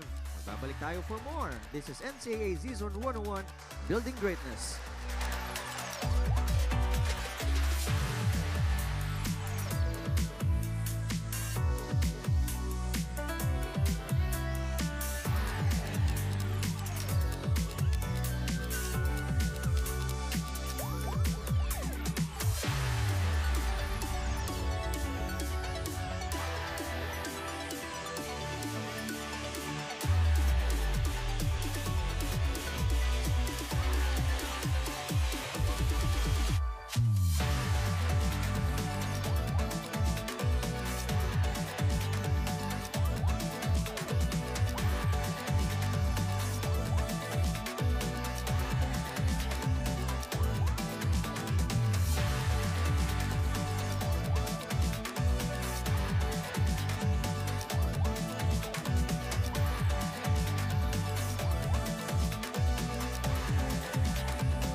We're back here at the Philo Center in San Juan City as Arellano Chiefs winning against LPU Pirates 92-65.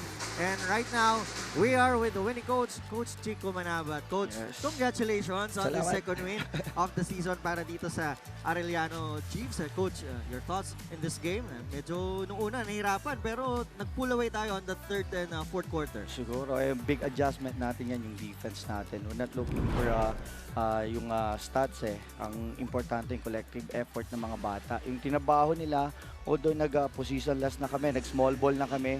So, humanap din ako ng combination with the help ng mga coaches. And nakuha namin yon yung defense namin. Doon nagsimula yung offense namin. Coach, we talk about that you being small ball, one of the smallest teams in this league right now, but this time you took advantage of that speed and also itong mga pyesa mo na meron ka. Yes, alam naman natin yung LPU, tatakbo din yan So nakita namin na bakit subukan na lang natin mag-small ball. And then hanggat hindi sila bumibitaw, hindi rin kami bibitaw. And then siguro, eto, nakuha namin yung break. Naka-alagwa kami or naka-score kami ng marami. Coach, ito, ano ba yung gusto nyong maging identity ng team mo? Knowing na, syempre, nakita namin ni Nico, once you went small ball nung kaninang game, grabe yung lumawak agad yung lead niyo. Ano ba yung gusto mong maging identity? Gusto mo ba makilala yung Arellano as someone who's hindi ganun kalakihan yung lineup pero tumatakbo? Yes, Ganun yan talaga? yun. Yan yung ano namin Talagang kilala kami. Pusong palaban. Areliano yan. And then nag-start yan sa defense namin. So, yan talaga yung pinaghahandaan namin. Without bigs or maliit man ang height namin, pero yung puso na yan, yan ang pinaka magdadala. Coach, one of the glaring positives in this game for Arellano is yung how you took care of that basketball. Only 6 turnovers throughout the game. The lowest turnover this season. Your thoughts, Coach? Kanina nagulat ka, 6 lang akala mo, second half lang yan. But it's whole game, Coach, yung 6 turnovers na yan. Siguro, unang-una yan yung preparation namin. Kinakausap namin yung mga bata. Ano yung mga option? Ano yung mga dapat natin gawin? And then, siguro yung unselfish basketball, ganyan. And then, collective effort ng mga bata. Siguro, gusto talaga nilang manalo Nagulat ako, 6 turnovers. Talagang mabigat son. Pero, tinabaho ng mga bata yan ng mga coaches din. And one reason, itong si Tima Congotan, 10 assists, hindi lang, 13 points and 10 rebounds, triple-double. Coach, your comments on sa bata mo? Wow. Oo nga siguro sabi niya sa akin yung pagkatalo namin last game na, Coach, pasensya na, babawi ako. Sabi ko, walang sorry dito. That's the lesson dapat dalin mo. And then the maturity, yung leadership niya, pinakita niya. Although yung mga gusto niyang mga iba pang gawin, sabi ko, ano lang, easy lang. Mangyayari yan. Kailangan lang focus ka and then the right determination para gawin yun. Ayun, Coach. Paano nyo gagawin tong as a springboard or confidence booster, lalo na next game nyo, syempre, number 1 team sa kabilang grupo? Ganyan. Siguro, unahin muna natin yung AIAC So, Friday and then against sa CSB. Pero, yun nga, alam naman natin na pag CSB, lakas talaga yan. And paghahandaan muna namin AIAC. Actually, hindi muna namin siya iniisip. Pero ito muna, manonood kami. AIAC versus Beda. Coach, another one, isa pa sa mga positibong actually, parang lahat, all facets of the game, this game, ay naging positibo para sa inyo. Pero it's not just all about Team Makungotan. It's about the full team performance. 51 points off the bench. Lahat yung bench points ninyo compared to that 19 points on that last game against dito sa Perpetual. Ngayon, 51 puntos sa mga nasa upuan. Ngayon, masaya ako dahil yung bench namin gumana. Ang sabi ko naman sa kanila, kahit nasa first group at saka last group kayo, pag ginamit kayo, bigay nyo na lahat ng pwede nyong ibigay. And then, kung saan tayo dalhin, sama-sama tayo, manalo, yun na yun. Also, Coach, we're talking about Ato Barba early kanina sa dugout natin. I talked about it. Tinanong kita, paano nyo dedepensahan si Ato Barba? Ang ginawa mo, you just said all the positives about the guy. Pero ngayon, nakita natin, iba't iba ang pinadala mo kay Ato Barba ngayong game na to. So yun na, na-reveal ko na. Yun yung game plan namin. Lahat ng pwedeng bumantay sa kanya, babantayan. Keep put pressure and tignan natin kung makascore man siya, malimit natin, maganda. Kung lumamang tayo o adjust na lang kami. Pero coach, nakikitaan ko nga si Borromeo. Yep. Siya talaga yung tumatawag kay Barba. Ano ba yan? Defensive player mo ba talaga tong si Borromeo? Grabe yung na-stop niya talaga itong si Ato Barba. Actually, yan yung bata na yan. Yan talaga. Kaya nandyan sa Areliano yung pusong palaban. Diyan siya nagsisimula. Ngayon, nakaka-opensa na rin siya. Bonus na yung umupensa nga eh. Basta depensa. Siya yung talagang naka-assign kay Barba. And then si Abiera.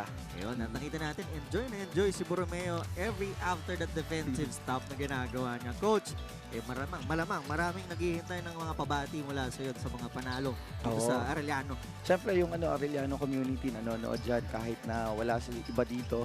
Pero talagang nanonood sila. And then the Kaiko family na talagang sumusuport sa amin talaga all the way. And then lahat ng family ng coaches ko and then mga players ko na nandyan din. And especially my wife, Dindin, congratulations din, panalo kayo kagabi. And then magandang pakitain. And then my daughter na si Chloe, get well soon anak. And lahat yung mga kamag-anak ko sa bagong baryo, na Bengsia, Dubai, Japan, may mama na nakastay sa Japan. And then lahat yung mga kaibigan natin dyan na patuloy na sumusuporta sa NCAA. Doble panalo pala para kay Coach Chico. There you have it, ladies and gentlemen, our winning coach from Arellano Chiefs, Coach Chico Manabat. Congratulations, Coach. At yun, marami pa tayong pag-uusapan. Magbabalik ang NCAA Season 101.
Kanina winning coach, ngayon naman the triple-double guy for this game. Walang iba kundi si T-Mac Ungotan with 13 points, 10 assists, and 10 rebounds. Our best player of the game. T-Mac, congratulations sa napakagandang laro. Pero may una muna kaming tanong sa iyo. Malamang after this game, dahil sa triple-double mo, marami kang nakuha na fans na naman mula sa Areliano. May tanong lang sila, ano daw yung letter T doon sa T-Mac? Siguro tapak. Tama. Yun naman pala. Kitang-kita naman yung Prince kanina doon sa mga deep layup nitong si T-Mac. Walang takot doon sa mga depensang ibinigay nitong LPU Pirates. But T-Mac, your thoughts in this game and on your triple-double? Siguro, di ko naman expect na makaka-triple-double ako kasi kumbaga hindi naman ako masyadong fast first o kaya nung umiscore ako nung last game namin ng 20 points, kahapon sinabi sa akin nila coach na maging compose lang ako kasi yung depensa mapupunta sa akin and hanapin ko yung mga open na mga teammates ko. Yun, ginawa ko. Okay, Team Maka, for the record, ang last pa na triple-double dito sa NCAA ay noong November 11, 2022 pa.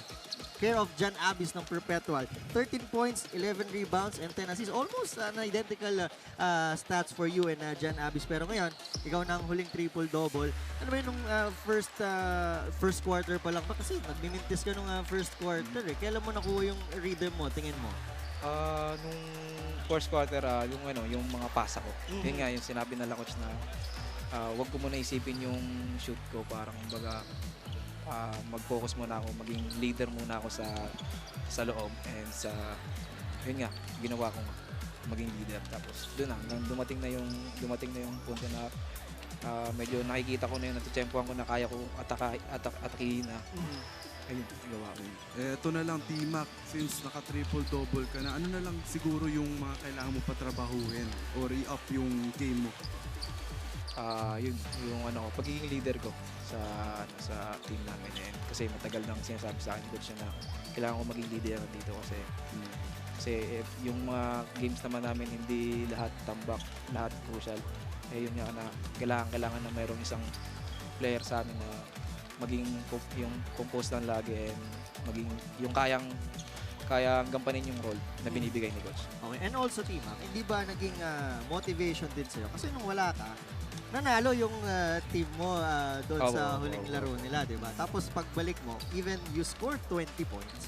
Talo naman ngayon doon sa Perpetual. Ano ba tumatakbo sa isip mo ngayong going into this game na parang, di pwede yung gano'n?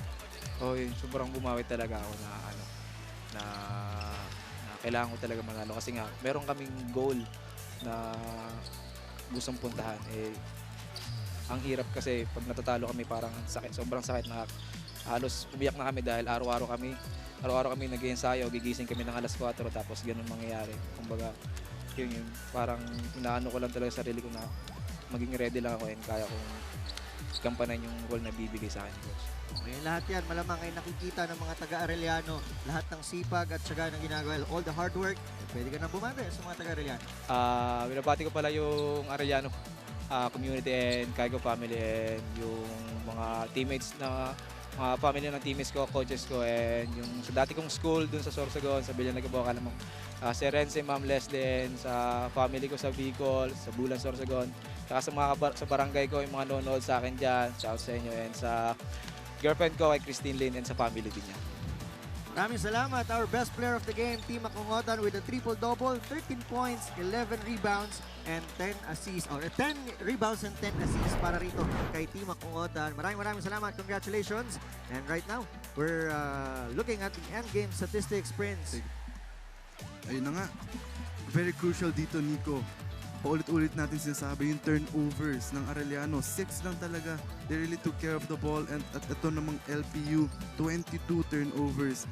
Tsaka syempre na-take advantage nila yung turnovers nila, scoring 19 points of turnovers. Syempre nag-step up din yung bench ng Arellano dito with 53 points. And yung offensive rebounds with 20.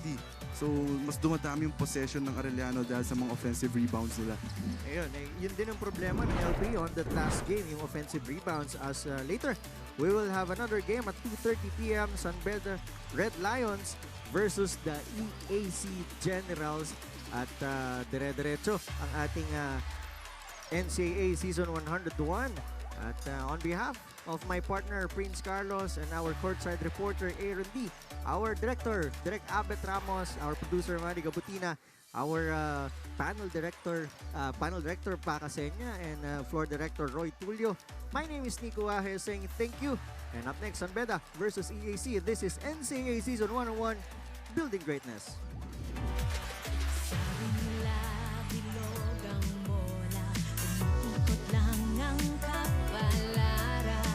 Sa iyong kamay ang bukas, magtiwala lang kaibigan.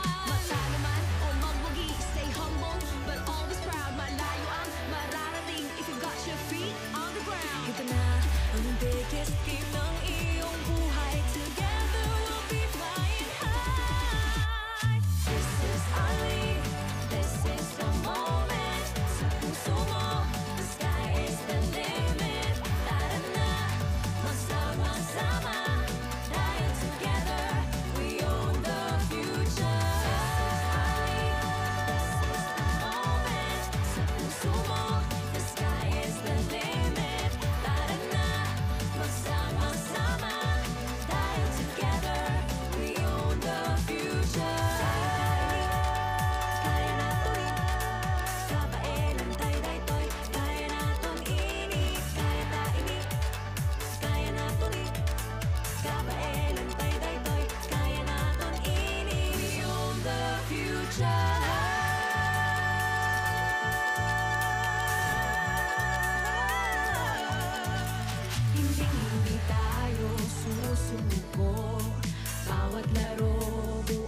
Game day number 10 in season 101 of the NCAA continues as we are once again saying hello from the Phil Oil Center in San Juan City as we get ready for our second game today.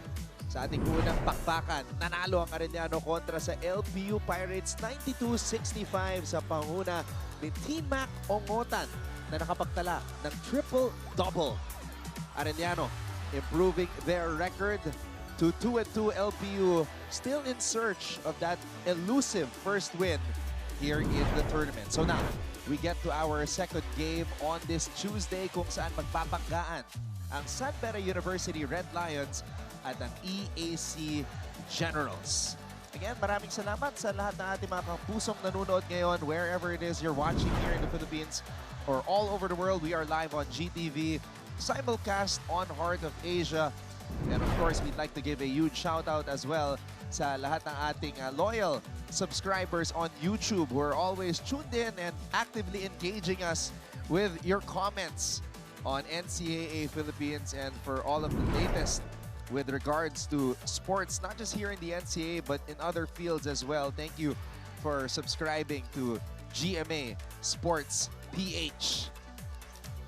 Mabuhay Pilipinas at maraming salamat sa inyong panonood. My name is Anton Rojas, working alongside Renzo Navarro once again for what should be a very interesting matchup between two teams that are desperate for a win today. Good afternoon sa'yo, Anton, and good afternoon to all the NCAA fans. And you're right, both teams coming off losses. We're very excited kung paano sila babawi. And there are some very interesting developments, particularly on the San Beda side. And to tell us about that, of course, we will be joined by Flo Del Agua. She has the report for us. Pero mamaya, baka makita nyo na yung i-reveal namin because it is a very prominent player from the San Beda side making his debut here in NCAA Season 101. So we will get that report from Flo later in the first quarter. Pero sa ngayon, silipin natin ang team standings. At Renzo, nasa Group B tayo ngayon. Kanina, it was Group A action. Lilipat tayo dito sa Group B. You're right, no? Sa Group A kanina, Arellano winning now with a 2-2 record. And LPU still with a 0-4 record. At ngayon naman, nasa Group B tayo. San Beda against EAC na naghahanap ng bawi mula sa kanilang pagkatalo sa kanilang previous games. Speaking of bawi, mula sa pagkatalo, San Beda University suffered an upset against JRU last October 10 at the Mall of Asia Arena in Pasay City. And an unexpected player that turned out to be the hero in that game, Alan Lorenaria Jr. scored the game-winning layup against Zed Etule and put the final score at 67-66. Brian Sahonia had a chance to win the game on a baseline fadeaway. Yun nga lang, it was off the mark. You're right. That's a game that we covered, Anton. And yun nga, kitang-kita natin itong key statistics.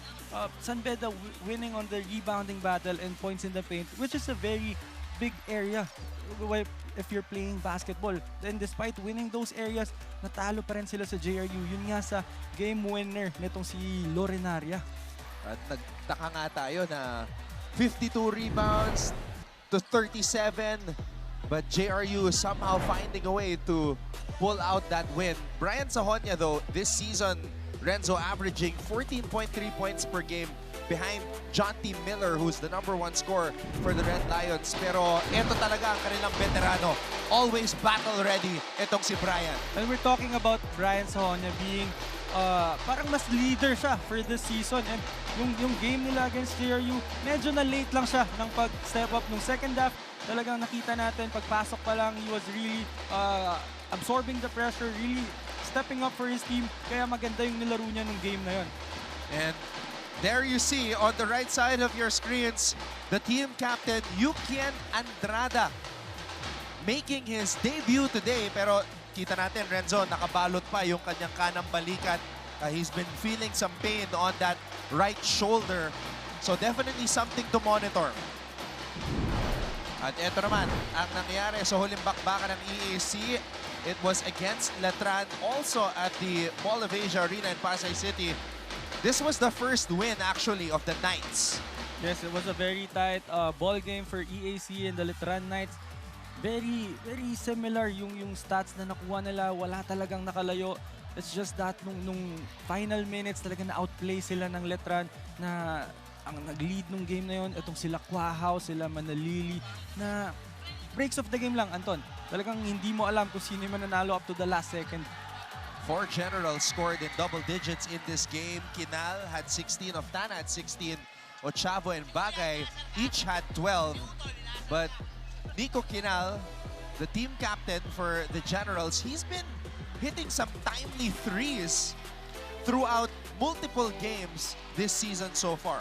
But I was talking to Nico Kinal earlier and I was telling him na sobrang veterano niya na and the way he plays right now, talagang effortless lang. Alam niya kung kailan siya titira, alam niya kung saan yung pwesto. Napaka-efficient lang na player para sa EAC. You can see that he does have the green light, taking 10 attempts from beyond the arc. And he is hoping to be able to lead EAC to another win today. Ngayon naman, kilalanin natin ang mga starters. Puntahan natin ang ating Coliseum announcer. Magandang hapon mga kapuso. Mula sa Phil Oil Center, San Juan City. Ito po ang inyong NCAA Season 101, Building Greatness. Live ngayon sa GTV at simulcast sa Heart of Asia, Worldwide GMA News TV, at may live streaming pa sa gmanetwork.com, NCAA Philippines website, YouTube, at Facebook. We continue on with the elimination round and today's main game in Season 101 Seniors Basketball of your NCAA.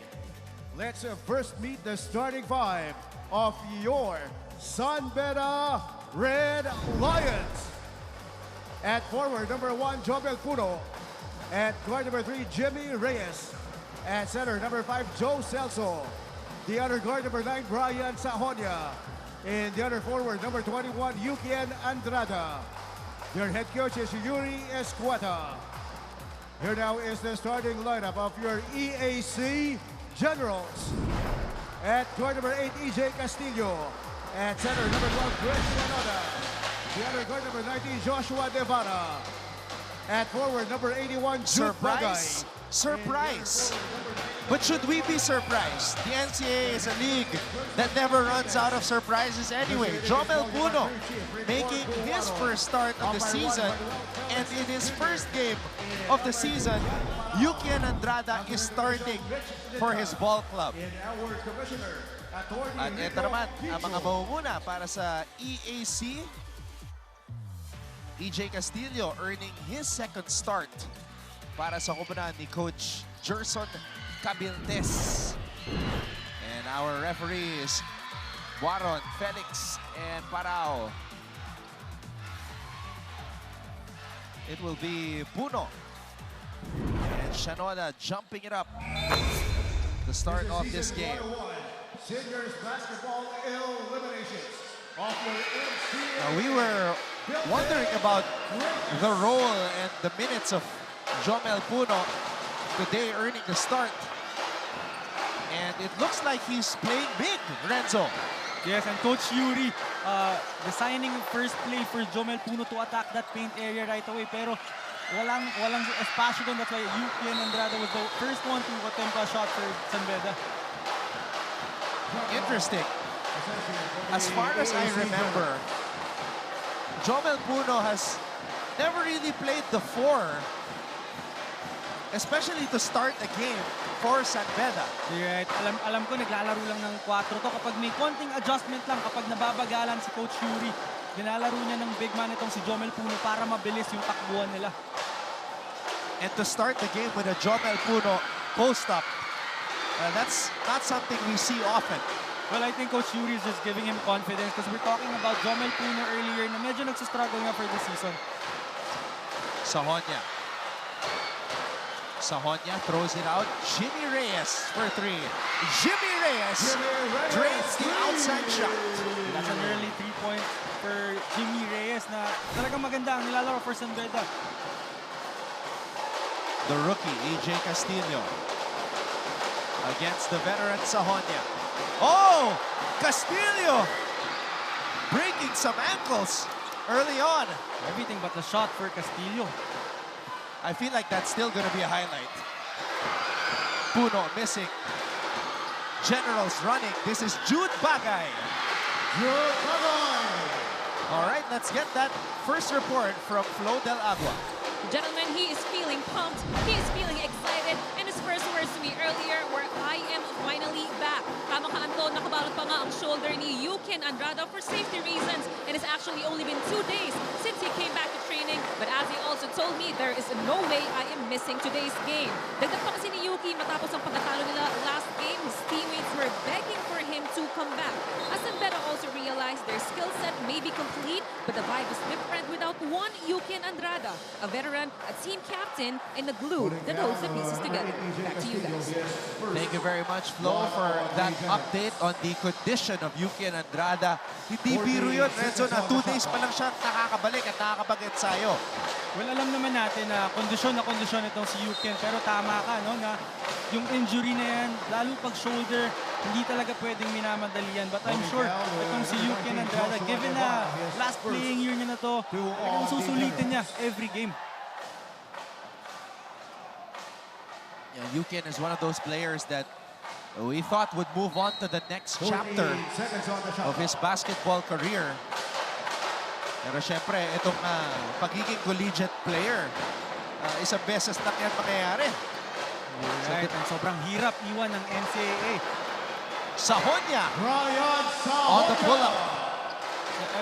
And I love to see Sahonya really aggressive itong sa start ng laro natin. Kasi nga, nabanggit natin kanina na last game, medyo late na siya nag-step up for San Beda. Castillo. And Castillo is able to draw a foul. That was a great attack by Castillo. Napaka-bagal lang, no? Meron siyang sariling pace.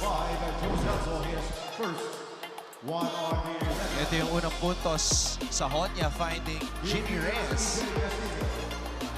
And then, makikita natin, Brian on the pull-up.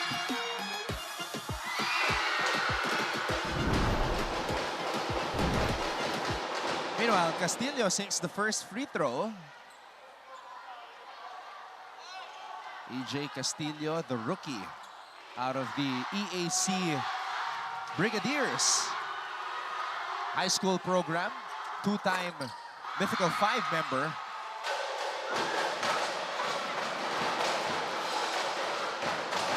Puno, Andrada, and that's what Jomel Puno was doing a lot in season 99 when he was a rookie, crashing the boards. Well, I was about to say na yun nga, yung Jomel Puno na hinahanap natin the past 3 games ng San Beda. And I feel like now he's back. An active Jomel Puno is a scary Jomel Puno. And when he's locked in, hunting for those offensive rebounds, that was the Jomel Puno San Beda had when they won the championship. And there's no stopping Jomel Puno getting that offensive rebound. Lalo na kapag hindi mo na box out ng maaga yan. Because he's very tall, sobrang haba ng arms niya, and he's very athletic.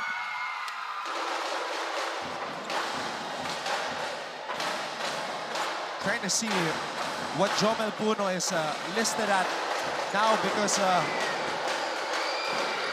there's a debate as to whether he's 6'6" or 6'7". Oh, okay, he listed himself. He listed himself at 6'6". Okay. But I think he's a lot taller than what he listed. Baka mas mababa para makapaglaro ng gwardya. Oh, at saka yung athleticism niya, hindi lang pang 6'6" talaga eh. Jimmy Reyes gets the ball back from Andrada. Reyes.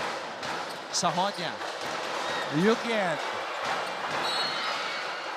And another offensive rebound for Puno. You're right, another offensive rebound for Jomel Puno, and I really love the aggressiveness of Jomel Puno early in this game, pero I also love the activity of Sahonya. Really trying to get everyone involved early in this game. Nakita natin, may pasa siya kay Reyes on first possession now. He's trying to set up Andrada. Reyes. Sahonya. Sahonia steps back, fires a three. Another offensive rebound for Puno. So the gamble of Coach Yuri starting Puno at the 4 really paying off itong early stages ng ball game natin.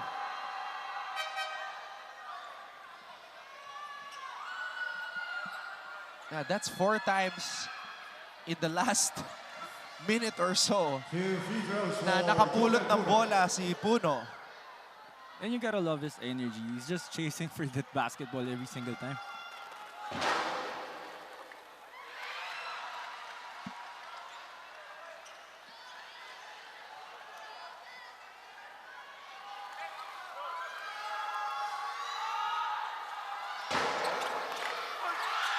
Missing on both free throw attempts. Bagay.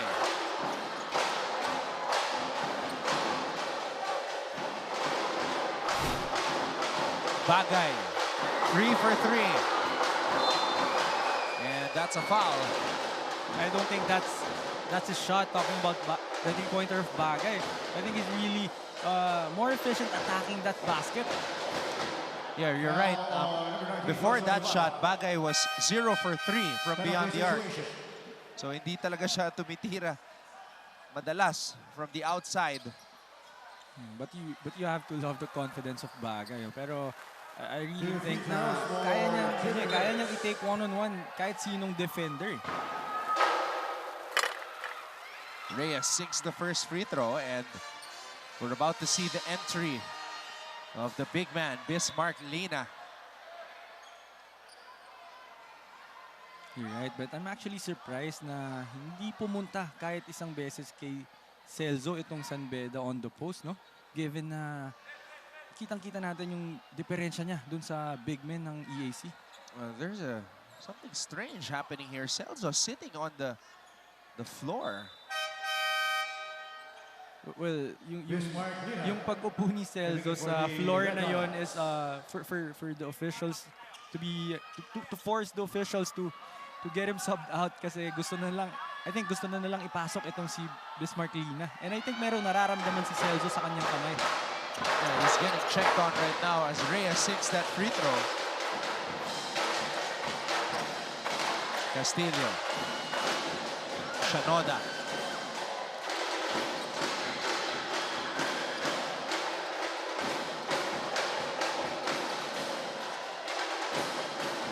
Seven on the shot clock. Oftana. And the Generals will run out of time as Postanes went up for that shot. That was a bailout shot for EAC. I thought San Beda really did great defensively.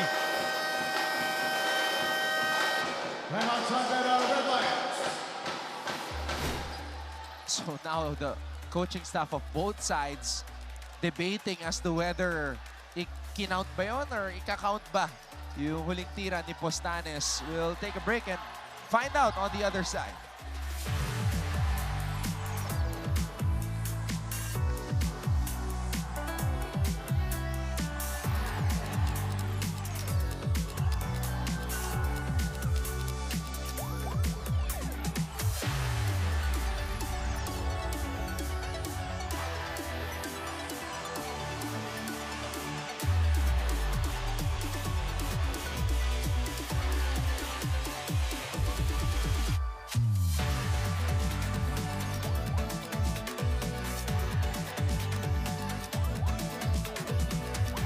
So as of this point, hindi pa rene-record yung huling tinira ni Postanes. So it looks like a no count. Well, initially from where we were sitting, Renzo, parang late na nung tumira si Postanes. Well, it's really a close one. And I think EAC is really gonna fight for that point, especially if San Beda is really playing well and they're really aggressive right now. Sobrang malaking bagay yung point na yun for them.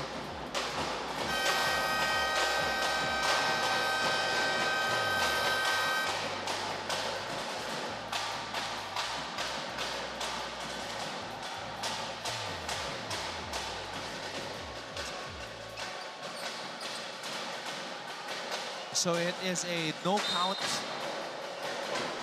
San Beda basketball.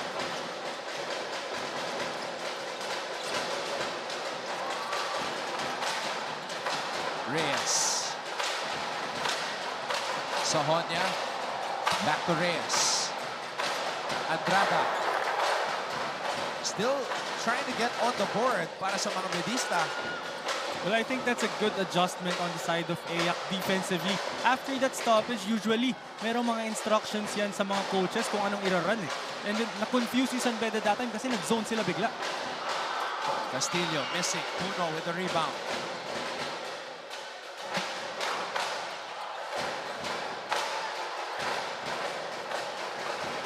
Reyes. Reyes to Sahonia. Inside pass to Lina. Oh, that's 3 seconds for Bismarck Lina. And that's back-to-back possessions for EAC doing a good job on defense.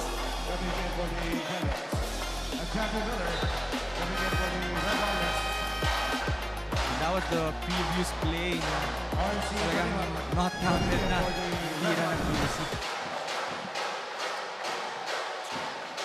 Kalimat, Miller, and Gonzalez are now on the floor for the Red Lions. And San Beda is going big right now with Gonzalez on the point. Postanes. And Postanes gets on the board. And as soon as I said that San Beda went big, inatake naman agad ng EAC to sa loob.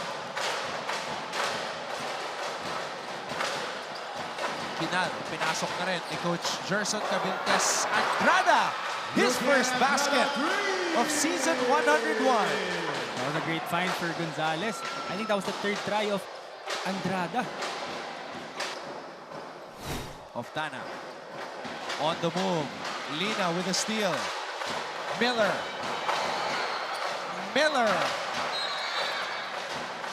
And Jati Miller is able to draw the foul. That was a good attack by Miller. Really being aggressive. First, Yellow Galisto. It is Roland Omanda. Coming in for the Yellow. 50 girls for Jati Miller.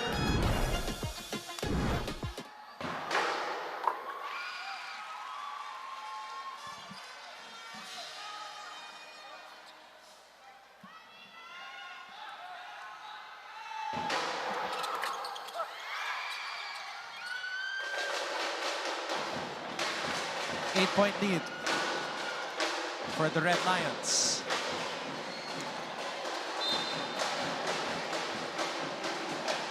That's the same play they ran earlier.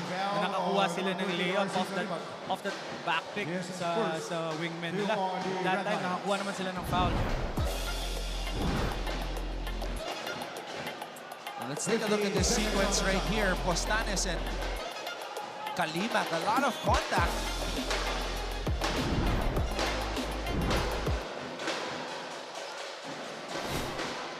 Omandak. Kinal on the pull-up. And Miller comes up with the rebound. That was a great shot by Kinal. Talagang alam niya na merong challenge sa kanya dun sa three-point area. That's why he took that one dribble before that pull-up. Kalimat. Gonzalez.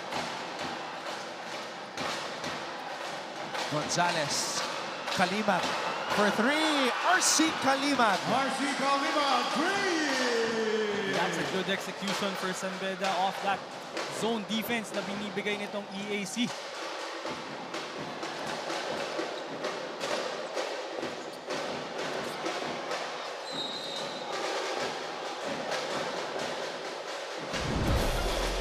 Let's take a look at this. Nice setup by Nigel Gonzalez, ready to shoot. RC Kalimat. That was a good read for Kalimag, recognizing na yung tag ng EAC mababa. That's why he lifted. It is now a double-digit advantage for the Red Lions.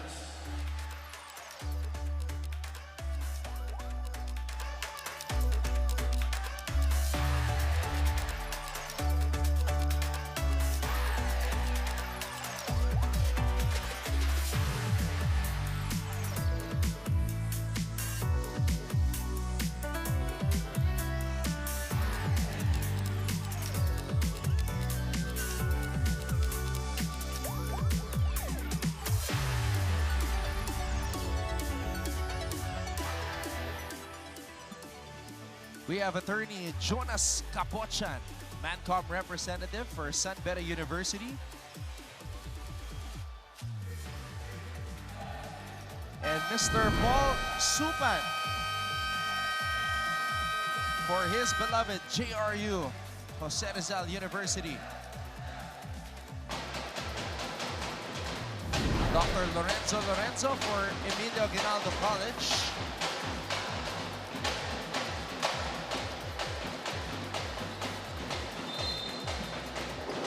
14 seconds on the shot.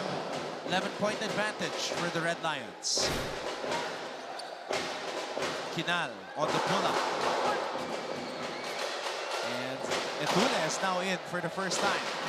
It was a tough shot for Kinal. I thought he had the driving lane, but opted to go for that pull-up jumper. Gonzalez missing on that triple try. Miller for three.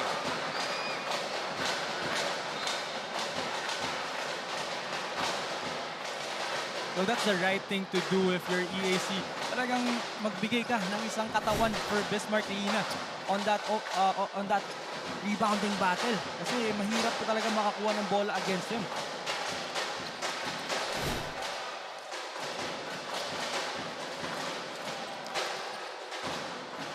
Loristo. Postanes. Omandak.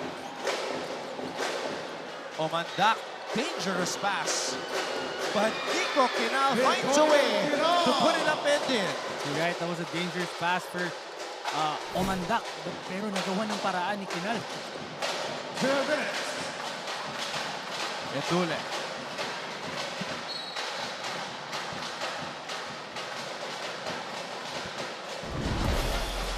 Strange pass there. I think there was a little bit of confusion as to kanino pinasa yung bola doon. Kalimag unable to hold on to it. He thought about taking that shot pero nakita niya yung backdoor ni Kinal. Kinal. Ochavo. Kick out. Postanes.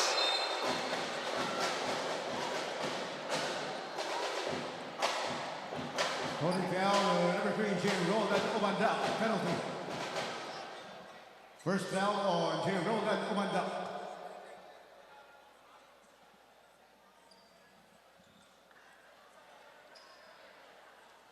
A minute and 31 to go here in the first.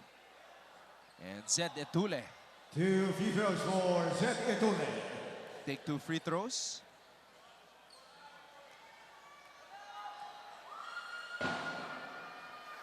First free throw up and in for Zed.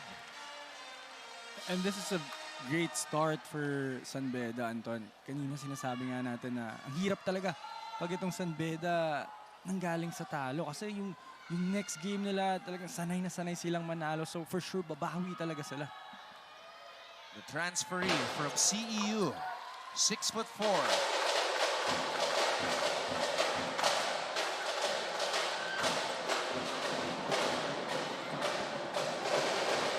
Ochavo. Omandak. Kinal with a floater. Nicole Kinal. That was another backdoor play para dito sa EAC. Para kay Omandak and Kinal. And I think na talagang nag-work yun for them eh. Talagang basang-basa na nilang dalawa yung mga ganung sitwasyon. Holding foul, number 14, Nicole Kinal, penalty. First foul on Nicole Kinal. 2 free throws for Zed Etule.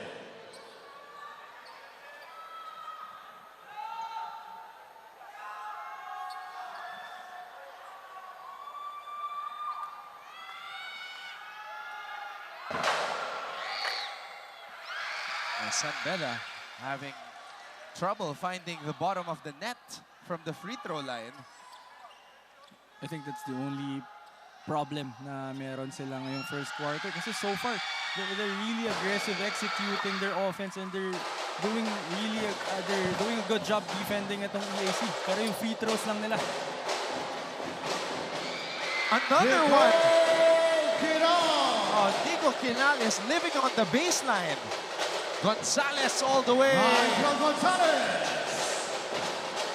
Well, I want to go back to that play by EAC. Yung backdoor ni Kinel kasi basa-basa na lang yun. As we see another three-pointer for Nicole Kinal. Pero going back to my point na ang galing na lang magbasa talaga ni Kinal ng binibigay na defense sa kanya ng San Beda. Kaya naka-counter niya lang agad. Mainit. Hindi ko Kinal ngayon. Already 9 points in the game. Talagang perfect yung sinasabi natin kanina. Critical thinker. Ito si Kinal. Lina gets 2. Generals, Etule. Gonzalez. Kalimag on the drive. Kalimag floater, no. Lina, offensive rebound, power dribble. Lina. Bostanes gets it to Ochavo. Ochavo has to shoot. Yun lang.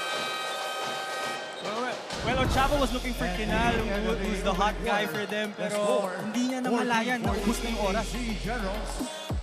And 21 for the San Beda Red Lions. Oh, look at that. Gliding layup by Nigel Gonzalez who went coast to coast. At eto naman yung 3 puntos ni Nico Kinal that upped his scoring to 9 points. So a 9-point first quarter for the EAC captain, but his team is down by 7 against the San Beda Red Lions. We'll be back for quarter number 2.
Second quarter is officially underway. Thank you so much for joining us here on GTV simulcast on Heart of Asia. Anton Rojas, Renzo Navarro, and Flo Del Agua, your broadcast team for this matchup between San Beda and EAC. John T. Miller putting it up. Lina, offensive rebound. Lina stripped. Generals are running. Omanda, extra pass. At may foul na tinawag dito kay Etule. Well, that was a good defense for EAC, and they really did a great job running that break, getting a foul against San Beda.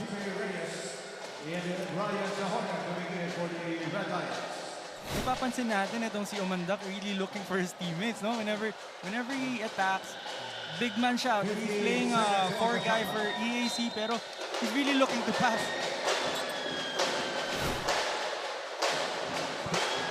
Omanda. Ochavo, 3 for 3. And Sahonia comes up with the board. Miller. Miller. And Junty Miller will get the bonus. Then you have to love Ochavo, really. Trying his best to challenge Miller, but John T. Miller is just unstoppable on that fast break. I never thought that I would see a Pinoy step on a 5'5" guy.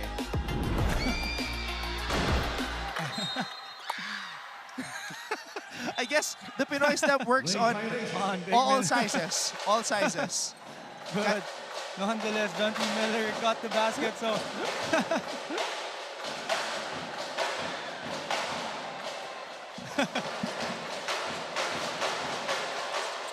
Sila dalawa talaga yung nagbabantayan, Renzo eh. I know. It's very interesting Ito si Coach Yuri, nilalagay si John T. Miller kay Kyle Chavo. And I think kaya niya nilagay si John T. Miller dito kay Ochavo kasi kaya naman niya sigurong humabol. And I think na nire-ready lang nila for switching. Kyle Chavo is one of the hardest guys in the NCAA to stay in front of. He's one of the fastest guys with the ball. Oh, very quick and very shifty. Itong si Ochavo, napakadaming galaw. Ang ganda ng handles niya.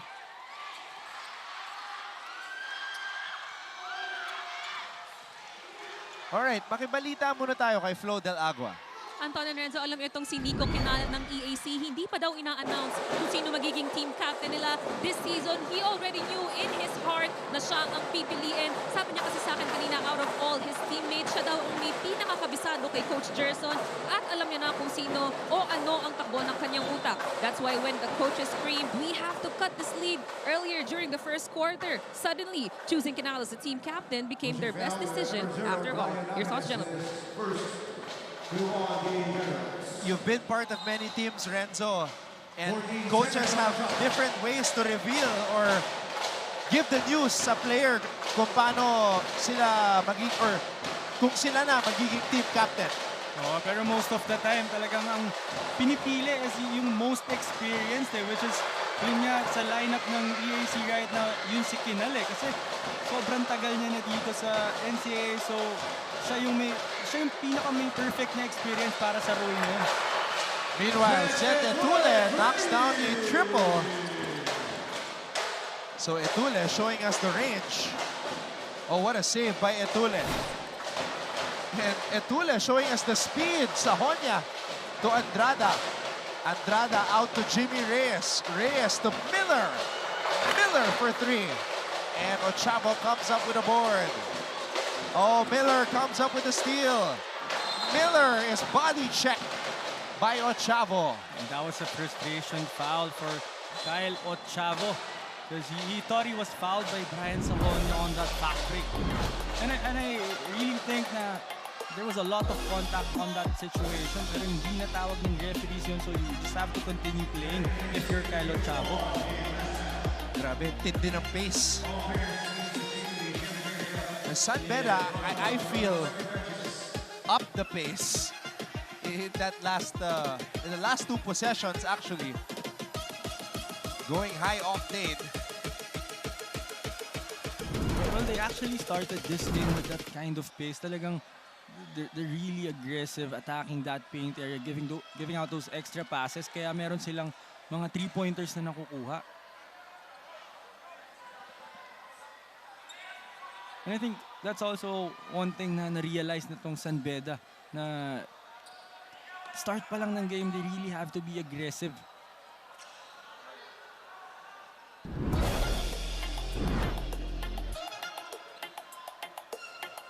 So this was after. Ayun.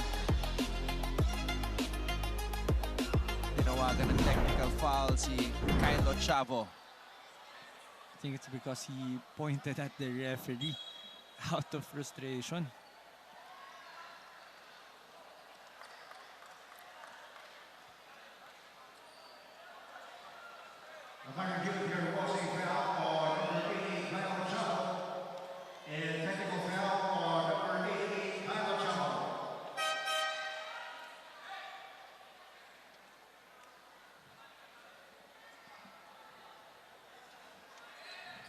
Warning on the AC Generals bench.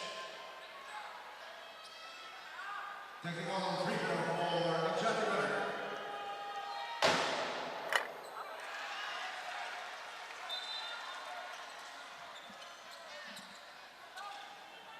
During one interview, Miller was being asked about the adjustments of playing here in the Philippines. He mentioned the drums, na hindi siya sanay sa drums. Well, yung drums is actually one thing that I miss so much. Sa nilalaroan ko ngayon, yeah, there are a lot of fans, pero wala na yung ganitong suporta ng drums sa school mo. Meanwhile, Yuki Andrada goes up for that turnaround jump hook. naman si Jimmy Reyes ang tinawagan ng foul. Dito mo rin masasabi na sobrang veterano na ni Andrade. I know na wala siya ng ilang laro and is really excited to play, really can't wait to play, pero wala siyang pinipilit ng mga tira ngayon. He's just really running the system of Coach Yuri. Kenny Estacio coming in for Jimmy Reyes. 16 seconds on the shot clock.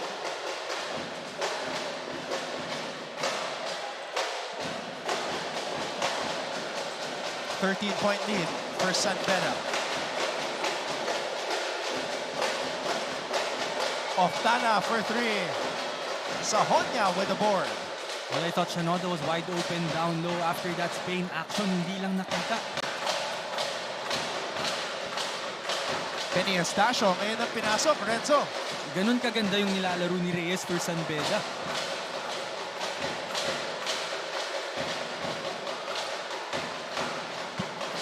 This is a deep point guard rotation. Jomel Puno with another offensive rebound. And this is scary for the rest of the league na nakita natin na nagising na itong si Jomel Puno. Yeah, how can you box out an athletic 6'6" guy?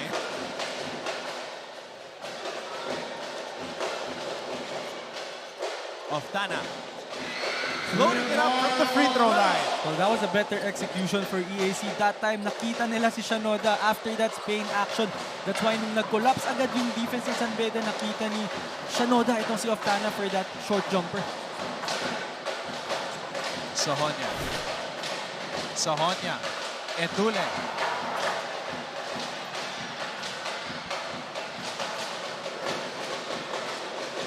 Kinal. Shanoda in the post.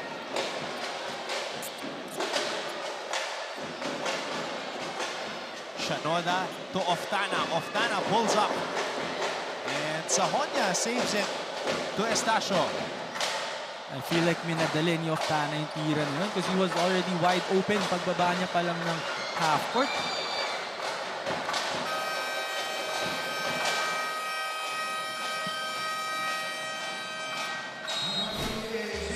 Coach Gerson Cabiltes calls a timeout. San Beda leads EAC 30-17.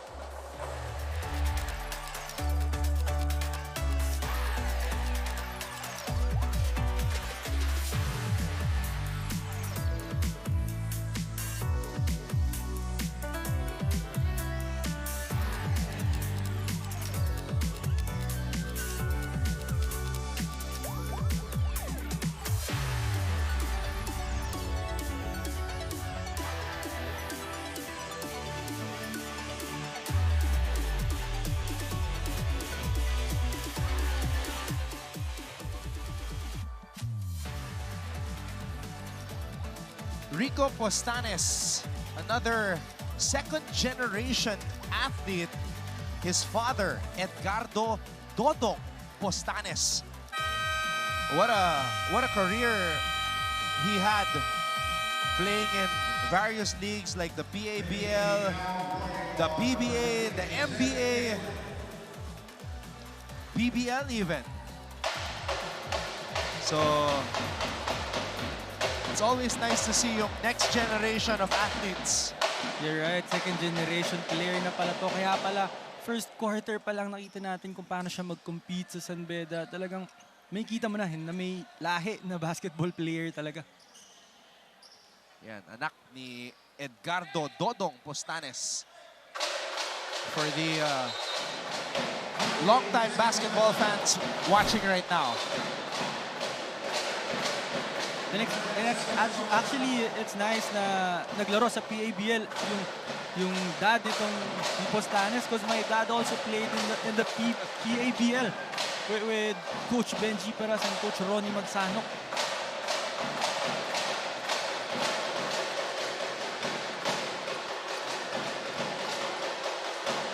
Estacio. Andrada. Estacio.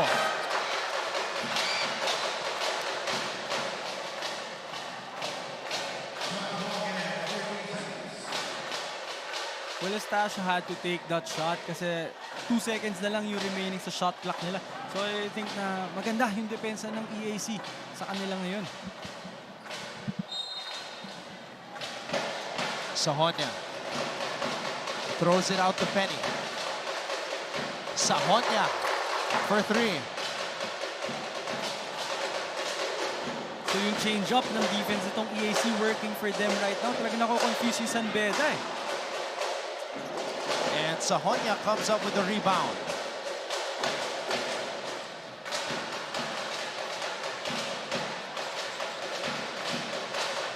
Estacio for 3.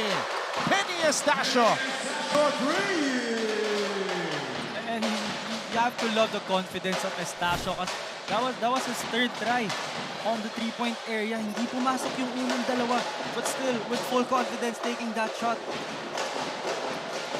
Villarente throws it out to Oftana. Doria, offensive rebound. Doria able to draw a foul. And another veteran for EAC. Itong si Doria. Kita natin gano'n siya ka-patient doon. First, four on the red light. 2 free throws for Adam Gold.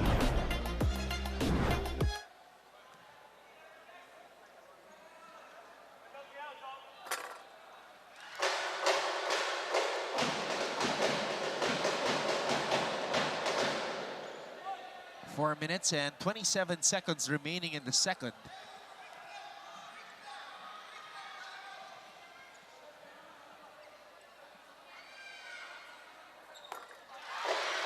Doria sinks the free throw.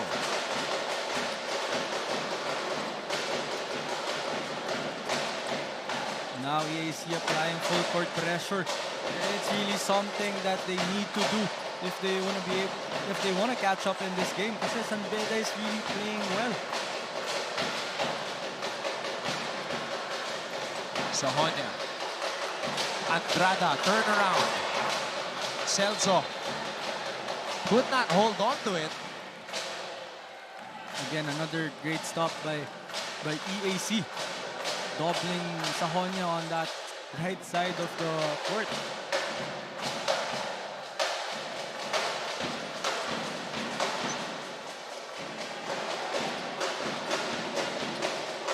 Doria.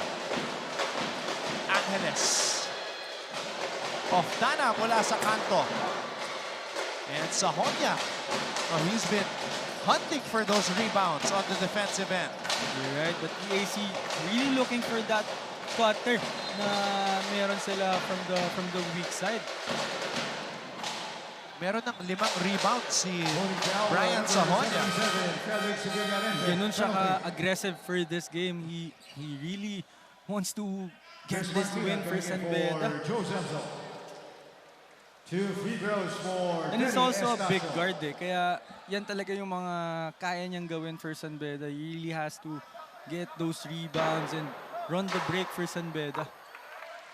Yung mga teams natin sa NCAA na kakagaling sa pagkatalo, fumiflex na eh. It started with Mapua with that lopsided win against San Sebastian. And then today, Arellano flexing against LPU, exceeding that margin of victory that Mapua established. And now, San Beda is way ahead against EAC in this game. Well, that's the right approach naman talaga for every team. Na after mo matalo, instead of ma-frustrate ka, instead of malungkot ka with that loss, kailangan talaga isipin mo na lang kung paano ka babawi. Yung next play na mentality talaga.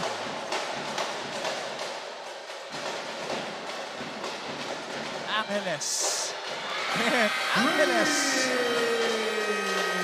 drains a triple, a badly needed basket for the Generals.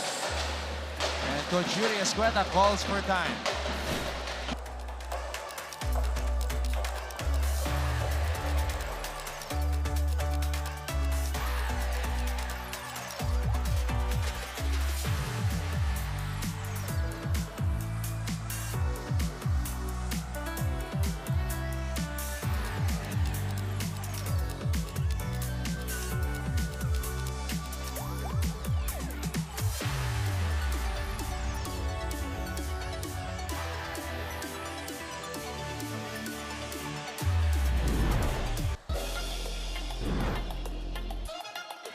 Let's take a look at this last play right here of Tana.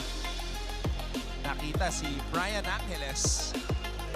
And Angeles is able to convert.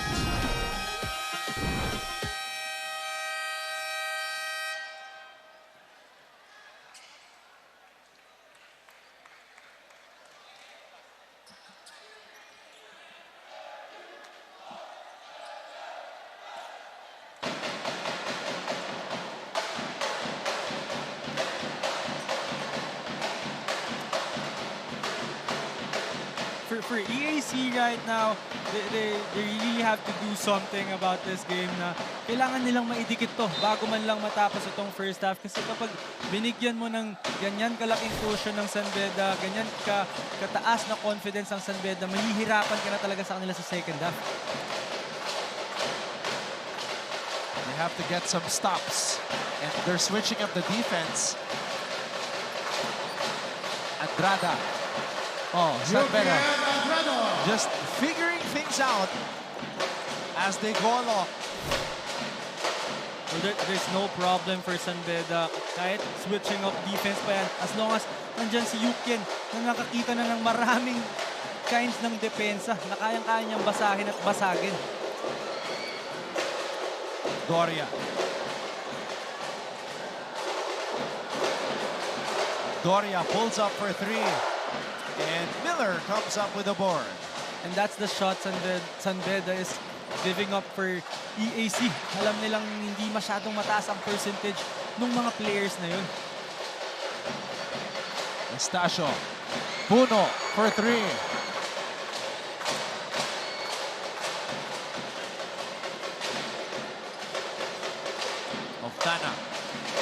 Oftana.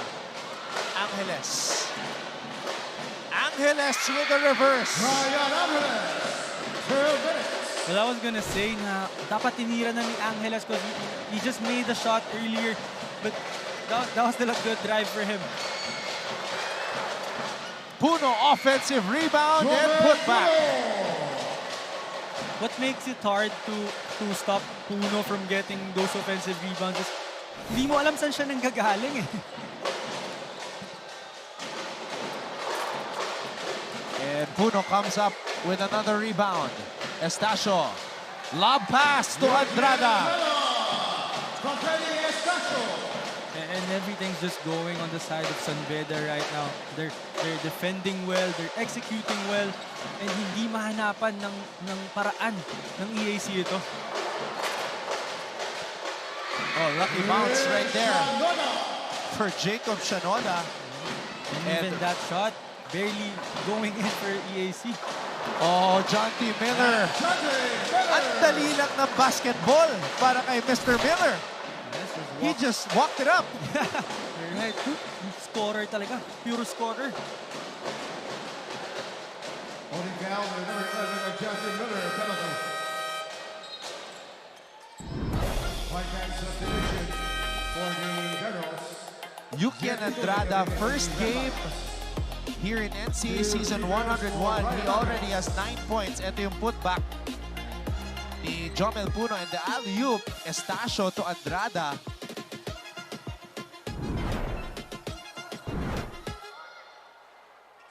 At pagkatapos nun, yung pull-up ni John T. Miller. Simpleng pull-up. Oh, tapos walang reaction from John T. Miller kasi it's something that he does every day. But I want to go back to that play, yung alley-oop kay Yukien Andrada. It's something that you don't see every day.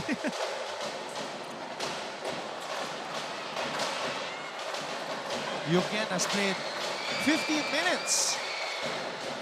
So, that's a good sign for San Beda. Maski 2 beses pa lang nag-ensayo. Oh, alam naman natin na kondisyon talaga itong si Yukien. But San Beda, I don't think they're gonna force Yukien to play the whole game, especially na may siyang injury. Ito, Renzo. John T. Miller making it look easy. Sheesh! And habang tayo talagang namamangha dun sa jumper na yun, si John T. Miller bumaba lang sa depensa. Walang ka-reaction.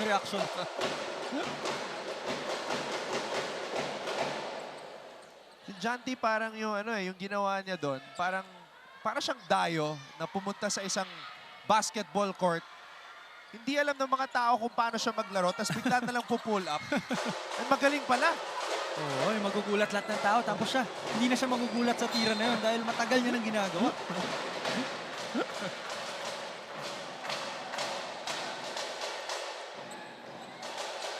But it's interesting, no, for EAC na ngayon lang pinasok itong si Tolentino, one of the veteran guards na meron sila in their lineup right now. Seconds on the shot clock.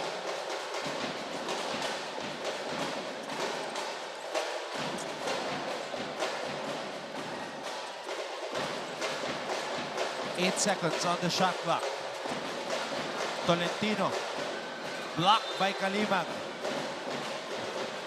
Sabi siguro ni Tolentino, ngayon na ako pinasok. Gagawa ako. Diskarte ako dito. Well, he had a separation, but I don't think it was enough to get a shot against Kalimag. Kasi malaki rin itong si Kalimag eh. Gonzalez with a rebound. Beda has time. Gonzalez with the left hand. Pangalawang coast to coast mula kay Nigel Gonzalez. And the end of the half, it's 45-28 for the San Beda Red Lions. Grabe. Nigel Gonzalez. Nobody. Walang humarang. Kaya diniretso na ni Nigel, giving San Beda a 45-28 advantage over EAC at the half.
At the half, our score is 45 for San Beda, 28 for the EAC Generals.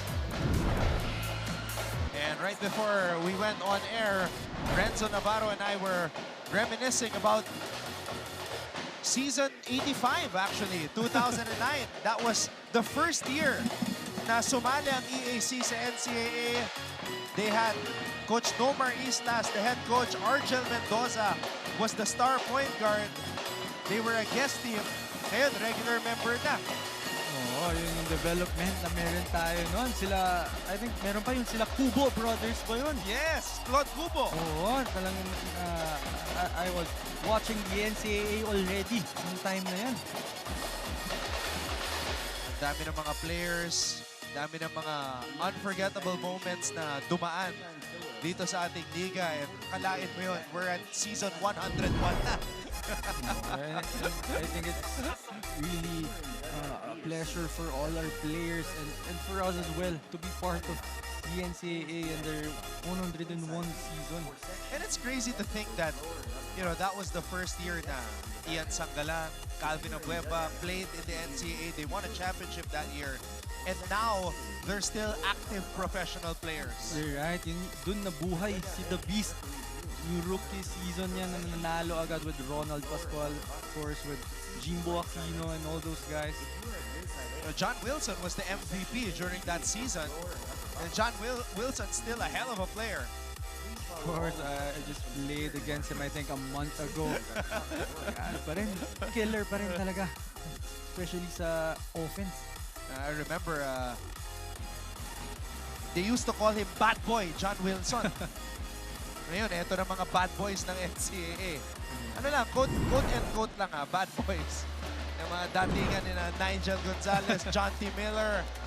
You know, yun yung mga, he's a bad man when they walk on the court and do the things that they're able to do. But just looking at the stats, Renzo, dominance sa rebounding itong San Beda at EAC. You're right, San Beda really controlling almost all the categories dito sa game na to, especially that rebound.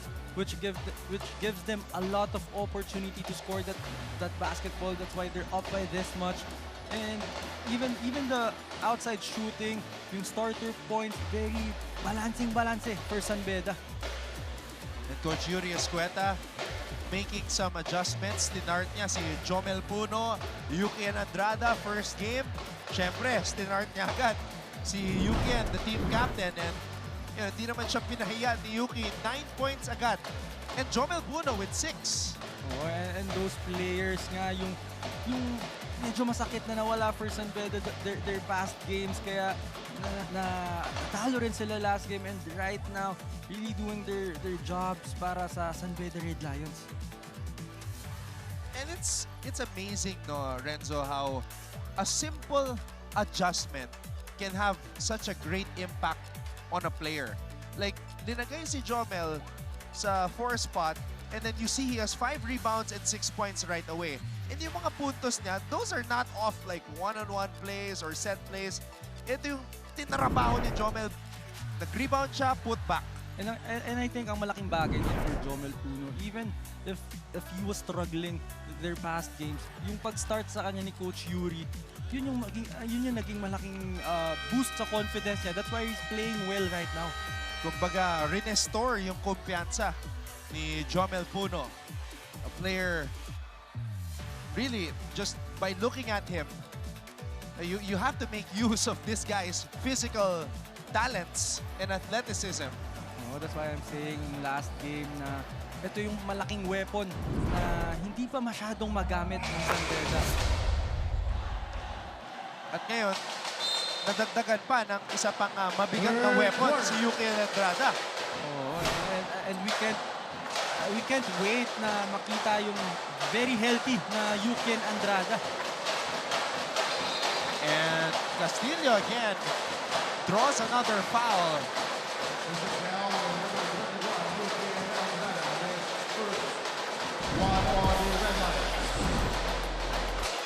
Every time EJ Castillo plays basketball in the NCAA, it's like he has stat categories of his own. Like how many ankles he was able to break, how many defenders he was able to shake, and how many big men ang napatalon sa Pinoy step niya. He's very deceiving. Talking about itong si Castillo, no? Hindi siya sobrang bilis. Alam niya lang talaga kung paano laruin and paano dalhin yung mga defenders sa sarili niyang pace na gusto. Andrada. Puno. Sahonia wants to post up Ochavo. Ayan. Better angle. Sahonia throws it out to Reyes. Andrada for 3. Sahonia offensive rebound and put back. And that was the 6th rebound nito ni Brian Sahonia, and I think that's something they could really go to, yung post ni Sahonia against Ochavo, not necessarily to take a shot but to create something for San Beda.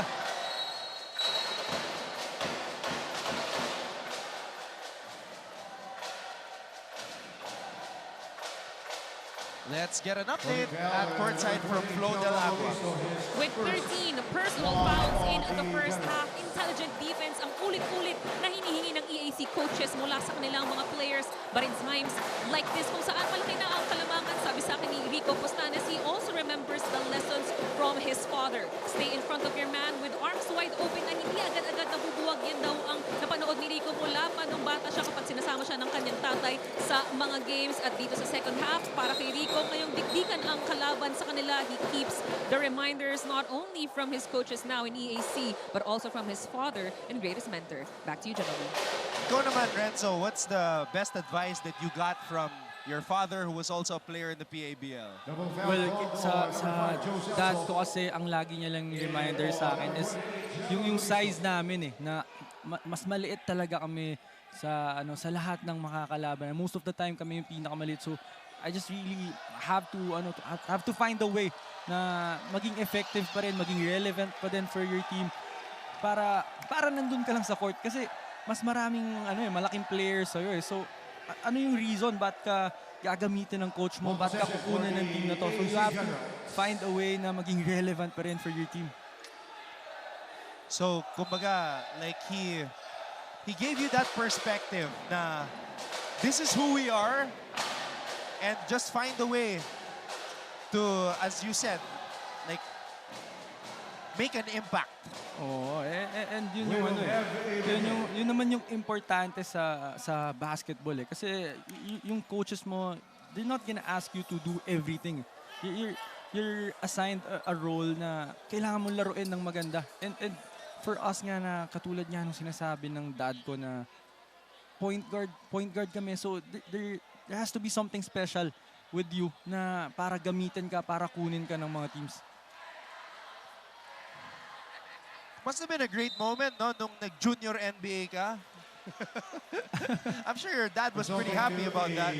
Oh, and I think that was the first time na may ganun ako kalaking team na nasalihan eh. Kasi I think I was 14 years old that time. I wasn't even playing in the NCAA yet. Nasa Team B ako ng Golden Staglets that time. So napakalaking bagay nun for me as well. Di lang sa dad ko. Yeah, that's the first time I actually heard about you sa junior NBA Shot program. at 14 seconds. 47-29. San Beda still ahead. Reyes putting it up and Omandak nearly losing the basketball. Castillo pulls up. Reyes with the rebound.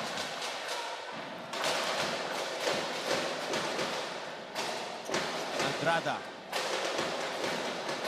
Reyes.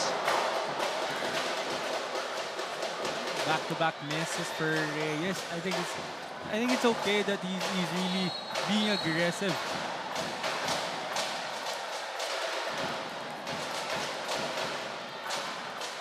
Holding down on number 1, Jordan Puno, his first 3 on the Red Lions. Coach Yuri is adamant about that last ball.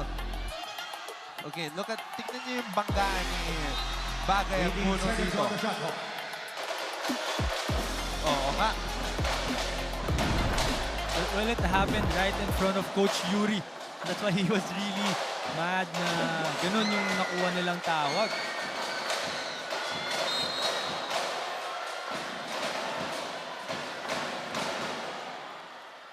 Holding foul, the number 3, J. Roland Omandak, his second 3 I think that's the on 7th the rebound of Brian Sahonia.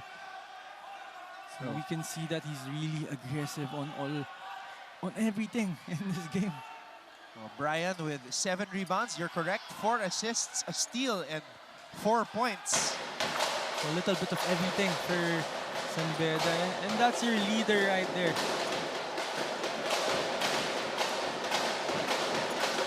Puno.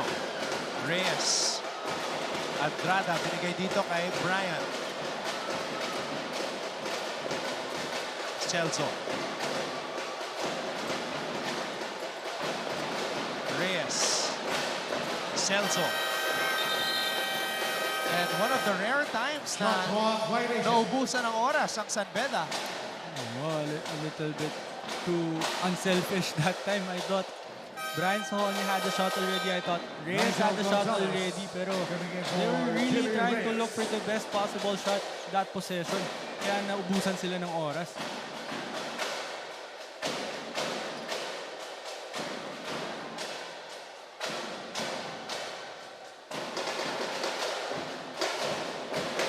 Chavo against Gonzalez.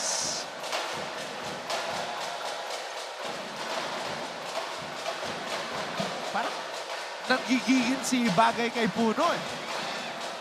Oh, he believes he can really take on Puno, which is a lot bigger than him. He asked for that post-up.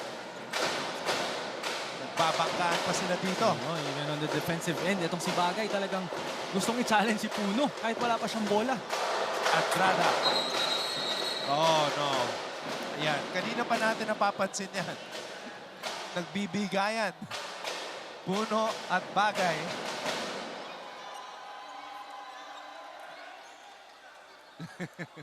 Well, I think this is just out of frustration for Jude Bagay. Kasi kanina pa nakakuha ng offensive rebounds itong si Jomel Puno, which is sobrang nakakasakit for EAC.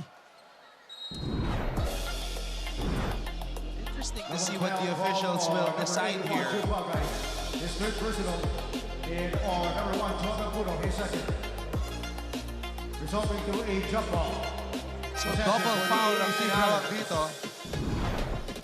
Nagtataka lang si Jomel kasi yung forearm tumama sa liig niya. I think merong second motion na I don't think it was enough contact for the referees to call something.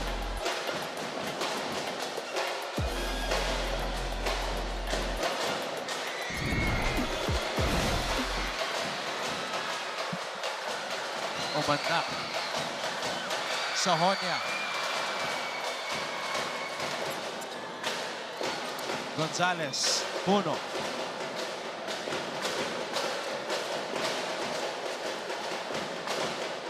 Sahonia. Yukien for 3.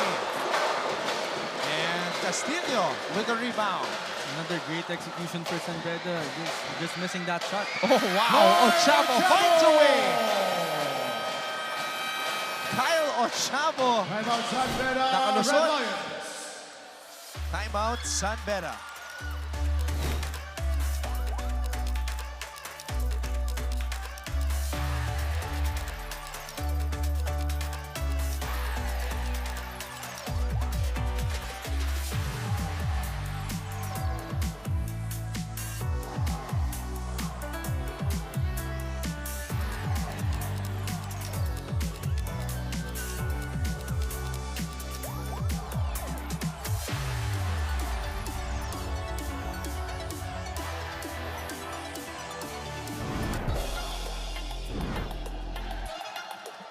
Kyle Ochavo. Nakalusot. Ang tulin eh.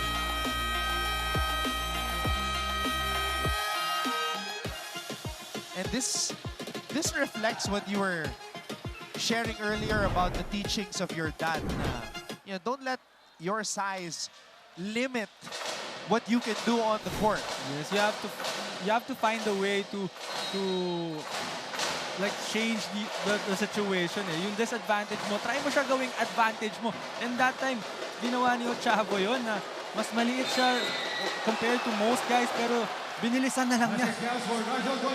Nigel Gonzalez with the flex. And I think he had every right to flex talking about Nigel Gonzalez. Woo! Sumabay ka pa. Nigel Gonzalez.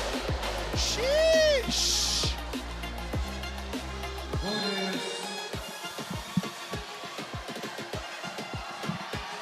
And that was against a much taller guy. That was Loristo. That's gonna come out on the highlights. Awesome plays. Technical foul on the EAC Generals bench. But I think Coach Gerson is complaining about something. I think Nigel Gonzalez warded off a little bit.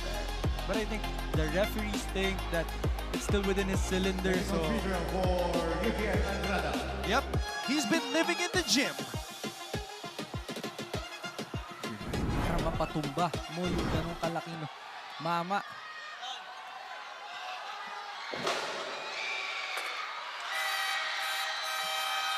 Arellano coming in for the Generals.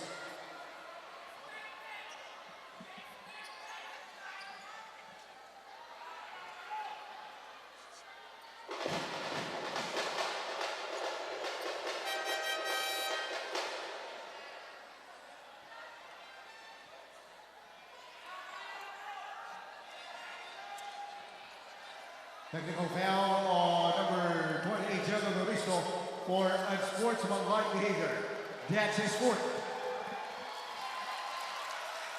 General Loristo called for a technical foul for unsportsmanlike behavior, and he's on the bench. Oh no. I think on his way out.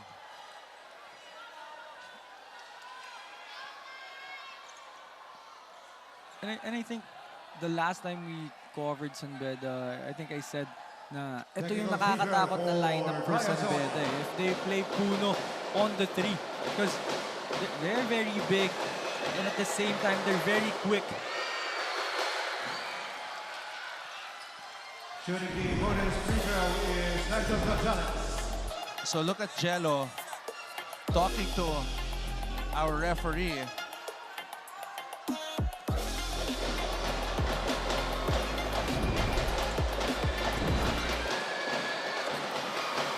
Yan yung mga ang sarap na pag-usapan sa mga podcast. Oh, pare, bakit ka ba napikot? Ano ba nangyari doon? Just to be able to hear both sides, no?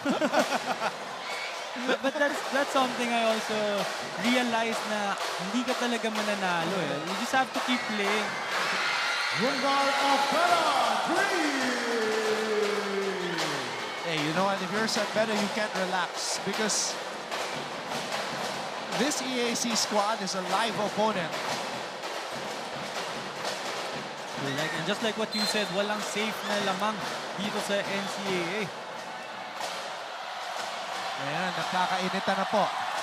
And even the Bedans, the passionate Bedans in the stands are talking to the players.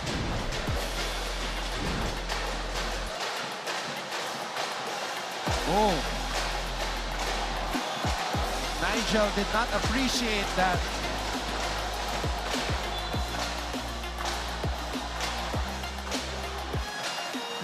Well, I don't think Oftana was really trying to hurt Gonzalez kasi nasa ere na siya eh. So hindi niya na mapipigilan yung momentum niya going down. It's just that there was too much contact. Kaya nag-react itong si Gonzalez. Now, number 91, Wilmar Oftana, and a technical foul on number 91, Wilmar Oftana. His third personal.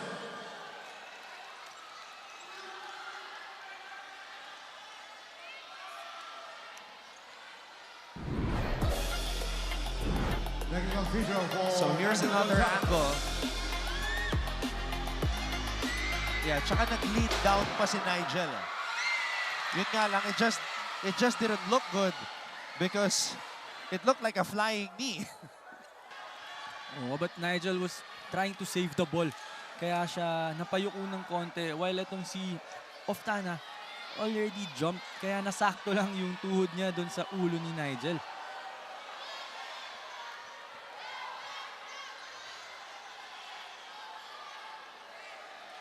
Well, this is a challenge for San Beda to stay composed and just to continue their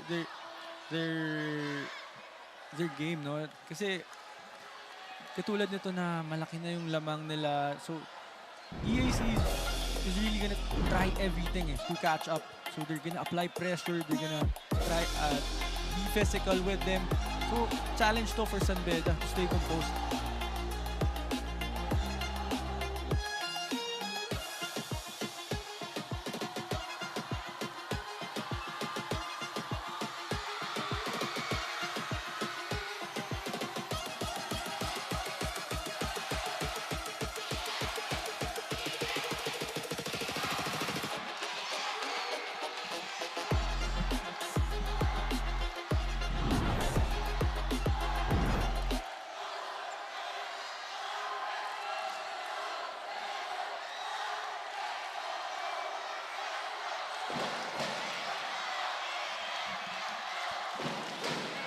So this is a long review. Tumira na ng mga technical free throws ang San Beda.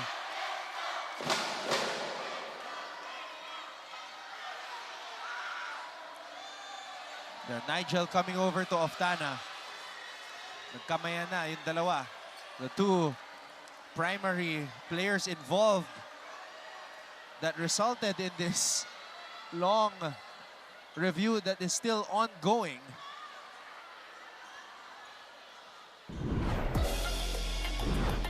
Yan, nagkamayan na. There was a technical foul on the San Beda Red Lions bench. Well, hindi talaga may iwasan na you're gonna get carried away, especially sa intensity na meron tayo, sa physicality. Hindi talaga may iwasan eh.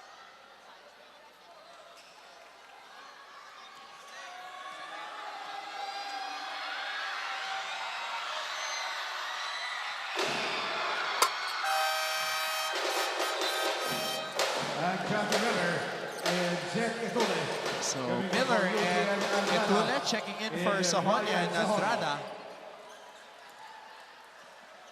And John T. Miller is playing the 2 for San Beda right now. So imagine kung gaano kalaki itong lineup nila ngayon. John T. Miller, 6 rebounds and 5 points today. Oftana. Castillo on the pull-up. Short, Miller.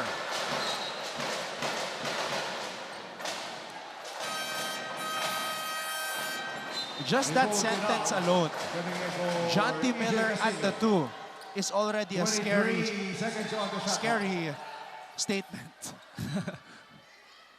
I mean, for his size, 6'4", and you're playing the 2 position in the NCAA, you have the physical advantages on almost every situation.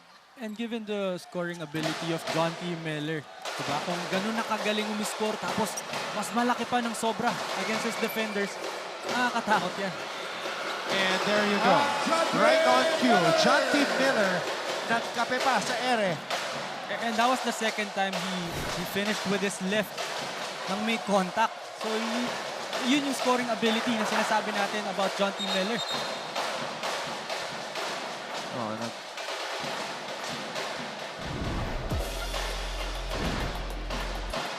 Puno recognizing that John T.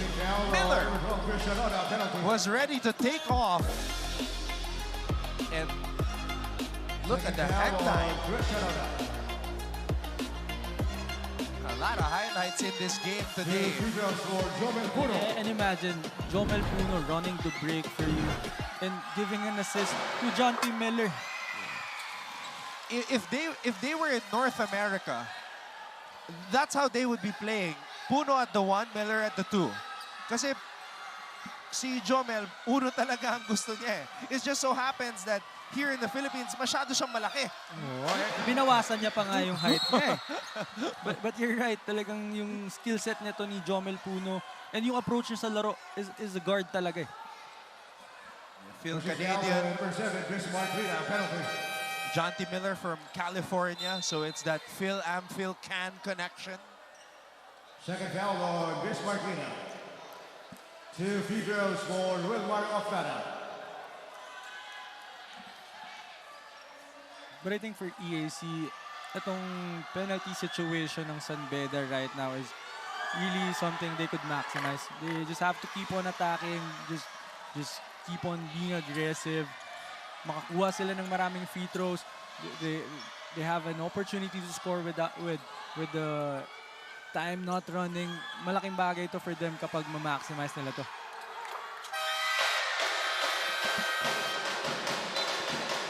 Joshua Devara coming in for Kyla Chaco. Devara coming in for the first time here.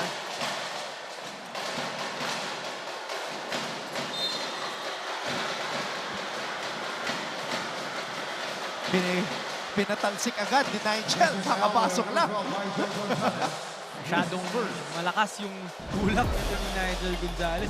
Pero itong si Devara talagang defensive player to eh. RC Kalima coming in for Jomel Puno. Siguro naisip ni Nigel, ngayon na pinasok, malamig pa to. Napasobra lang yung tulak ni Nigel doon.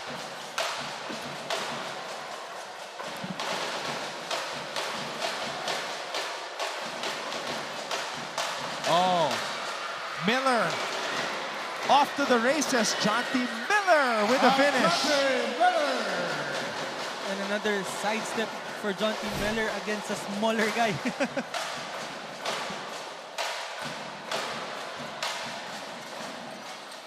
John T. Miller with 9 points now. And that's a foul on Miller. Yung laro nitong si Jonty Miller, parang effortless basketball. And he's not trying to overpower yung mga defenders niya. Talagang tinatalo niya with skills. Yun yung maganda kay Jonty Miller. Because we've been talking about it na he's a lot bigger than his defenders. Pero he's not trying to overpower them. Tsaka, kalmado lang siya maglaro eh. Except in the JRU game. That was the first time I saw Jonty a little bit hype and trying to hype up his teammates as well. Alright, so ito yung kalmadong Jonty Miller, which is very scary for every team na makakalaban nila. And there was also a little bit of frustration on Miller's end during that JRU game. Naalala mo yung sinubukan niyang dakdakan yung isang player? Oo, pero yung JRU kasi talagang matatapang yung players eh. So even with Jonty Miller trying to throw that down, it's a challenge talaga nila yan. Bagay against Kalimak. Bagay on the fadeaway. And I think this is something that worked for EAC, their previous games. Talagang yung post-up ni Baga, yung isolation niya na ngayon lang pinuntahan itong EAC against Beda. Bismarck Lina. Bismarck hasn't gotten a lot of post-up opportunities today. That's actually his first basket as we see this fadeaway from the post. Mula kay Bagay. Well, I think the reason why na ito pa lang yung unang mga puntos ni Bismarck Lina is yun talaga yung sinubukan i-cover ng EAC. That's why they're playing the zone. Kaya sila nagsiswitch up ng defense para hindi masyadong mabigyan yung ilalim.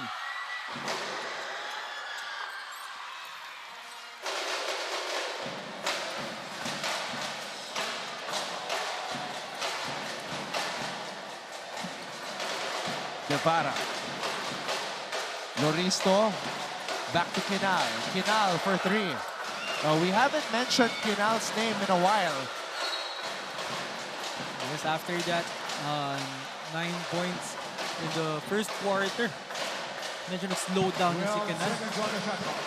Yeah, he hasn't scored since that 9-point opening period. Maganda rin kasi yung coverage talaga dito kay Nico Kinal. Guevara. Guevara on the pull-up. Miller with the rebound. And Jonty Miller was the one who challenged that shot by Guevara, pero he was also the one who grabbed that rebound. Nagtaka nga ako eh. Kasi 'di ba, normally ang tinuturo pag nag-challenge ka, ikaw yung babox out doon sa shooter. Pero siya rin yung rebound. Ang bilis. So yung activity nitong Miller and Sahonia, yun talaga yung nag-work for Beda right now. Miller with 8 rebounds in this game as Beda leads by 20.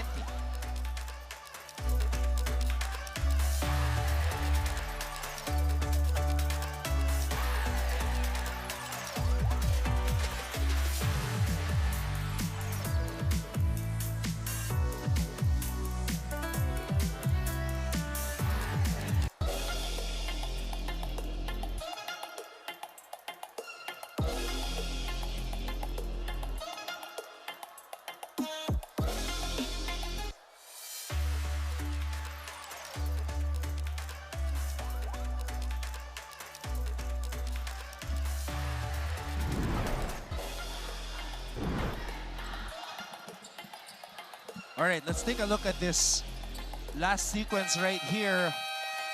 Dominguez and Lina in the background.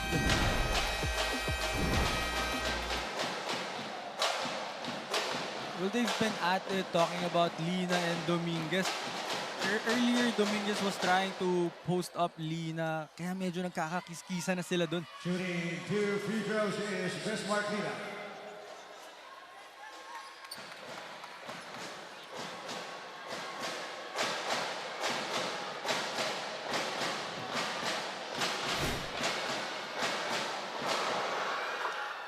I really find it amusing And it never gets old when clearly a player pushes another player and pretends as if they did not do anything. When there are cameras all over the place. Well, kahit naman siguro ako, pag pumaul ako, natawagan, hindi rin ako aamin basta-basta. Well, yun nga yung mahirap for the players right now. Kasi kahit anong tanggi mo, pag nireplay na yan, talagang makikita. Ito na ang post-up. Oh, malaki na to. Malaki na yung binabangka ni Bagay. So, kanina, si Kalimag at si Puno. Ngayon, Bismarck Lina na. I think that's the adjustment na ginawa nitong San Beda. Lina wants it against Loristo. Miller to Kalimag. Etule. And Loristo with a box out. So Nigel Gonzalez was asking for it on the right wing. Hindi binigay nito ni Etule. Postanes. Bagay. Bagay to Devara. 3 on the shot clock.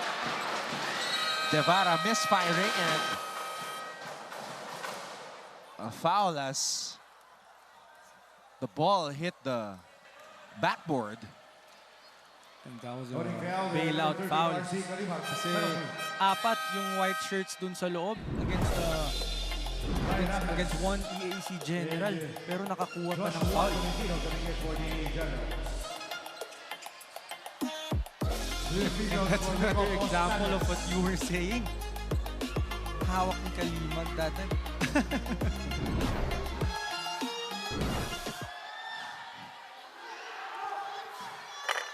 Although, sa sequence na yun, I think it's debatable na walang ginawa si Kalimag doon.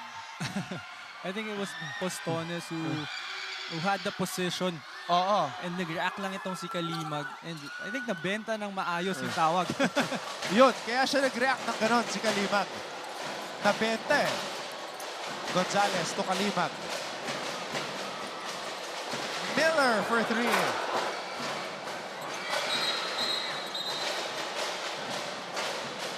Referee signaling a double foul between Etule and Angeles.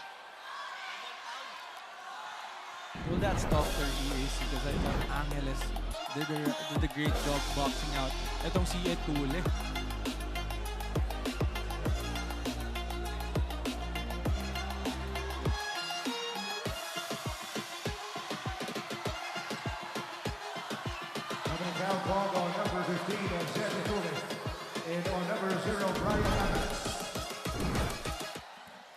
So a double foul. The initial call stays.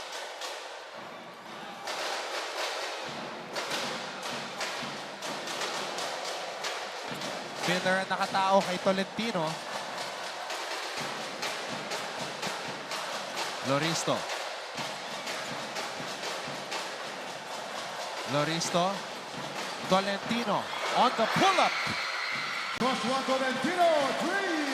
And this is the reason why I was saying earlier na it's very interesting na hindi ginagamit itong si Tolentino because I know this guy, I played against him and he can really score and contribute for EAC.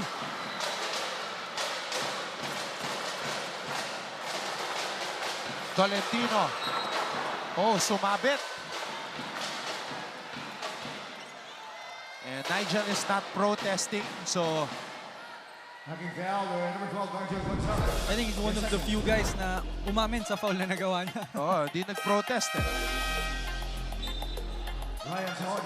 Nakaisa kasi si Tolentino kaya talagang challenge na ni Nigel. Ayun, well, malinaw naman na sumabit.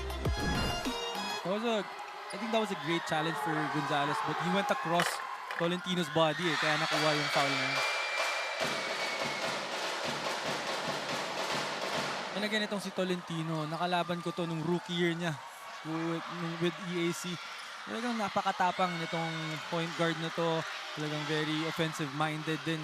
Kaya I'm sure makaka-contribute to ng malaki for EAC. You know what? Much respect to the Emilians. They're down by 16. They're still cheering, celebrating as if it was a close game or as if EAC was ahead. And ito yung gusto mo na support na makukuha mo from your crowd if you're EAC. Talagang hindi ka mawawalan ng pag-asa. I mean, if you were not showing the scoreboard, iisipin mo na lamang pa yung EAC eh. Based on the crowd, the crowd reactions. Yeah. And talagang I'm sure itong EAC pipilitin na makahabol and subukang makuha itong panalo na to for their supporters.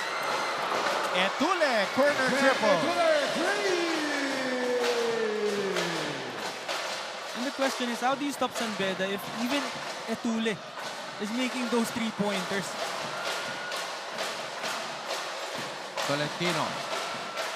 Tolentino. Too strong. Etule with a good box out. Sahonia. 5 seconds remaining here in the third period. Sahonia fouled by Tolentino. So that's going to be 2 free throws for Mr. Sahonia. You're right. With only 2 seconds left in the clock, you gave up a foul. And kay Sahonia pa, binigyan mo siya ng 2 free throws to end this quarter.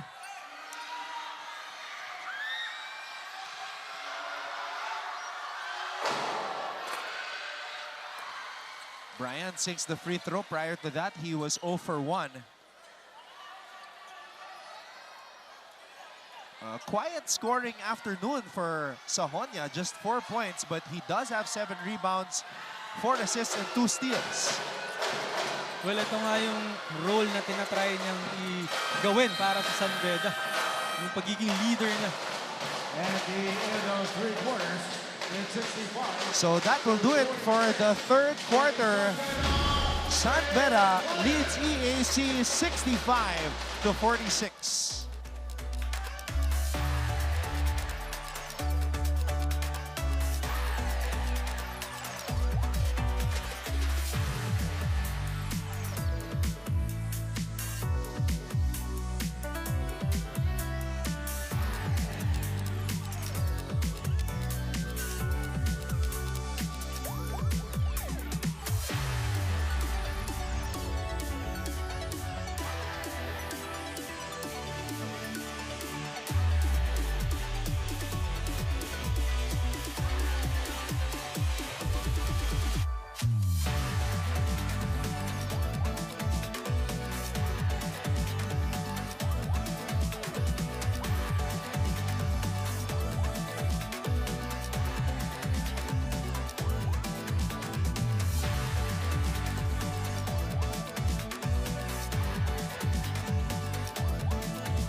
One of the most physical games we have seen so far here in season 101.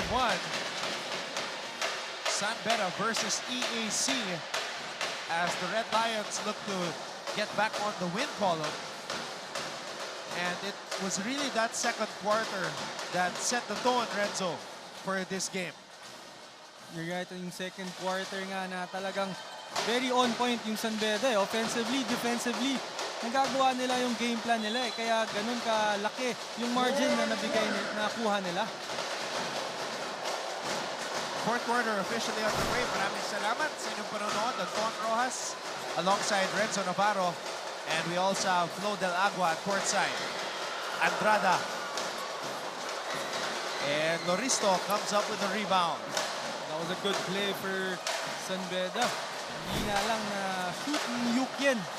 I think mayroon pa siyang konting nararamdaman with his right shoulder.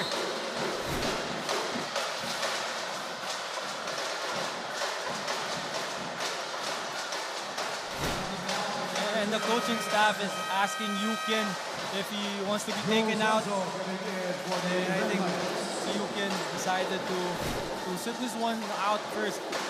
Para I think meron talaga siyang nararamdaman eh. Kasi kanina niya pa sinisenyas.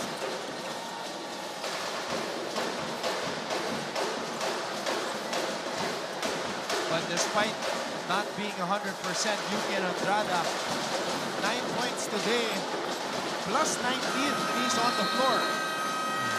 That's Yuki Andrada for you. He really does a lot of things na hindi mo makikita sa stat sheet eh. Yung presence niya lang doon, the way na mag-execute siya, he reads the situation. That's what Yuki really does for his team. Celso. Holding now, number 14, Nicole Final. And again, we were talking about it earlier. GAC is really trying to be physical on San Beda, but as soon as that foul was called, Ryan Sahonia signaling on his bench na okay lang siya.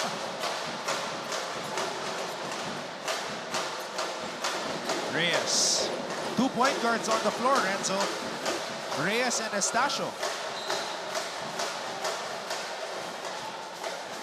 Well, I think after that Spain action, I think it was Estacio or Reyes who had the shot already. His second, 2 on the Generals. 14 seconds on the shot clock. Celso. Celso to Etule. Etule to Sahonia. Sahonia to Reyes. Reyes has to shoot. And Etule rises up for the rebound and put back. And you know what, Anton? Itong si Etule reminds me of nung rookie year ni Calvin Oftana. For San Beda, ganyan ang ginagawa niya. Talagang nasa corner, three-pointer. Tapos yung mga offensive rebounds, kinukuha lahat ni Calvin Oftana during his rookie year. Calvin Oftana, former NCAA Rookie of the Year. And Sahonia comes up with a board. I think that's 8 for Sahonia.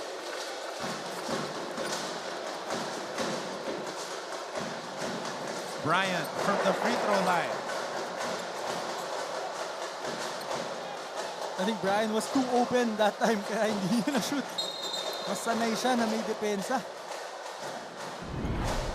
Pareha sila ni Deo Cuajao. Si Deo, aminado siya eh. Mas gusto niya yung medyo ma-challenge eh. Well, for those players kasi na talagang mga dead shot shooters, when they're working out on those shots, talagang ini-imagine nila na may defender yan eh. Kaya pag biglang wide open sila, minsan mas masama pa yun for them. Coming in for Zedicone.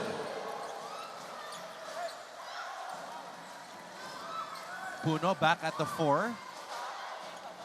So,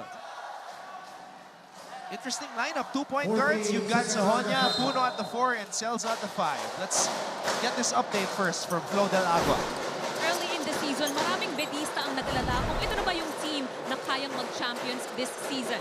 And at that time, one major missing piece ay ang kailangan na si Jomel Puno. But with his presence today, it is obvious that Jomel may have started the season late. But as he told me a few minutes ago, the important thing is I am here now. So with San Beda recalibrating right in front of us, let me ask this again. Ito na ba yung team na kayang mag-champions this season? Well, it's far from over, but the scoreboard now could give us an idea. A lot of people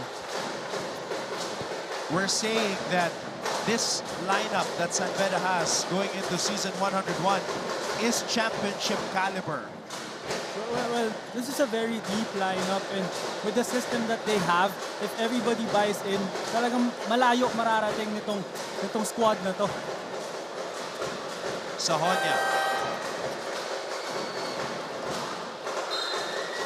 And the good thing about season 101 is there are a lot of teams that you can say are championship caliber. Yun nga yung maganda sa teams natin yun, and with the format as well. You really can tell kung sinong hindi mo talaga alam.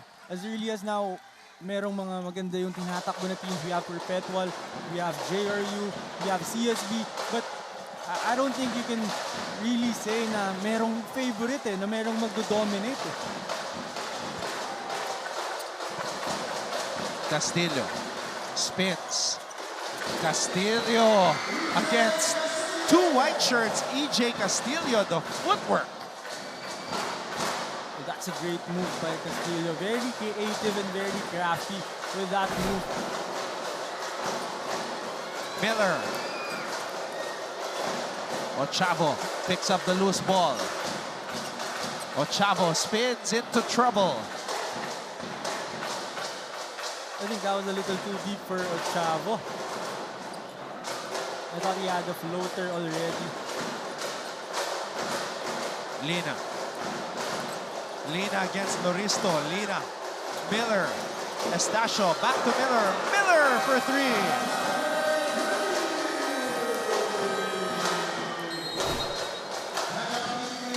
Shanti Miller with 12 points to lead all scorers. It is a 22-point lead for San Beda.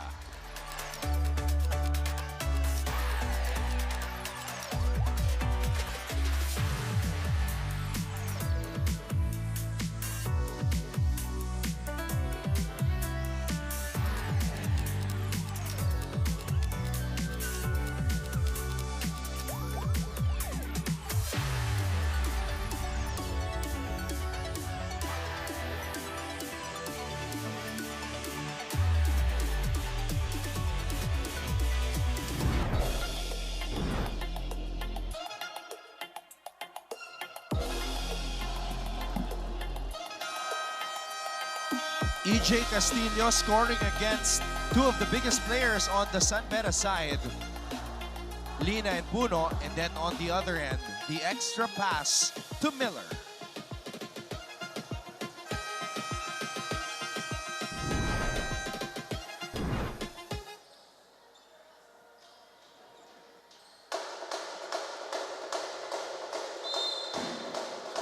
.22-point advantage for San Beda.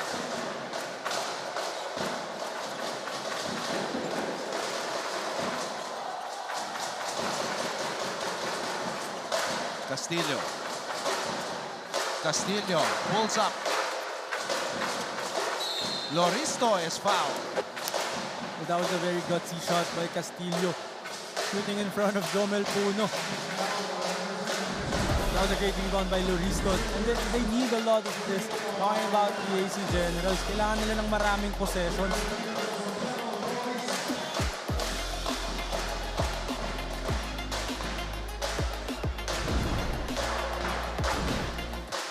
And they have to make their free throws. Kasi ito yung ito yung perfect situation for them. Naka-stop yung time pero meron silang opportunity to score.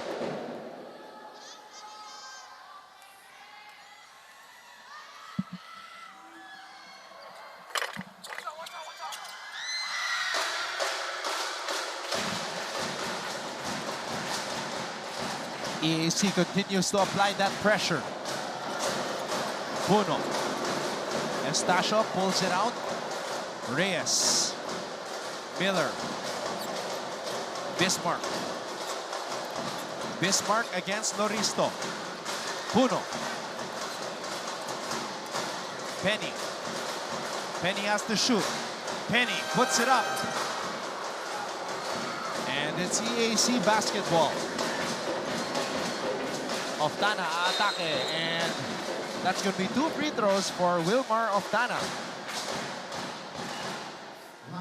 And I think Coach Yuri is complaining na hindi yata tinira ni Oftana yung bola. So I don't think Coach Yuri agrees na dapat two free throws to.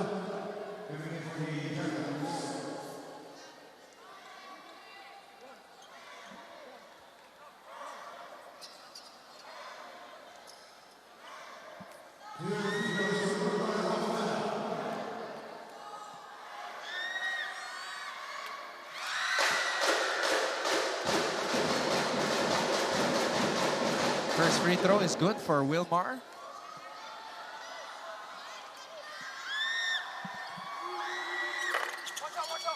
Miller with the rebound.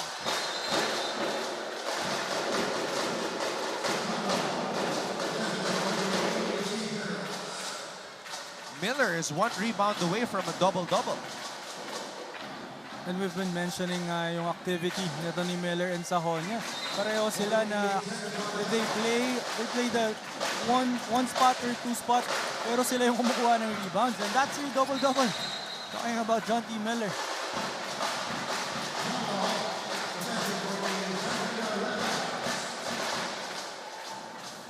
San Beda has out-rebounded EAC 52-34. Well, that's really one thing na magaling itong San Beda. They really control the boards. And even their last game which they lost, talagang sila yung nanalo sa rebounding battle. Reyes to Lina.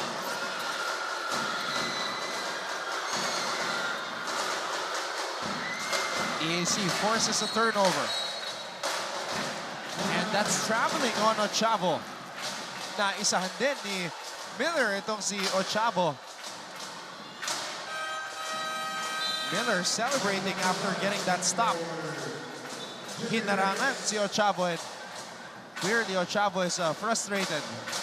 Well, I think what Ochavo is trying to say is he was dribbling the basketball, so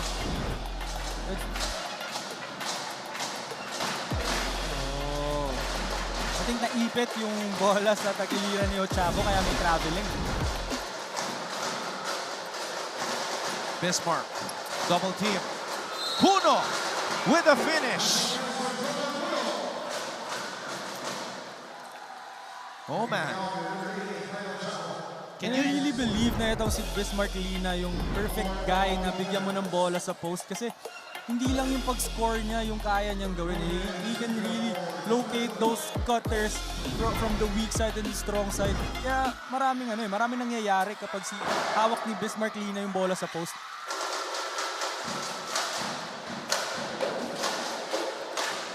Jomel Puno, 3 for 7 from the free throw line today. He has 9 points and 6 rebounds though. Still his best game of the season, Renzo.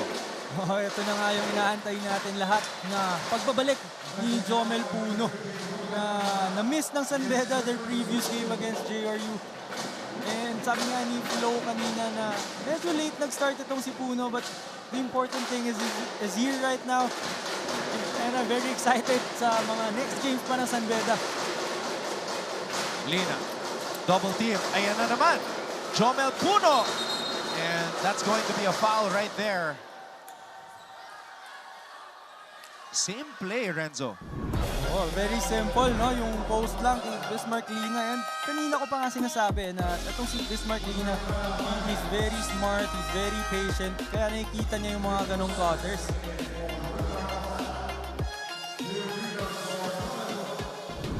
And I don't think you can stop Jomel Puno pag nakuha niya na yung ganong buwelo eh. Right now, the only thing stopping Jomel Puno is himself. As he's been missing from the free throw line. And I'm sure itong sila Coach Yuri, sila Boss Jude Roque, hindi pa paalisin ng gym to bukas kapag hindi ka pa 50 free throws or 100 makes. That's now 3 for 9 from the free throw line. Sayang.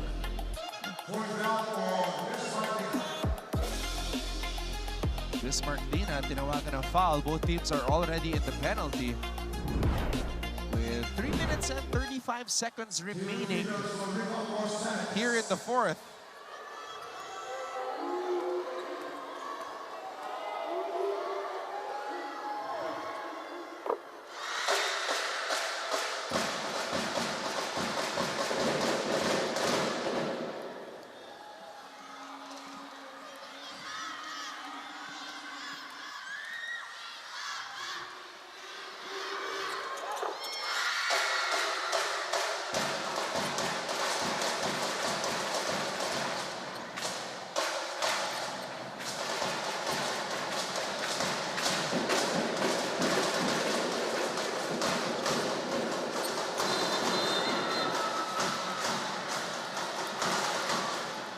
Oh wow, si Bismarck pa tinawagan ng foul doon.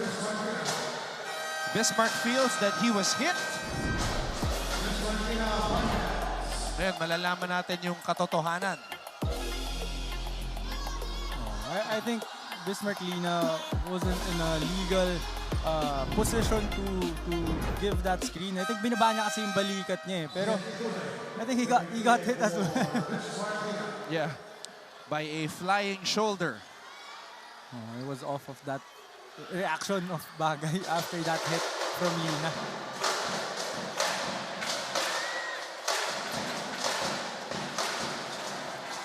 Bagay in the post. Bagay. Well, this guy is a physical player. And I said earlier na ito nga yung pinupuntahan nila their previous games which worked for them. Pero this game kasi sa San Beda, I don't think meron siyang kayang kunin na mismatch eh. Talking about Jude Bagay. Miller. Effortless.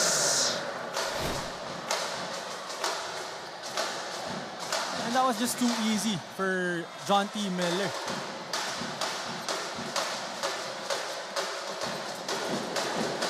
Ochavo. Omandak.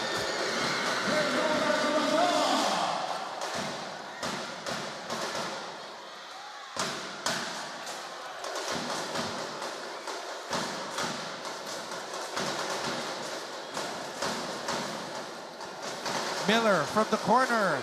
Jonty Miller with another one. John T. Miller isn't done yet. Still scoring.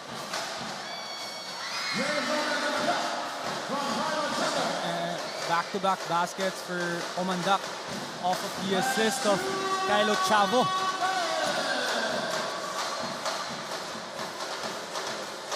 $79-60.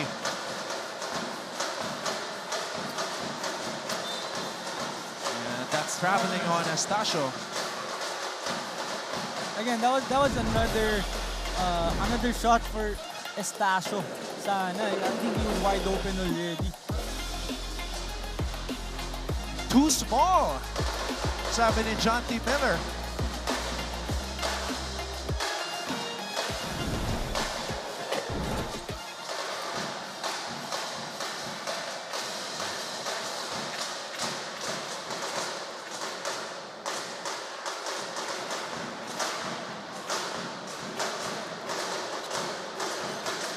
Gonzalez.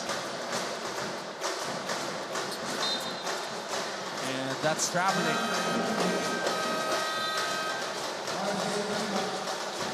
But you also have to commend itong EAC, no? They really tried to slow San Beda down. It's just that napakaganda ng execution kasi ng San Beda eh. And talagang they came here in this game very prepared and ready talaga to play against EAC.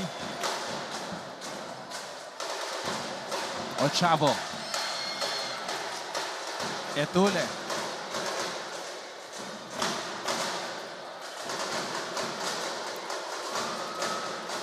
Etule. Back to Gonzalez.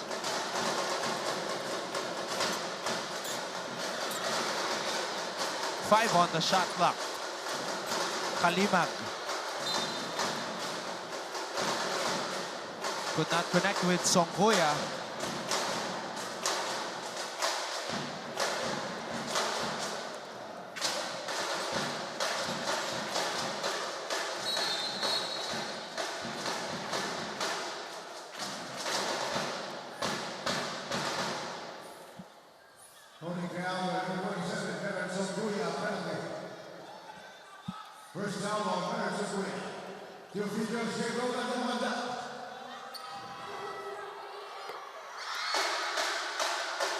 So looking up at the schedule of San Beda, Renzo, ang susunod na mga kalaban nila ay Mapua.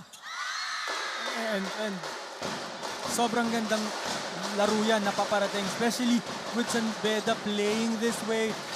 And we hope na mas healthy na Yukin Andrada yung makikita natin for that game.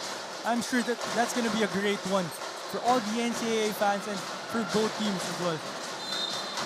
Tsaka yun ang unang beses na makakalabanan ng San Beda yung mga teams na wala sa kanilang group. So that's the first time actually na magko-crossover ang Mapua at San Beda, and possibly the only meeting, unless of course magharap ulit sila sa playoffs.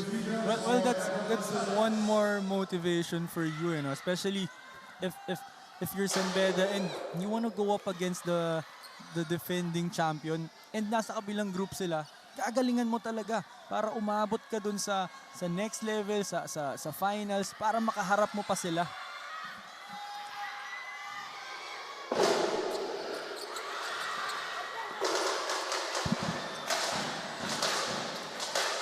Omandak. Castillo on the fadeaway. EJ Castillo.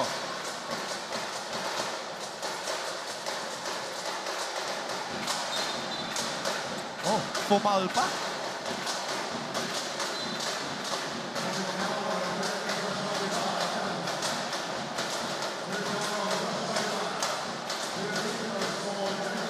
So, madadagdagan pa itong puntos ni Nigel Gonzalez at ang puntos ng San Beda. Well, if San Beda is going to continue playing this way, there's going to be a problem for the whole league. I agree, 100%. So, Perpetual has been flexing. Mapu has flexed as well. Arellano earlier today. At ngayon naman, San Beda, John T. Miller. So we verified with the statistics, one shy of a double-double. But more importantly, a statement win for the Red Lions. You're right, this is a statement win, especially coming off that loss against JRU. John T. Miller really responding very well for San Beda. Yeah, I like what that moment between Ochavo and Miller. They hugged each other. They went to battle. And yun yung respect na binigay ni John T kay Kyle. Na kahit 5'5 lang si Kyle, di ba? 6'4 si John T. Hindi siya basta-basta magpapatalo dyan. Oh, that's why you also have to comment Kyle Ochavo na yung fighting spirit niya talaga, yung competitiveness niya. And I think yun yung magandang kinontribute niya for EAC this game, na talagang hindi nga lang kinaya ng EAC yung San Beda for this afternoon.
81-64, our final score, a statement win for the San Beda University Red Lions. And we'll take a break. When we come back, we will have our post-game coverage here on GTV, simulcast on Heart of Asia. Don't go away.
You're back with us live on GTV simulcast on Heart of Asia. The final score, 81 for the San Beda Red Lions, 64 for the EAC Generals. And you know it's a big deal when you not only have the cameras here, but also the cameras from the social media team surrounding us, because we are with, I will go ahead and say it, one of the leading candidates for Rookie of the Year here in NCAA Season 101, Jonty Miller. Jonty, another solid performance, but more than anything, this was a statement win by San Beda after that loss against JRU. Yeah. Yes, we came to JRU, we lost by 1 point. That wasn't like how we played at all.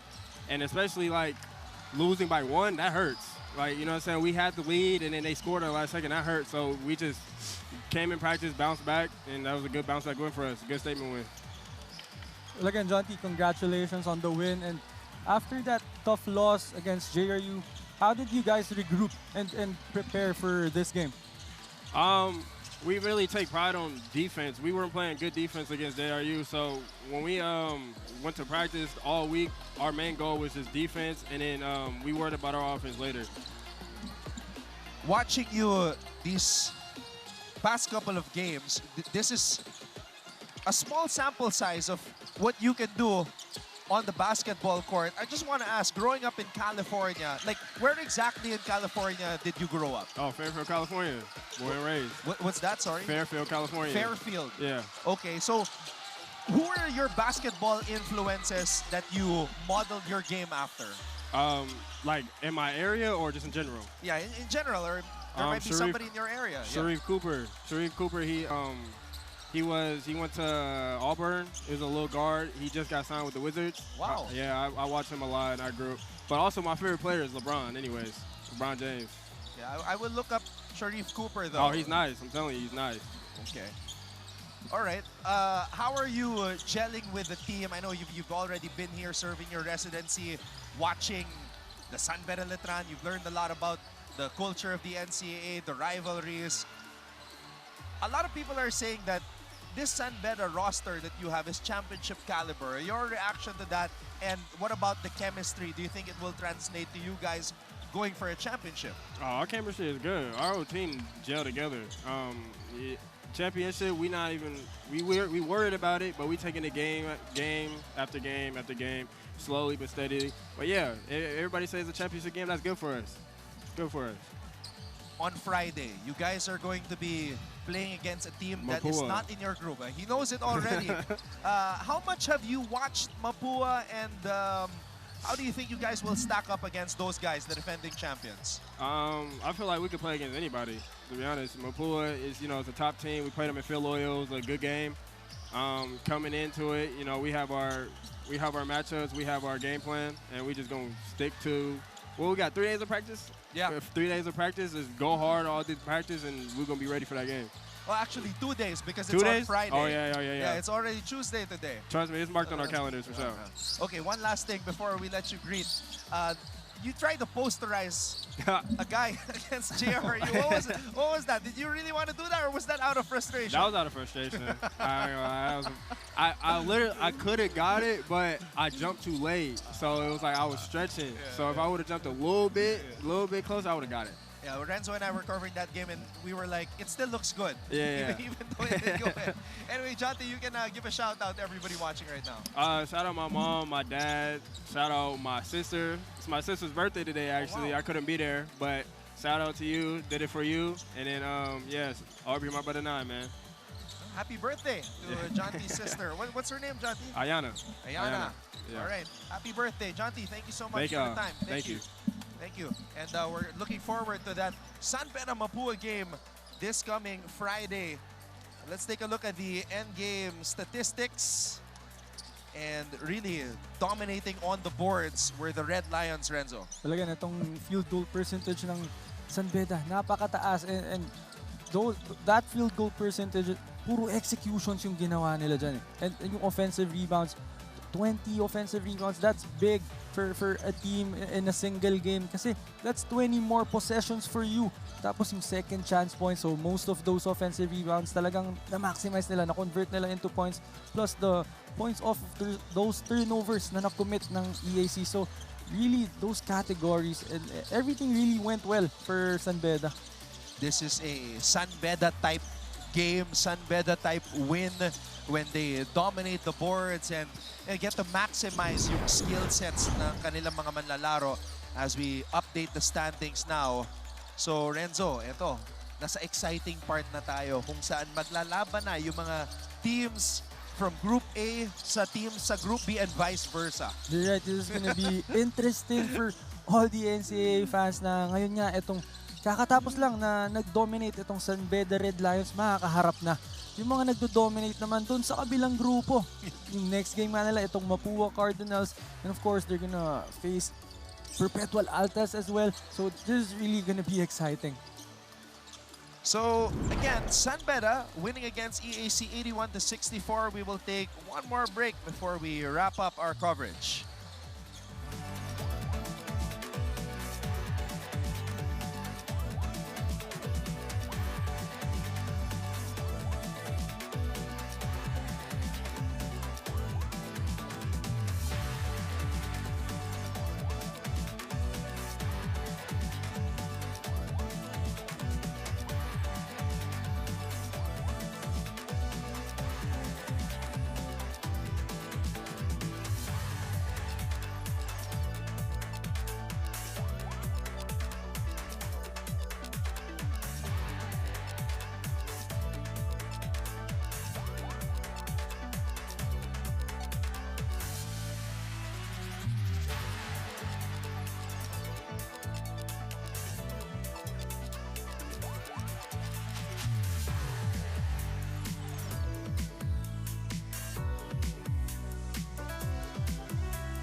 To 64, our final score, San Beda with a dominant win against the EAC Generals. Jonty Miller, our player of the game, 14 points and 9 rebounds.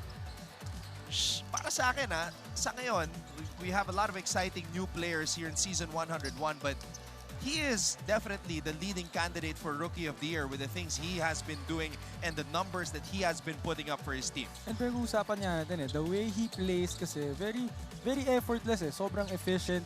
So talagang nag-fit siya perfectly dun sa system ng San Beda na hindi masyadong ball hog, talagang maglalaro lang siya off that system. And just like that, we are midway through the first full second week of basketball here in NCAA Season 101. Let's take a look back at what happened during the MediaCon of this tournament. Of course, historic year, Season 101. And let's check this out right now.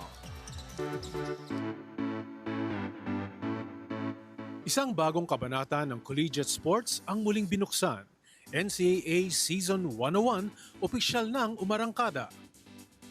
Maraming bago ngayong season mula sa mga format na magpapainit sa bawat laro hanggang sa mas pinaigting na playoff system na siguradong magdadala ng mas matinding aksyon at kompetisyon sa bawat koponan. Season 100 for the past 25 years na may Final Four, tatlong phase lang. Yung elimination, semis, and finals, no? Ngayon, 5 phases na siya. Mas yung number of games of each school. Dati, 18 games per school eh. Ngayon, 13 games na lang. So, hindi nakaka-bore. Exciting ito dahil sa bracket mo, kung rank 5 ka, alam mo, kulelat ka na. May chance ka pa, baka bigla mamatali rank 4 sa play-in. Pasok ka pa ngayon sa quarterfinals. Ang defending champions Mapua Cardinals, handa na bang idepensa ang kanilang korona? O may bagong bayani ng hardcourt na aakyat sa tuktok ngayong Season 101? Stay humble, stay hungry, mangarap ulit, di ba? So yun naman ang importante. At sabi ko nga, history na yun. History na yung nangyari na yun last year sa amin. Ito ngayon, panibagong challenges na yung kakaharap namin. For me, gusto ko iwan yung winning culture ng Mapua to finish strong on my last year, to win on my last year para for future generations, not just this year. Gusto ko talaga ma-instill yung kailangan every year you have to be outstanding sa Mapua. And di lang sa basketball, gusto ko din i-instill yun for all the sports out there. And syempre sa academics din. NCAA Season 101, Building Greatness.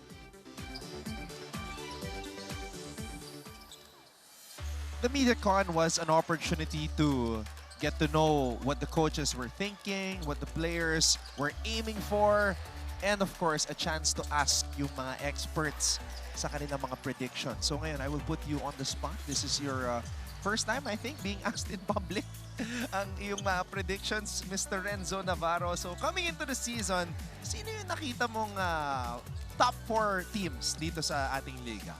Well, coming into the season, nabalitaan naman natin lahat eh. Yung lineup, most probably, meron na tayong idea. So, number 1 for me, Beda, syempre. Kasi we all know the lineup that they have with Coach Yuri already winning the past season. Tapos, syempre, yung defending champions, nandiyan naman lagi yan. Mapua with Clint Escame staying, of course. Tapos, syempre, alam din natin na, in-expect ko eh, yung let run talagang meron din eh. Dahil with Titing Manalili na talagang nakasama na sa lineup. Alam naman natin kung paano maglaro si Manalili and kung ano yung ginawa niya sa juniors division, di ba? So I think that's 3 teams. I think that's Mapua, that's Beda. And Letran. And of course, CSB. Yan yung ano talaga. I think if hindi Beda, sila yung pinaka-stack na, na lineup eh, with Allen Liwag, of course, with Sean O'Malley, with Justin Sanchez, and Tony Inot. Alam naman natin kung anong kayang gawin ng mga yun. So, I think coming into the season, yun yung tinitignan ko eh, na parang makakapasok sa Final Four. Yeah, I agree with you on those choices prior to the season, especially when you look at the lineup on paper. Yun talaga yung masasabi mong, oh, this is a championship caliber lineup. Now that we are in the second week, the second full week, syempre may mga bago ng pangalan.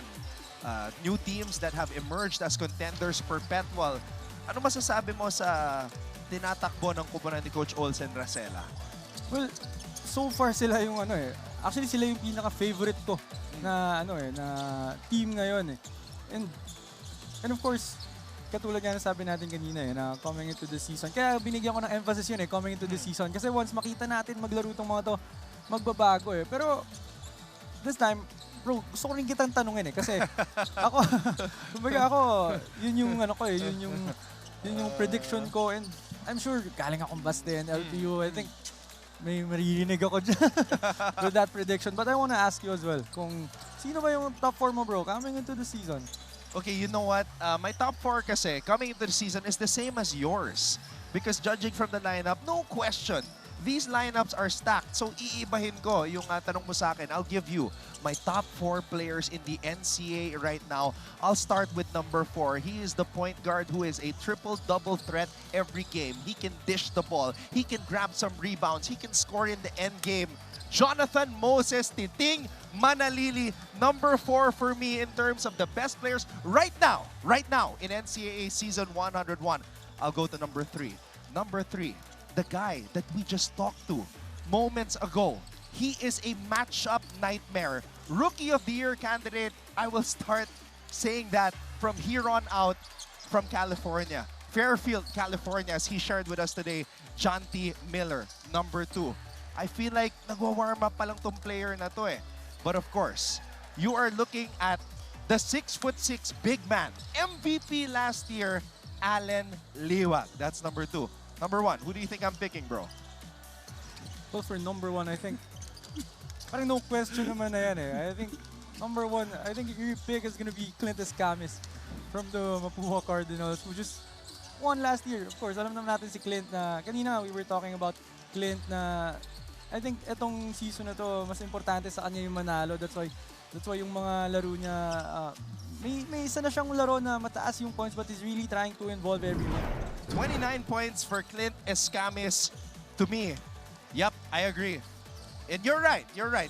I was going for Clint Escamis at number 1, but I'll tell you what, that Sleety boy, that Patrick Sleet from Perpetual is starting to climb. He's at number 5 for me. And if Perpetual continues to win, I'm sure we're going to be talking more about Patrick Sleet as one of the best players in the NCAA. So, tomorrow, October 15, 11 a.m., San Sebastian versus JRU. Yan ang ating unang laro. And then, Patrick Sleet and the Perpetual Altas. Woo!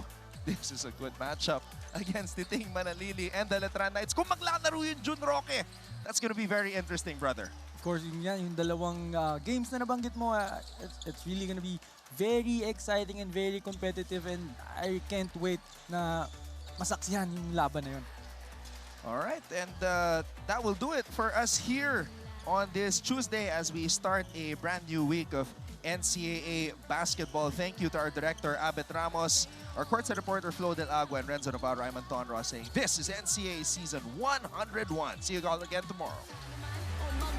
Stay humble, but always proud. Malayo ang mararating if you got your feet on the ground. Ito na ang biggest game ng iyong buhay. Together we'll be flying high. This is our league. This is the moment. Sa puso mo, the sky is the limit. Tara na.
14 seconds on the shot clock.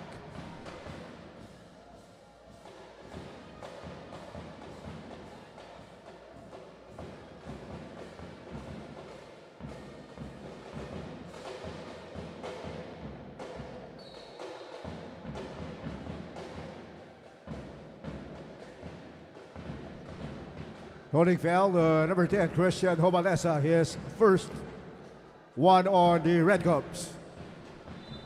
14 seconds on the shot clock.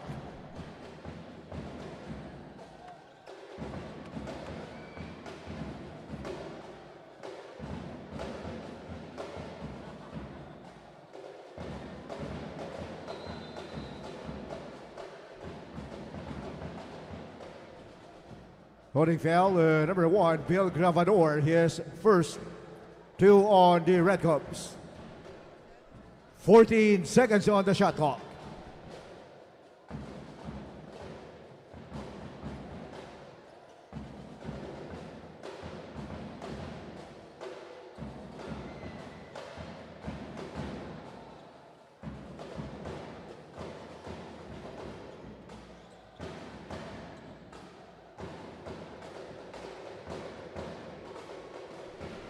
Andre Ogadon.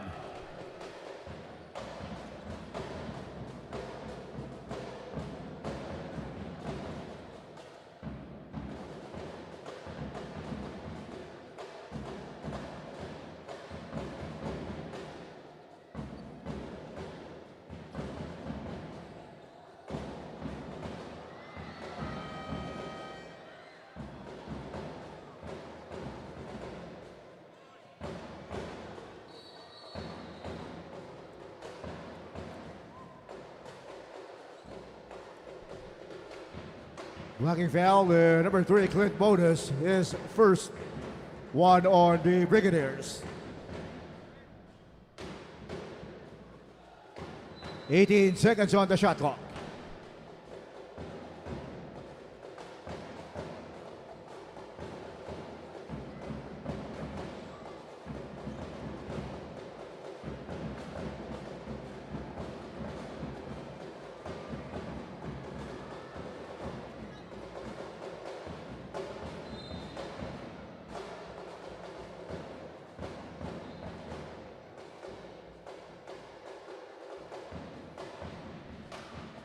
Holding foul, number 10, Christian Hobalesa. Benedict Agbayani coming in for Christian Hobalesa. 2 free throws for Tristan Alyam.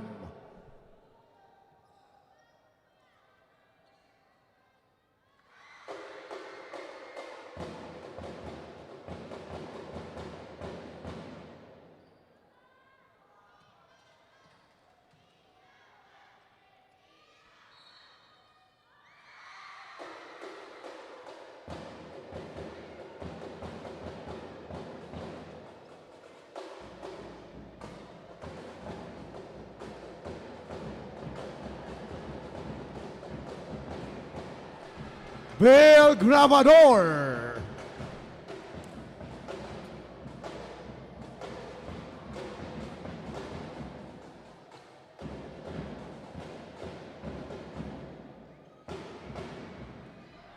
Three. Benedict Agbayani.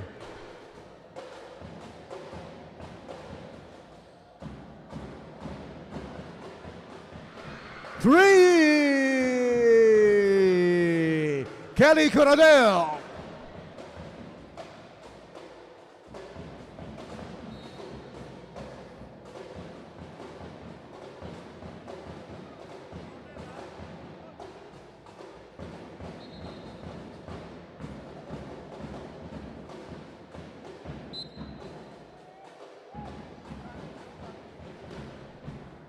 There is a head coach challenge by the San Beda Red Cubs on the last out of bounds play.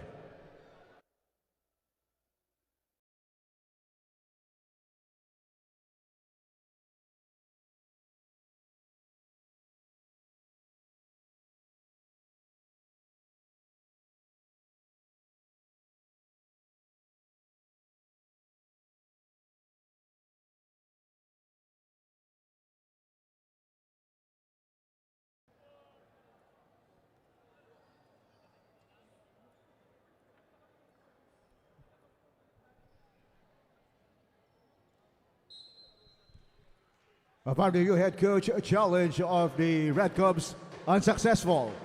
Ball possession for the EAC Brigadiers.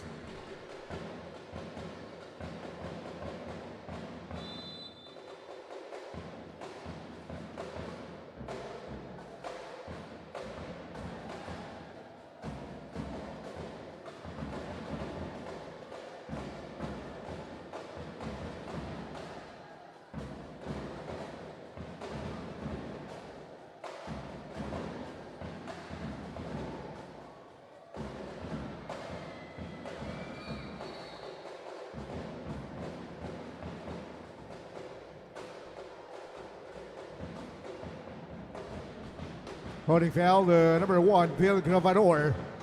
His second for on the Red Cubs. 14 seconds on the shot clock. Joaquin Wagan coming in for Bill Gravador. Shot clock at 14 seconds.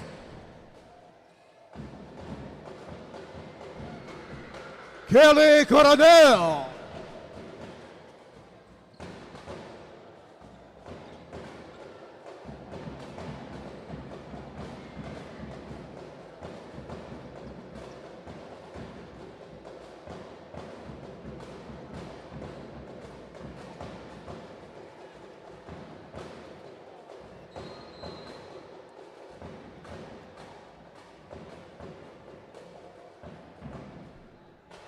Blocking foul, number 25, Prince Taganas, his first 2 on the Brigadiers. Joe Harry Domingo coming in for the Brigadiers. 14 seconds on the shot clock.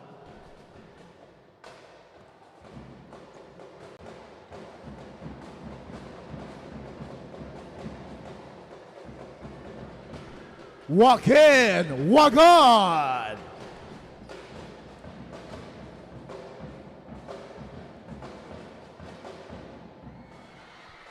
Prince Taganas.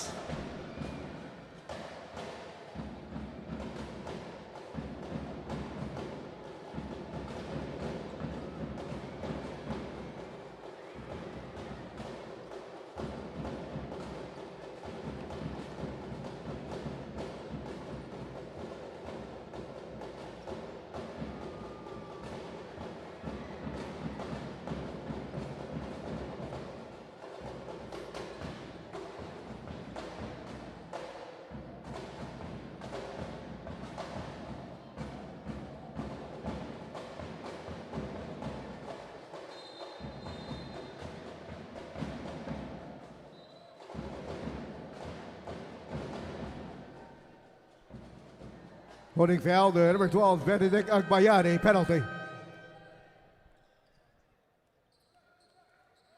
Benedict Tober and Adiam Narosa coming in for the Red Cubs. Substitutions for the Brigadiers. 2 free throws for Tristan Alyam.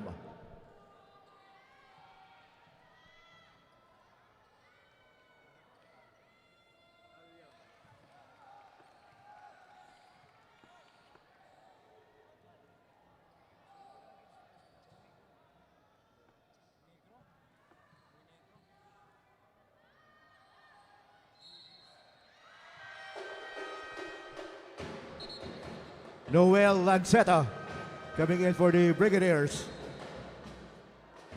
Rain de la Cruz coming in for the Brigadiers.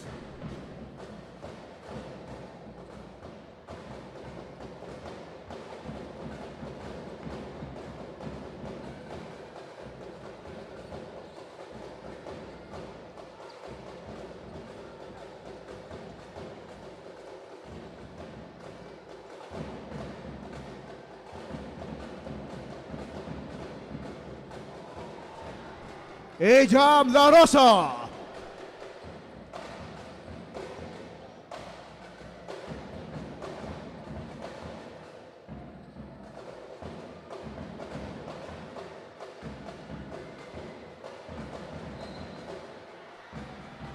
Basket counts for Rain de la Cruz. Hacking foul, number 22, Benedict Tober. Io Castillo coming in for the Brigadiers. Bonus free throw for Rain de la Cruz.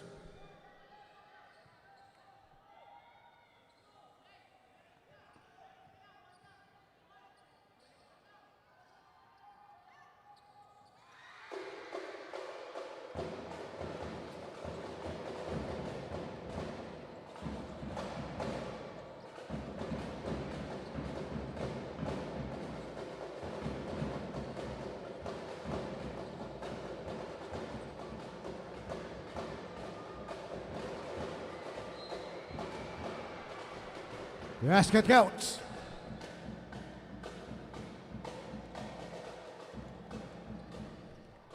Pushing foul to number 7, Ray De La Cruz, his first.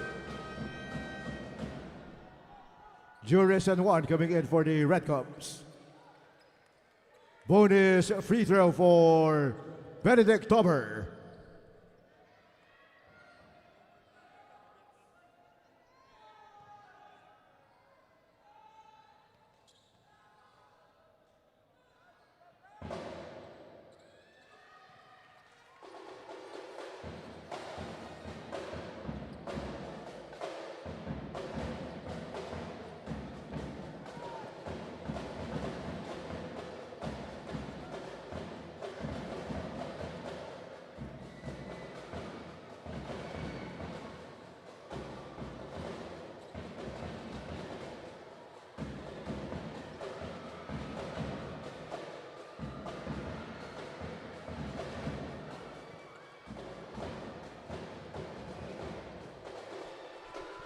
Joaquin Wagon.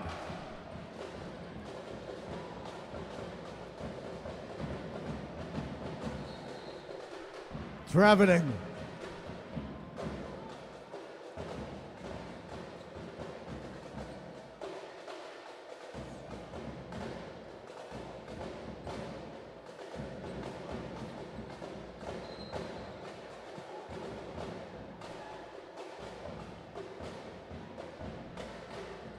Offensive foul, number 9, Joaquin Wagan, his first.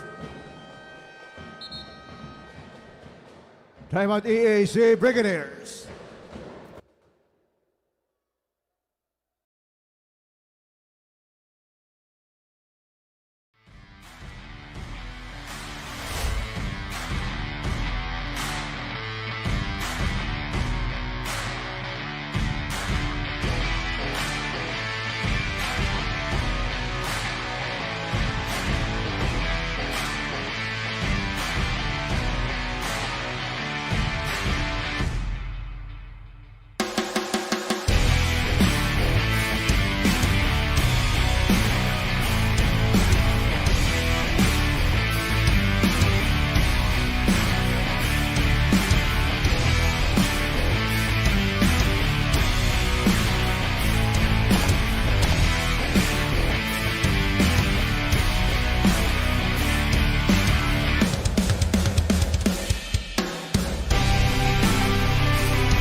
Seconds on the shot clock.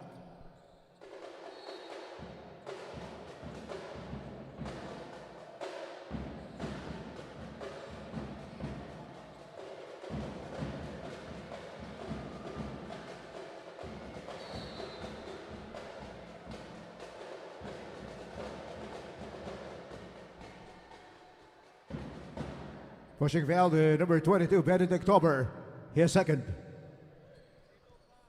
2 free throws for Noel Lanceta.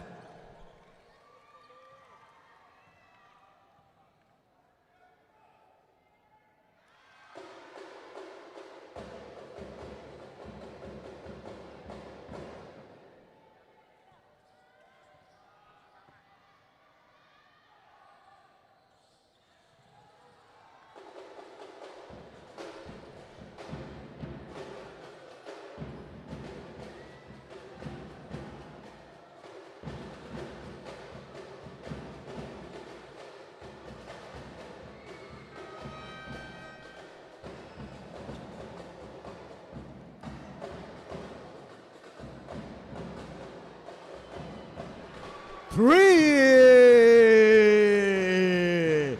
Benedict Agbayani.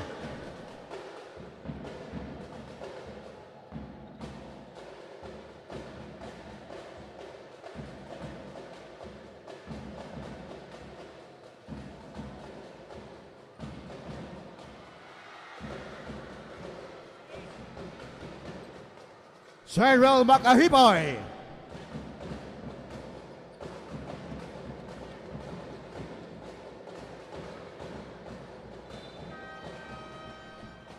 John Villanueva coming in for the Red Cubs.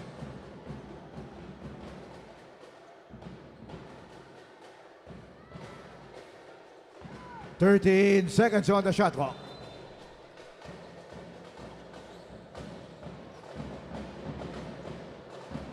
Three.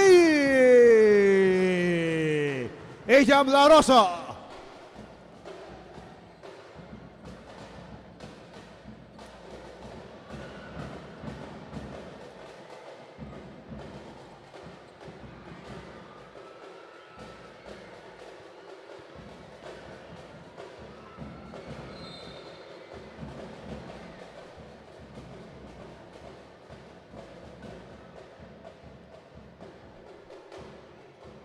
Blocking foul, the number 12, Benedict Agbayani, his second. 2 free throws for Noel Lanceta.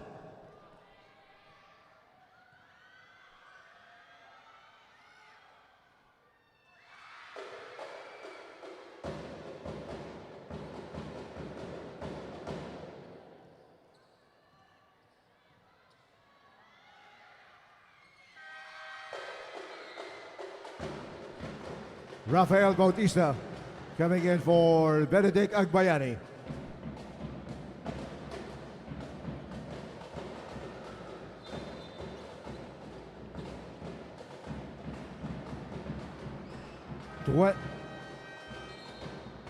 Dwayne Nonato coming in for Joaquin Wagan. 22 seconds on the shot clock.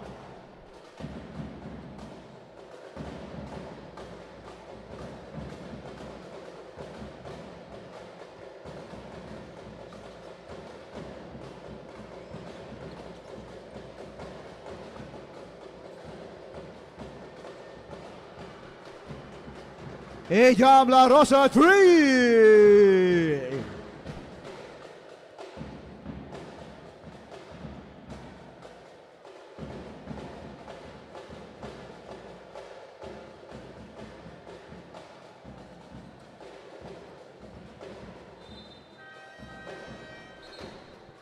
Ethan Garnian and Kelly Coronel coming in for the Brigadiers.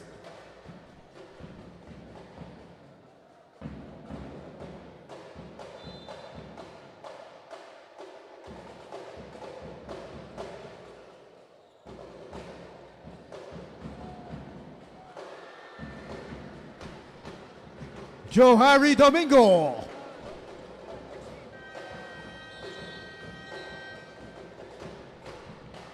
At the end of the opening quarter, the score 22 for the EAC Brigadiers and 25 for the San Beda Red Cubs.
Second quarter.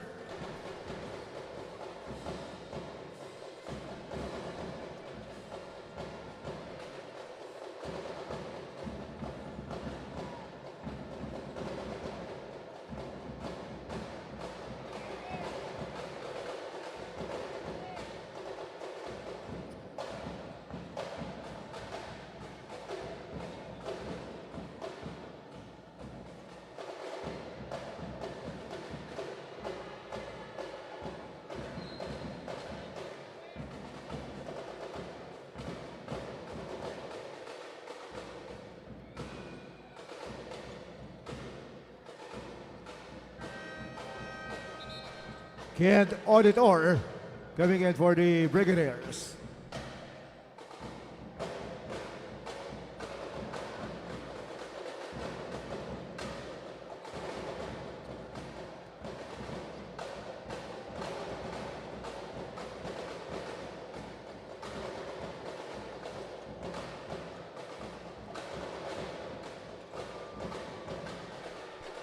Juan Villanueva.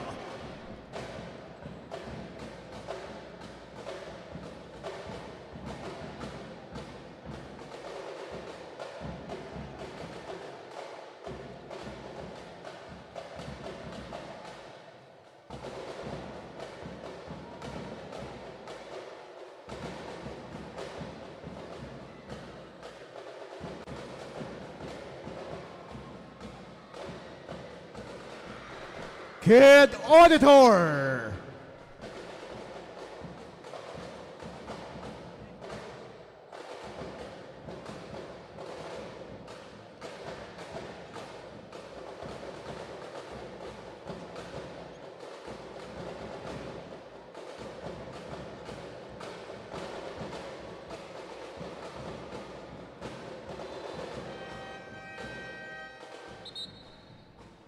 Tristan Alyam coming in for the Brigadiers. Andre Ugadan coming in for the Red Cubs. James Castro coming in for Noel Lanceta. 14 seconds on the shot clock.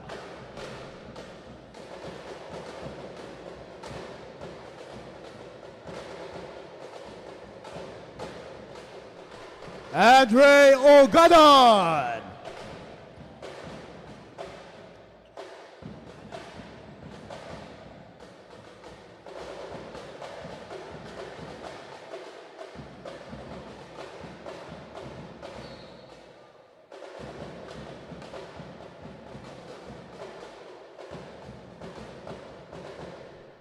Hacking foul, number 2, John Villanueva.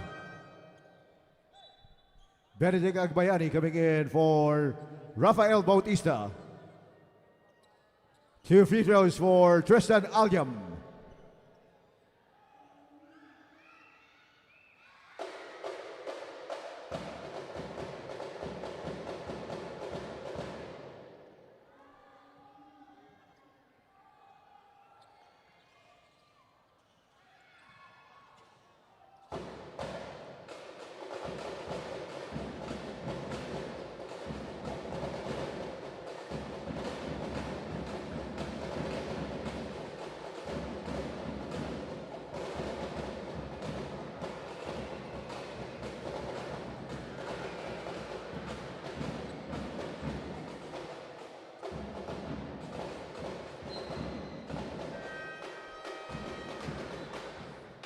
Mark Son Buenaventura coming in for the Red Cubs.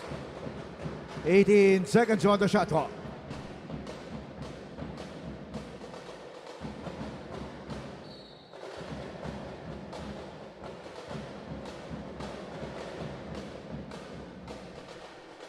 Holding foul, number 14, Kent Auditor, his first one on the Brigadiers. 18 seconds on the shot clock.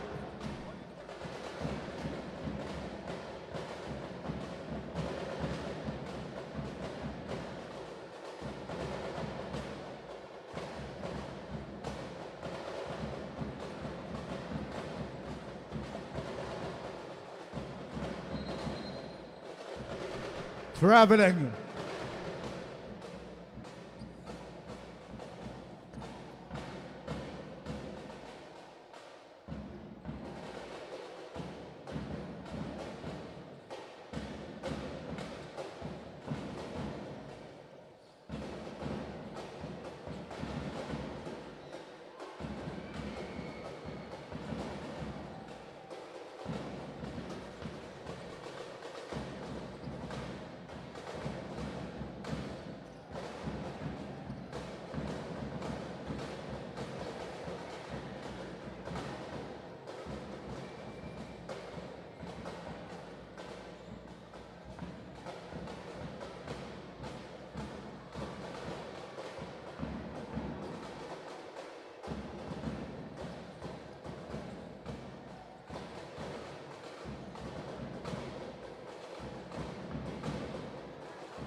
Basket counts for Kelly Coronel.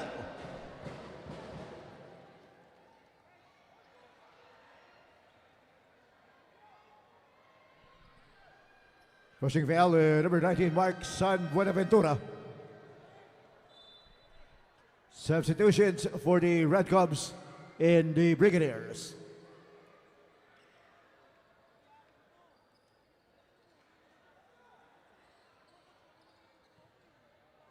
Bonus free throw for Kelly Coronel.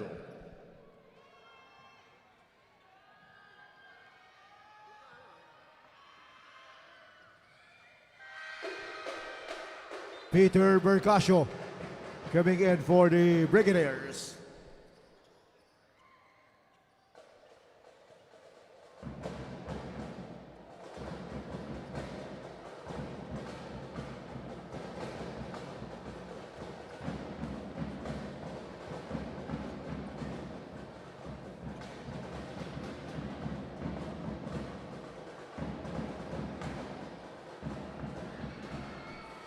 Ejam La Rosa, 3.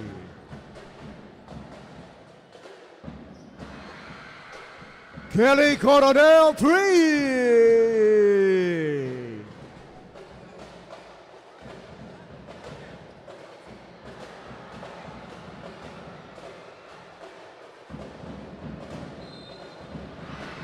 Basket counts for Tristan Alyam. Pushing foul, number 12, Benedict Agbayani, his third personal.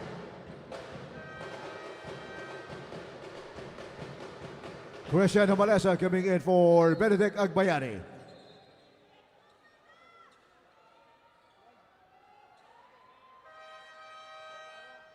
Bill Gravador for Ejam La Rosa. Bonus free throw for Tristan Alyam.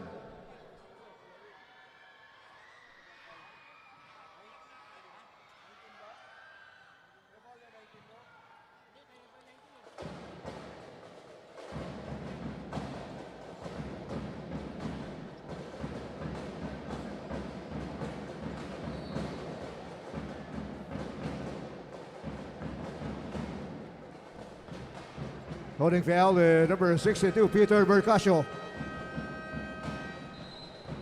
Timeout, San Beda, Red Cubs.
Shot clock at 14 seconds.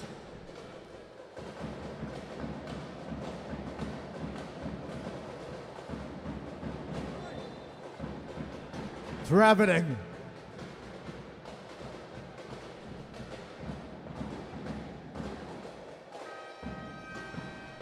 Joaquin Wagan coming in for the Red Cubs.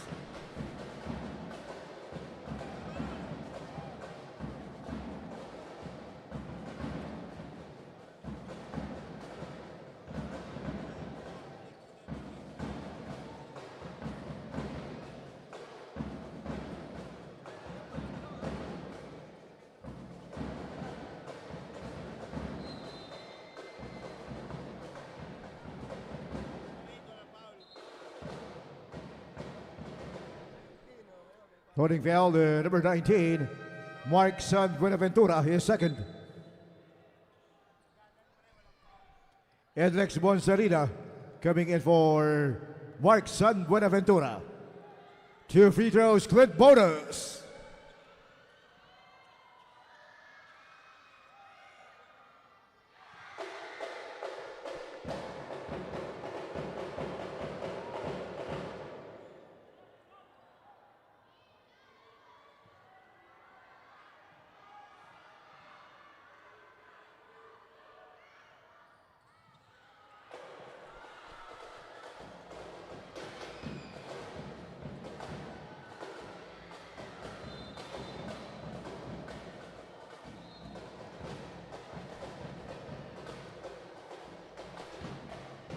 Holding foul, number 25, Prince Taganas. His second.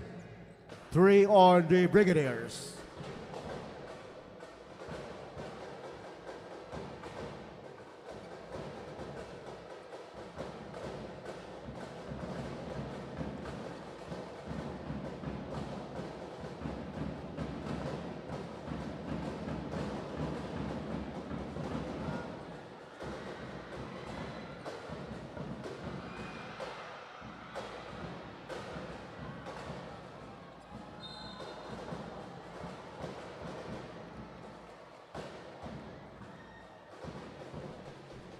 Blocking foul, number 8, Tristan Aliam, his first. 4 on the Brigadiers. 22 seconds on the shot clock.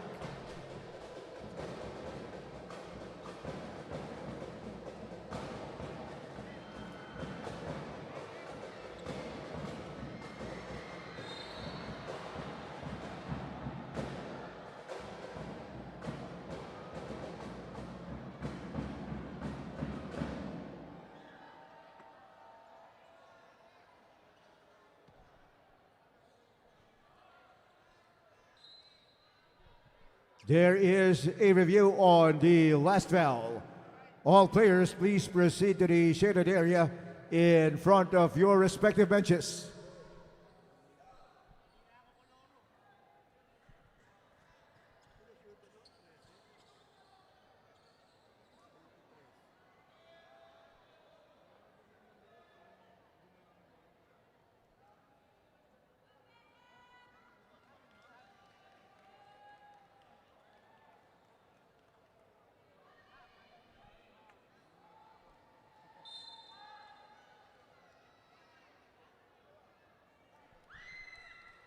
Upon review, the call stays pushing foul on number 24, Edlex Bonsalida.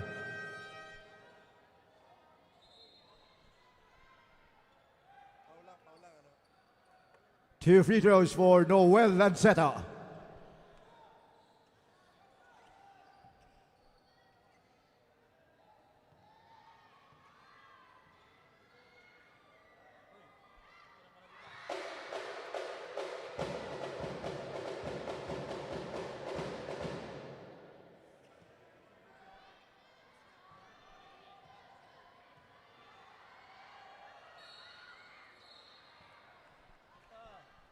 Lane violation. Substitute free throw for Noel Lanceta.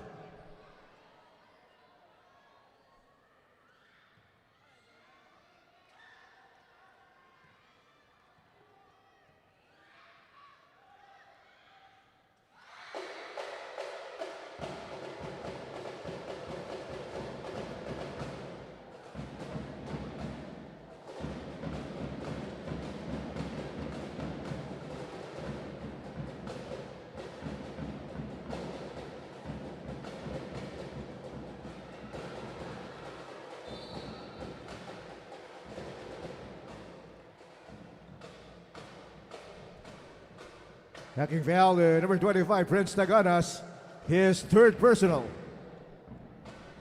Two free throws for Edlex Bonsalida.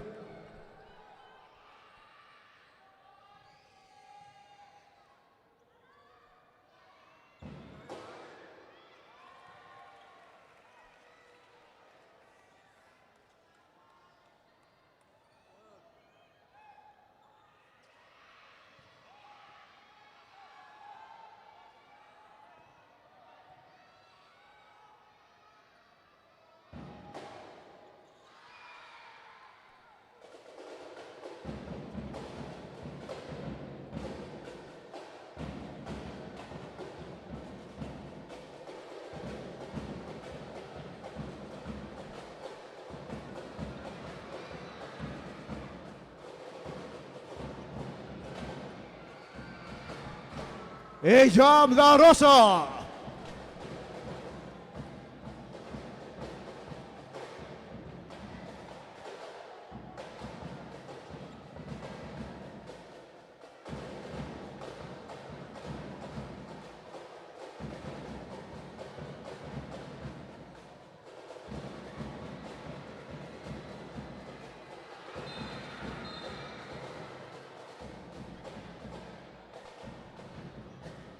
Foul, number 13, Noel Lanceta, penalty.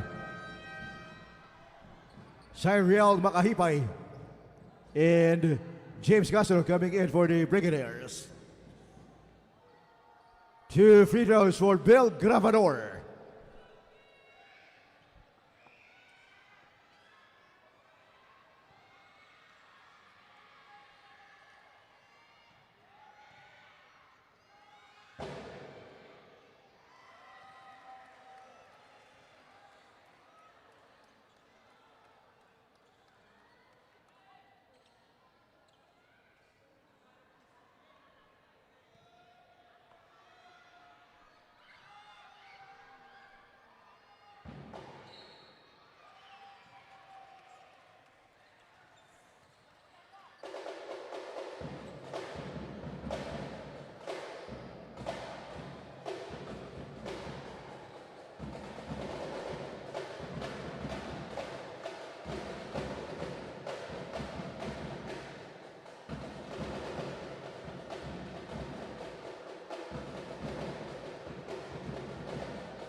Two minutes. Cyril Makahipay.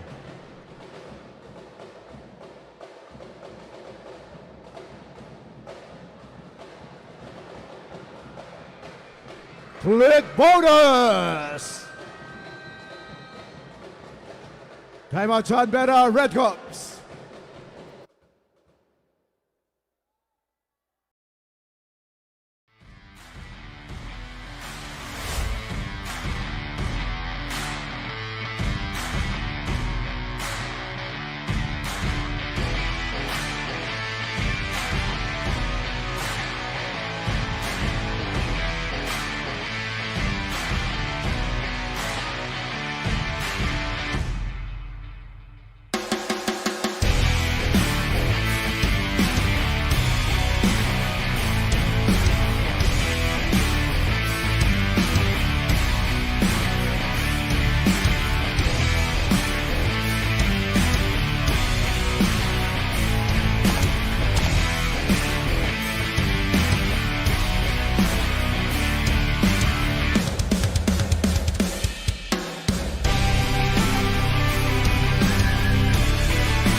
Kickball.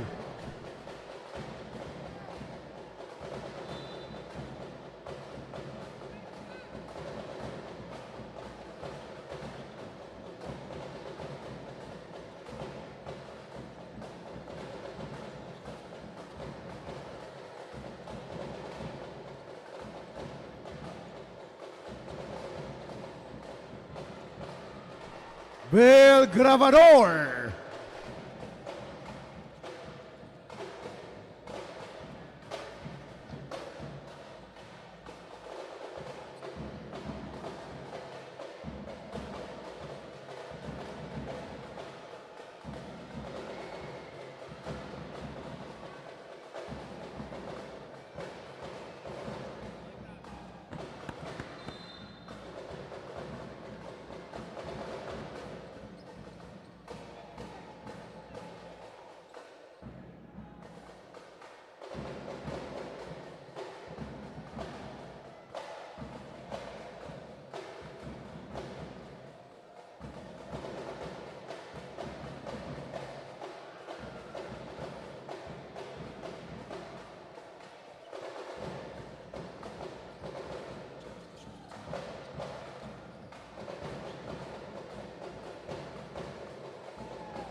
Pushing foul, number 24, Edlex Bonsalida, penalty. Second foul on Edlex Bonsalida. 2 free throws for Tristan Aljam.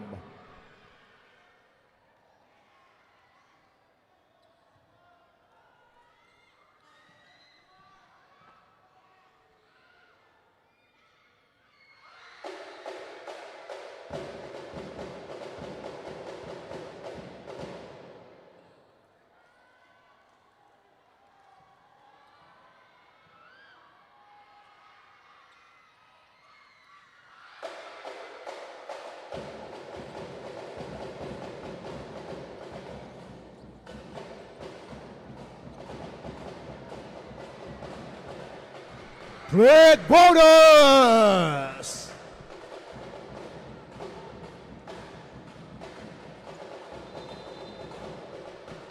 Traveling.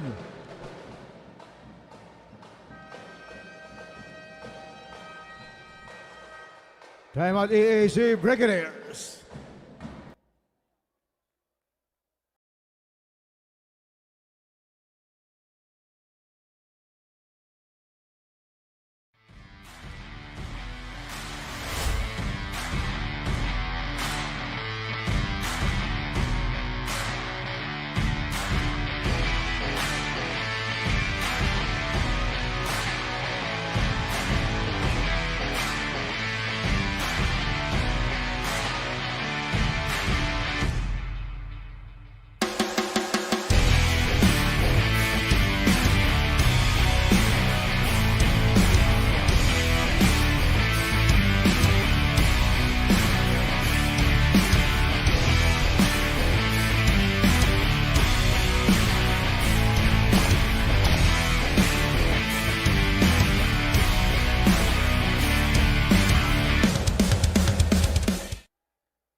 Great bonus!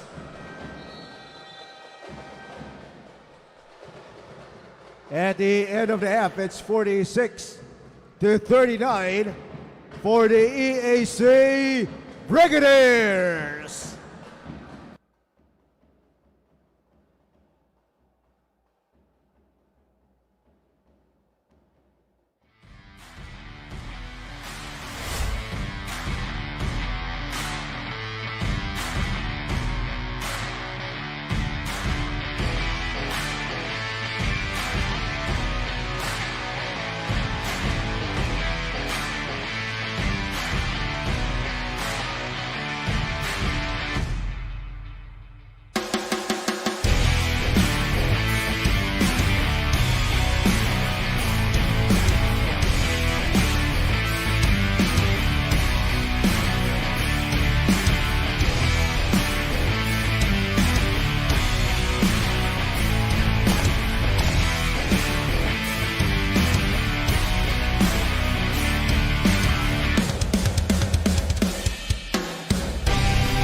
third quarter.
Juris and one.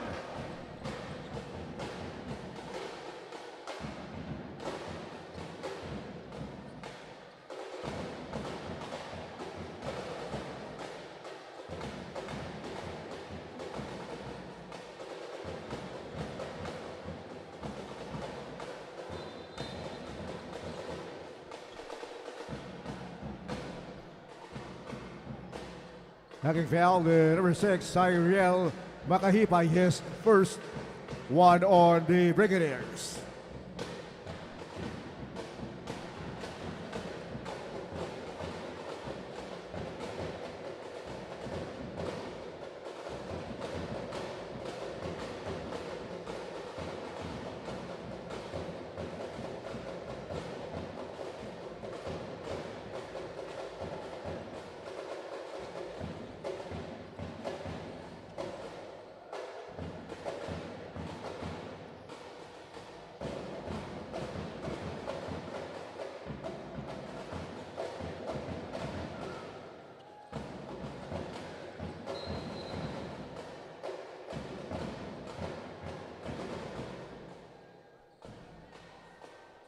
Holding foul, the number 8, Andre Ugadan, his first one on the Red Cups. 14 seconds on the shot clock.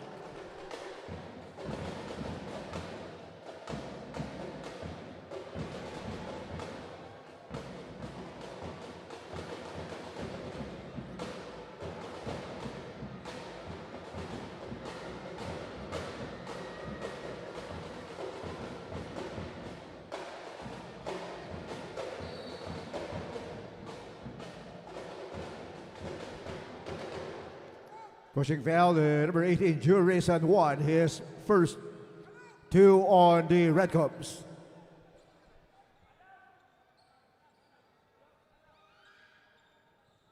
Two free throws for Kelly Coronel.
Foul number 13, Noel Lanceta.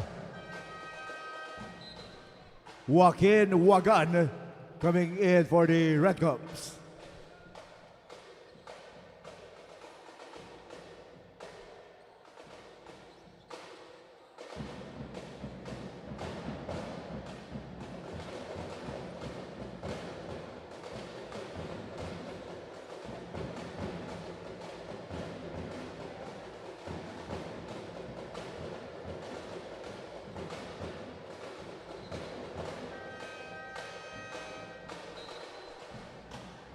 Joe Harry Domingo coming in for the Brigadiers.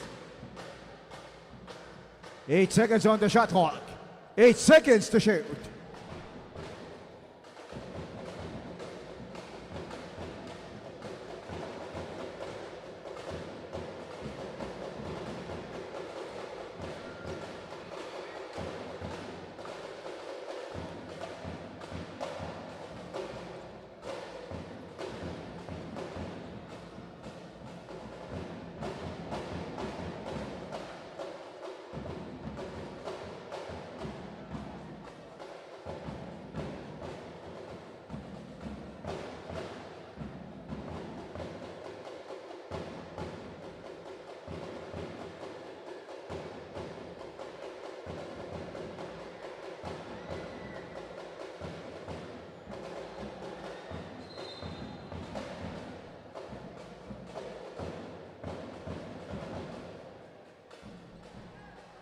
Hacking foul, number 22, Benedict Tauber, his third personal.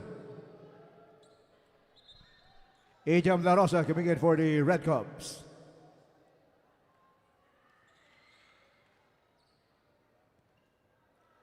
Two free throws, Cyril Makahibay.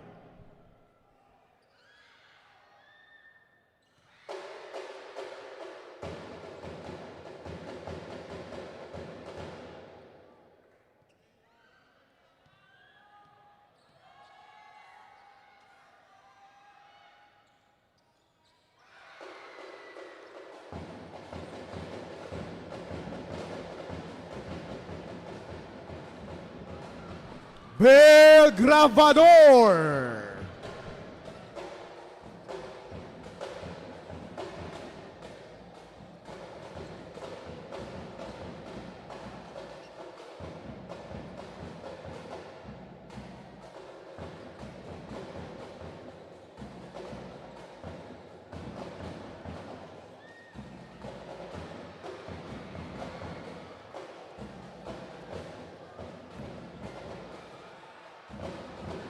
Juris and one.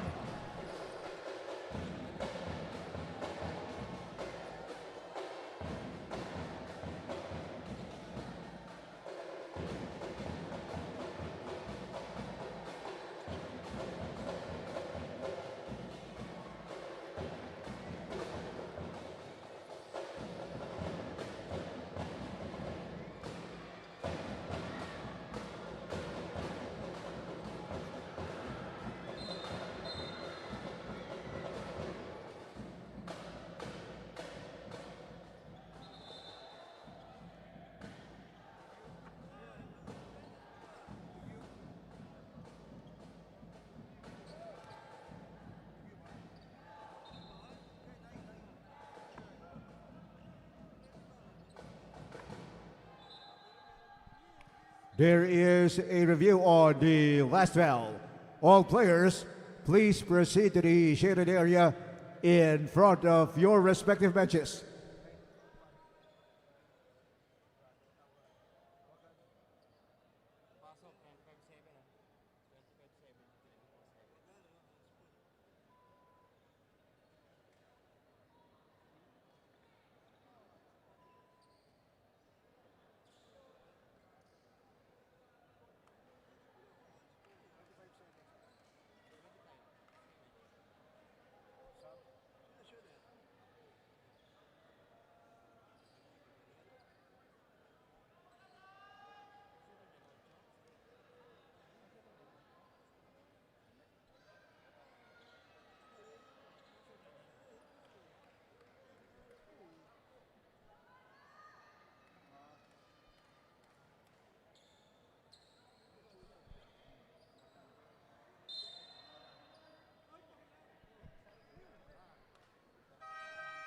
A FRU foul was downgraded to holding foul on number 9, Joaquin Wagan.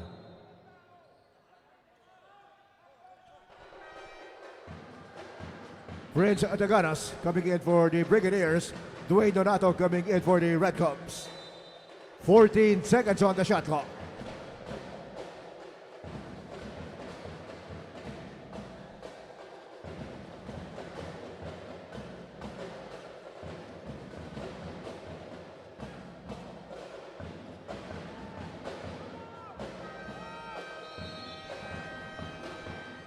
Shot clock violation.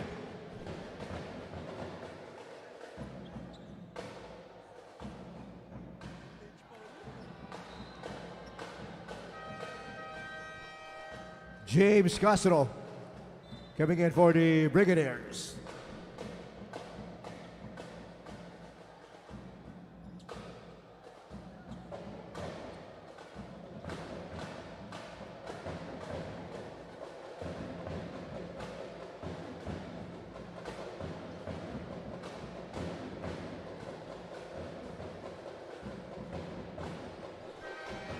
Bill Gravador, 3!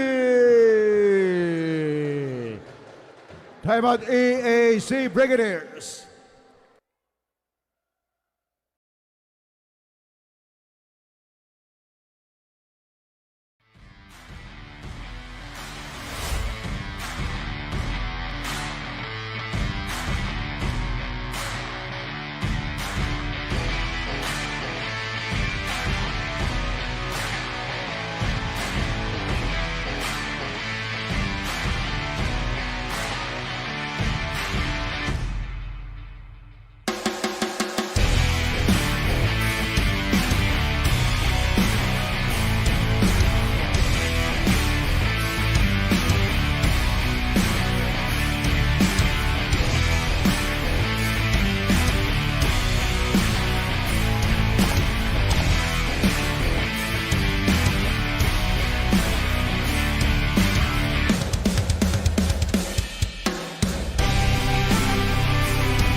Basket counts for James Castro. Backing foul, the number 16, Ajam La Rosa, his first. Bonus free throw for James Castro.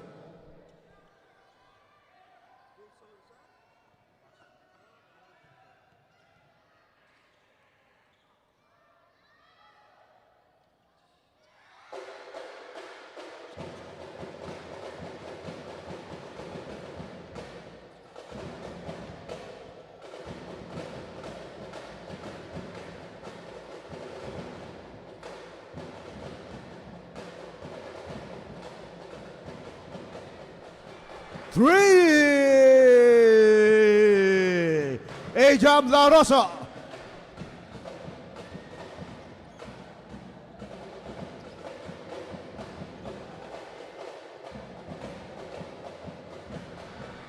Johari Domingo.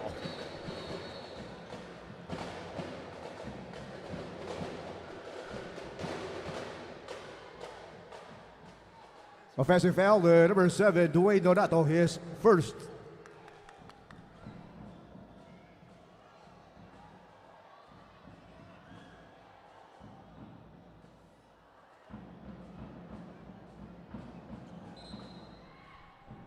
There is a review on the last foul. All players, please proceed to the shaded area in front of your respective benches.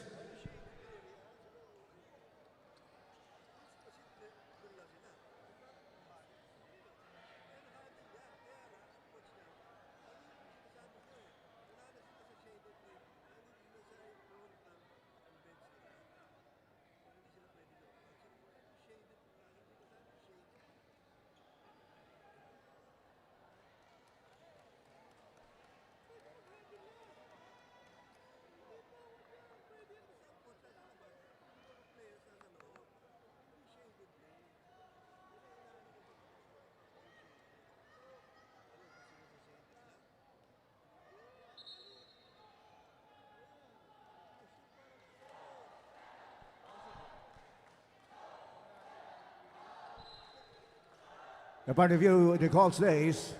Offensive foul on number 7, Dwayne Donato.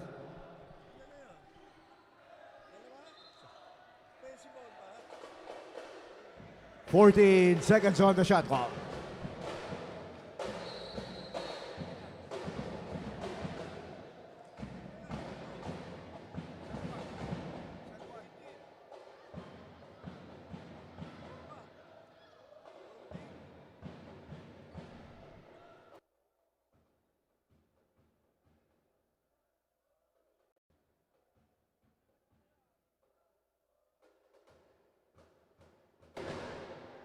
Technical foul on number 18, Jury San Juan. And on number 16, Joe Harry Domingo, both for trash talking. 14 seconds on the shot clock.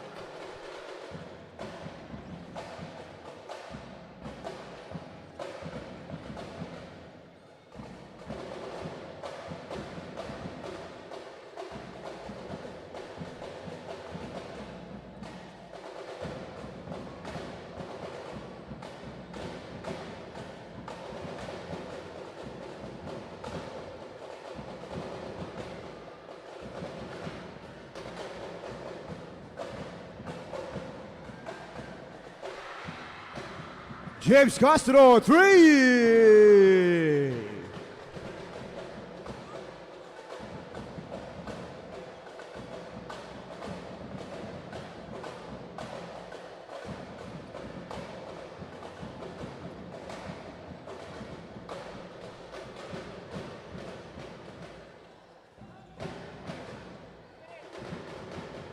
Juris at 1, 2 minutes.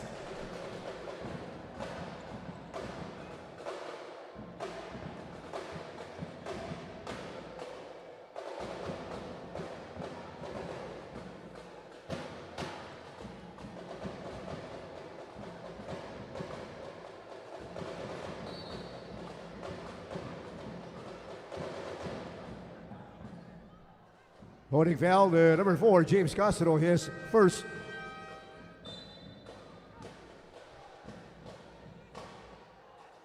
Benedict Agbayari coming in for the Red Cubs.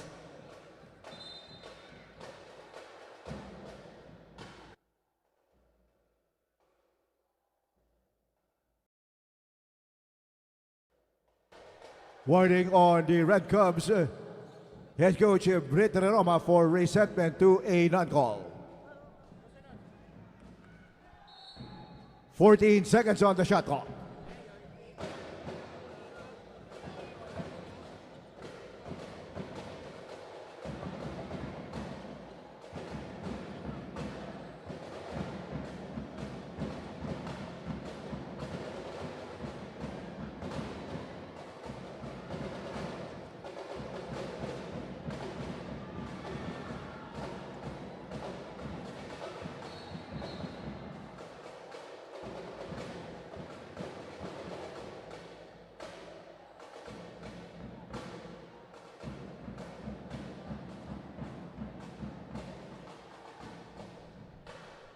"14 seconds on the shot clock.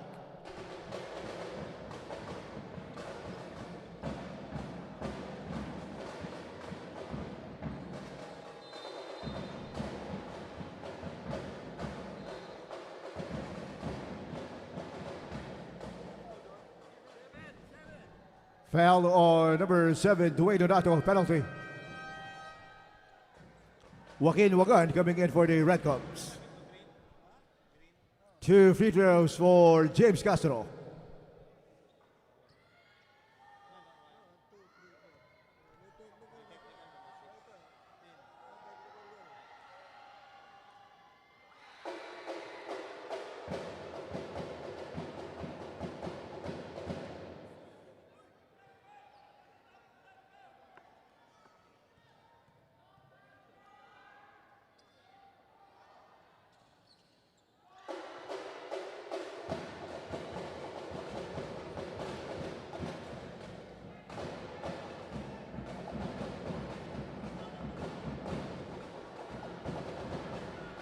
Making a foul warning on number 23, Kelly Coronel.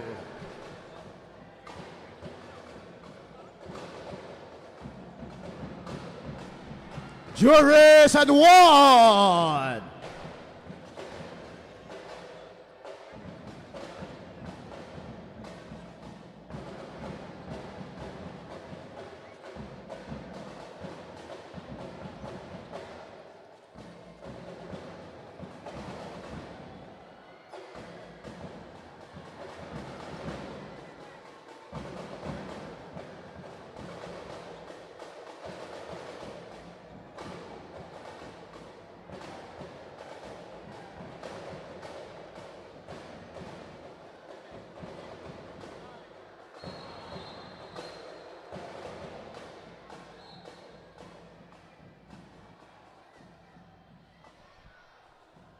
Pushing foul to number 4, James Castro, his second.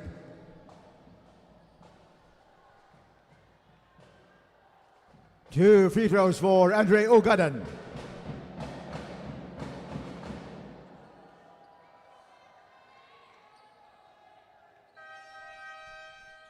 Cyril Makahipay coming in for the Brigadiers. Tristan Alyam coming in for the Brigadiers.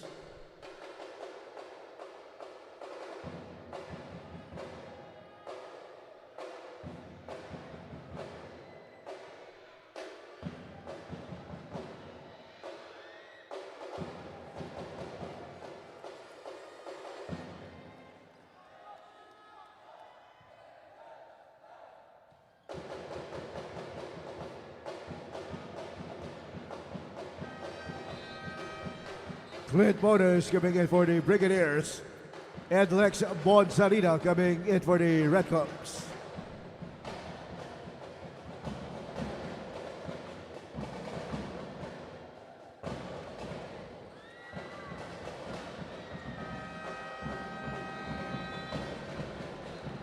At the end of three quarters, it's 58-57 for the EAC Brigadiers.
Fourth quarter.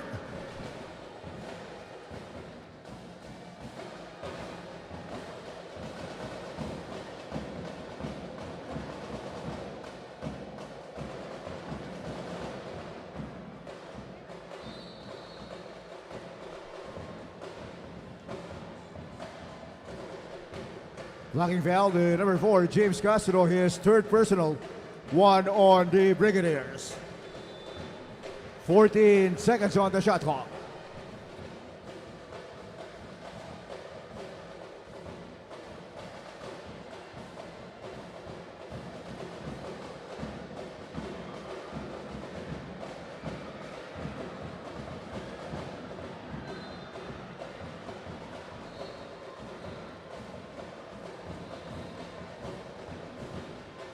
Hacking foul to number 23, Kelly Coronel, his first.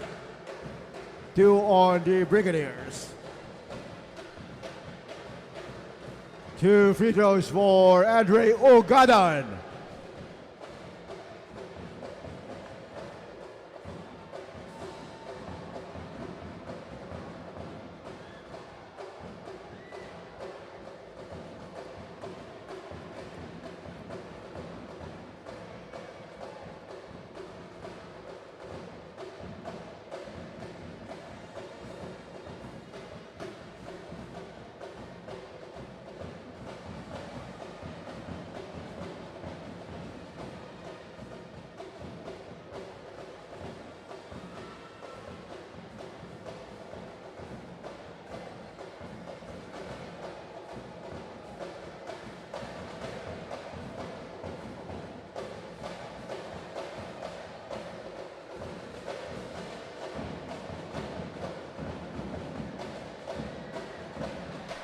James Castro.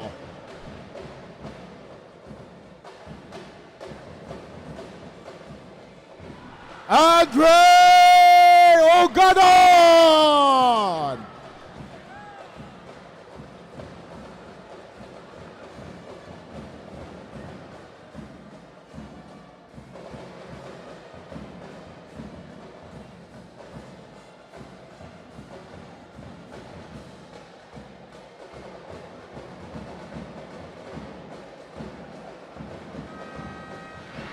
Kelly Coronel.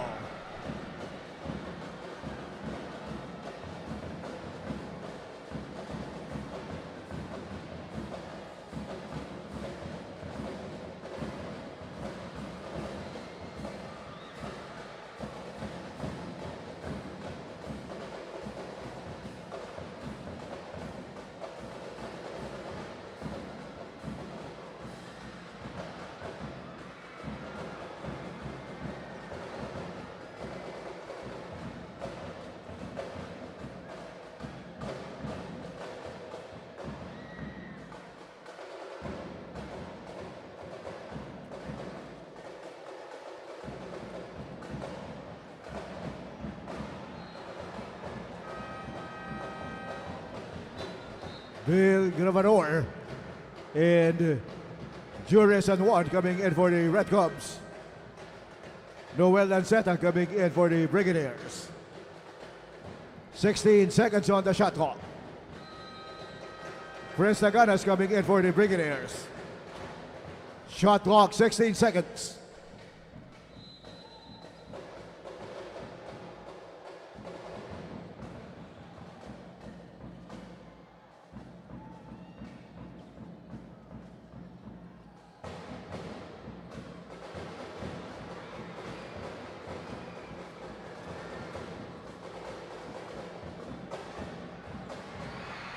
Tristan Alyam.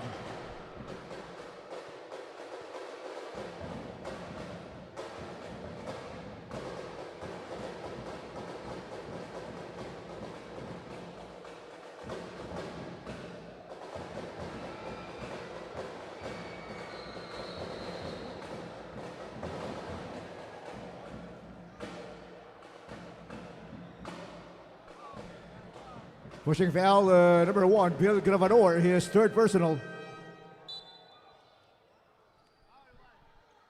Benedict Tober coming in for the Red Cubs.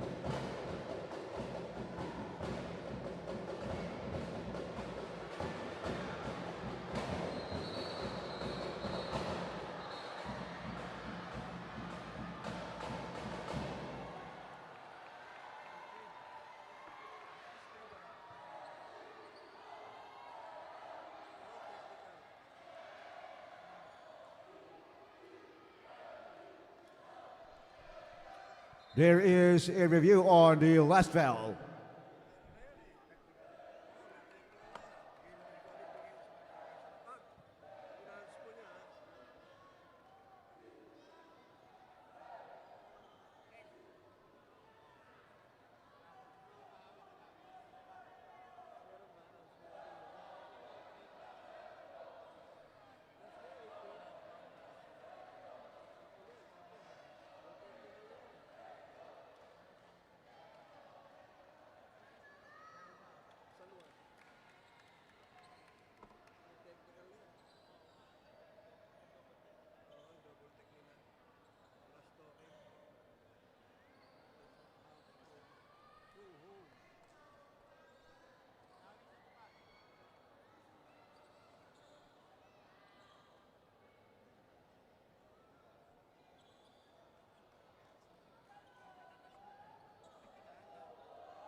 Upon review, the call states it was an unsportsmanlike foul on number 18, Jurison 1. Game disqualification for Jurison 1 for his earlier technical foul. Jurison 1 out of the play court.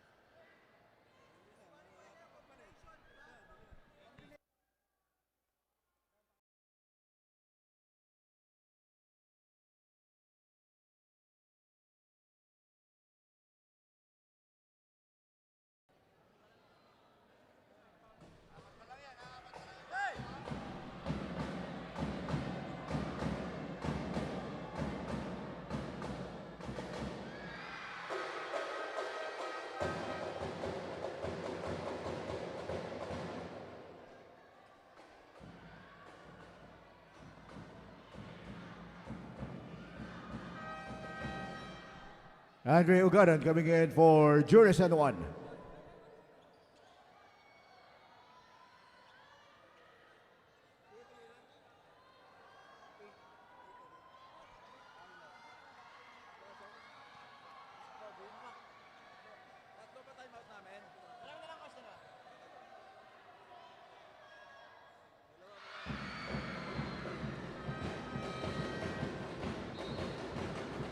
Martin Mejia coming in for the Red Cups. Ball possession for the EAC Brigadiers. 14 seconds on the shot clock.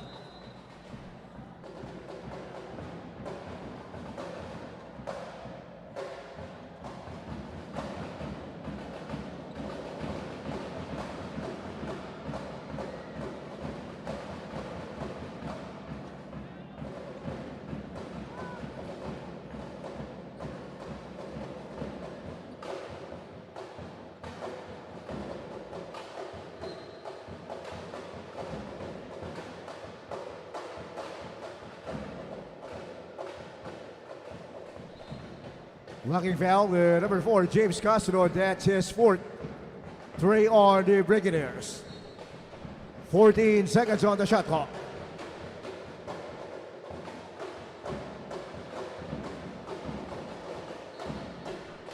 $11 seconds on the shot clock.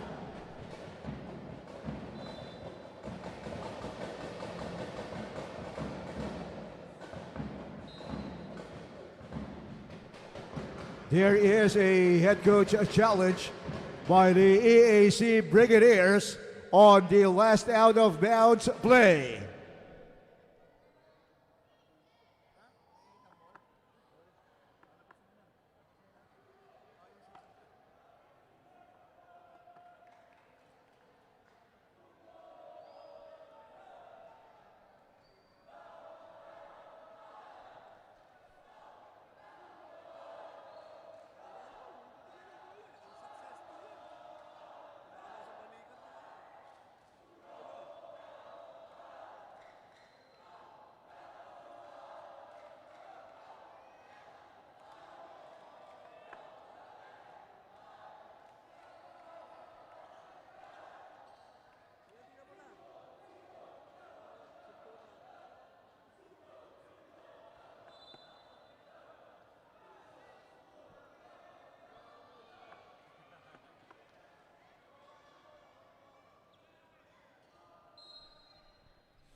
Upon review, head coach challenge of the Brigadiers unsuccessful.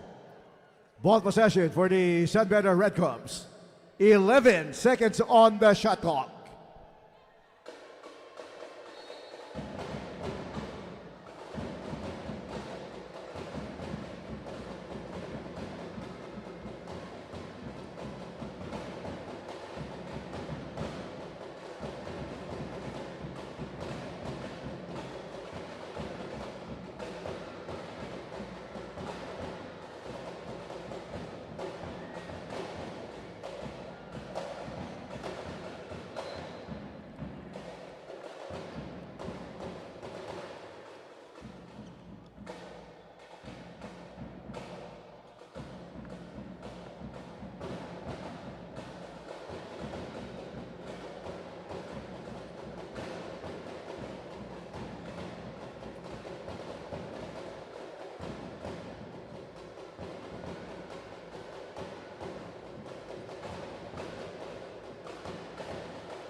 Holding foul, number 13, Noel Lanceta, his third personal, 4 on the Brigadiers.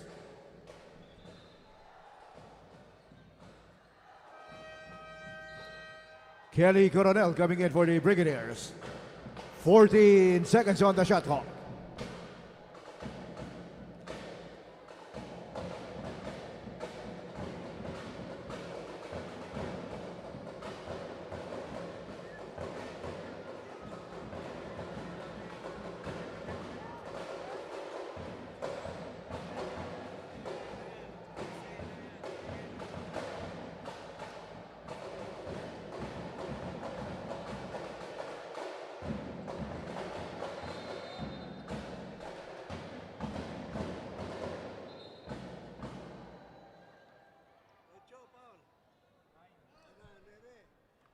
Holding foul, number 9, Joaquin Wagan. His third personal. 3 on the Red Cubs. 14 seconds on the shot clock.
Holding foul, number 25, Prince Taganas, penalty.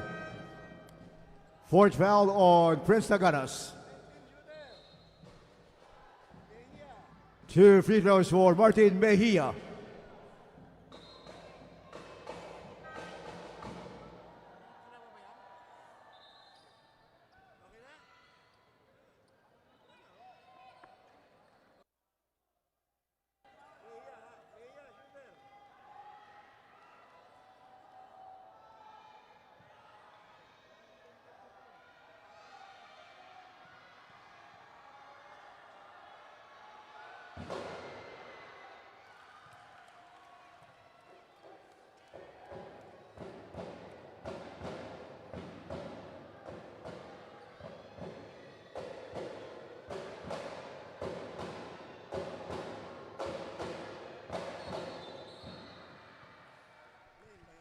Late violation.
Basket counts for Martin Mejia.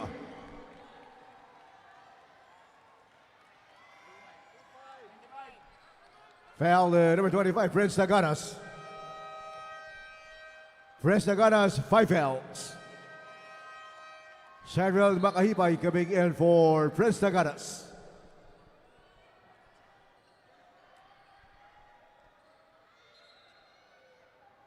Bonus free throw for Martin Mejia.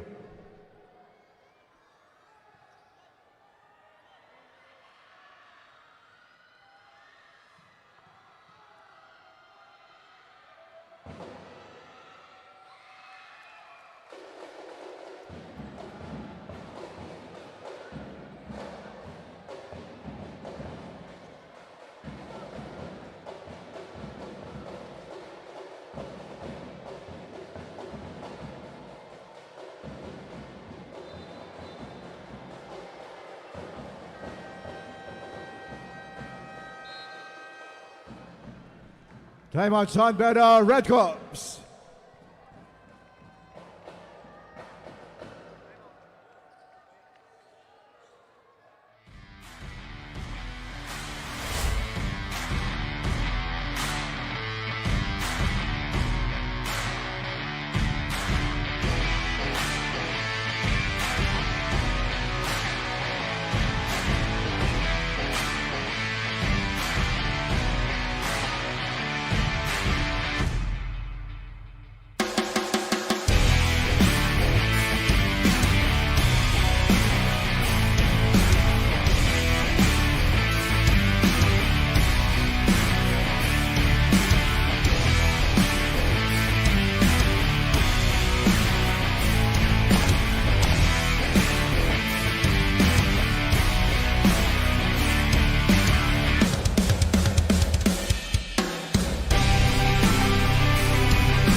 Noel Lanceta coming in for the Brigadiers.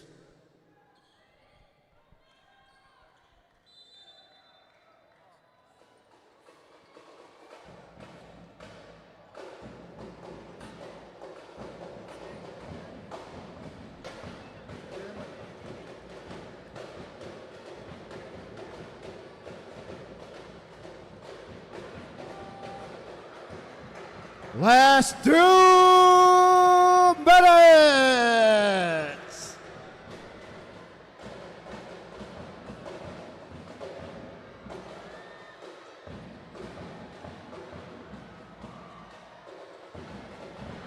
Kelly Coronel.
Upon review, ball possession for the Sun Beda Red Cubs. Timeout, Sun Beda Red Cubs.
Foul to number 16, Ejam Da Rosa. Penalty.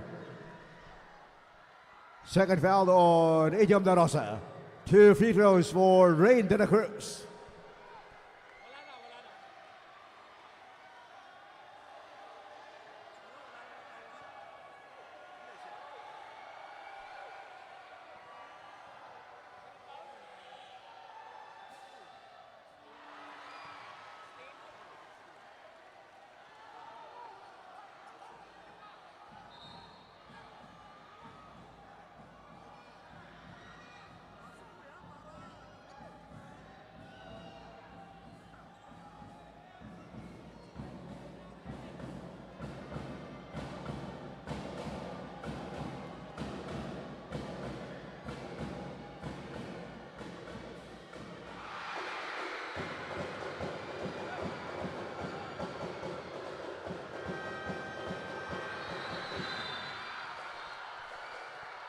It's the end of the ball game. Our final score, 69 for the Sun Beda Red Cubs and 72 for the win by your EAC Brigadiers.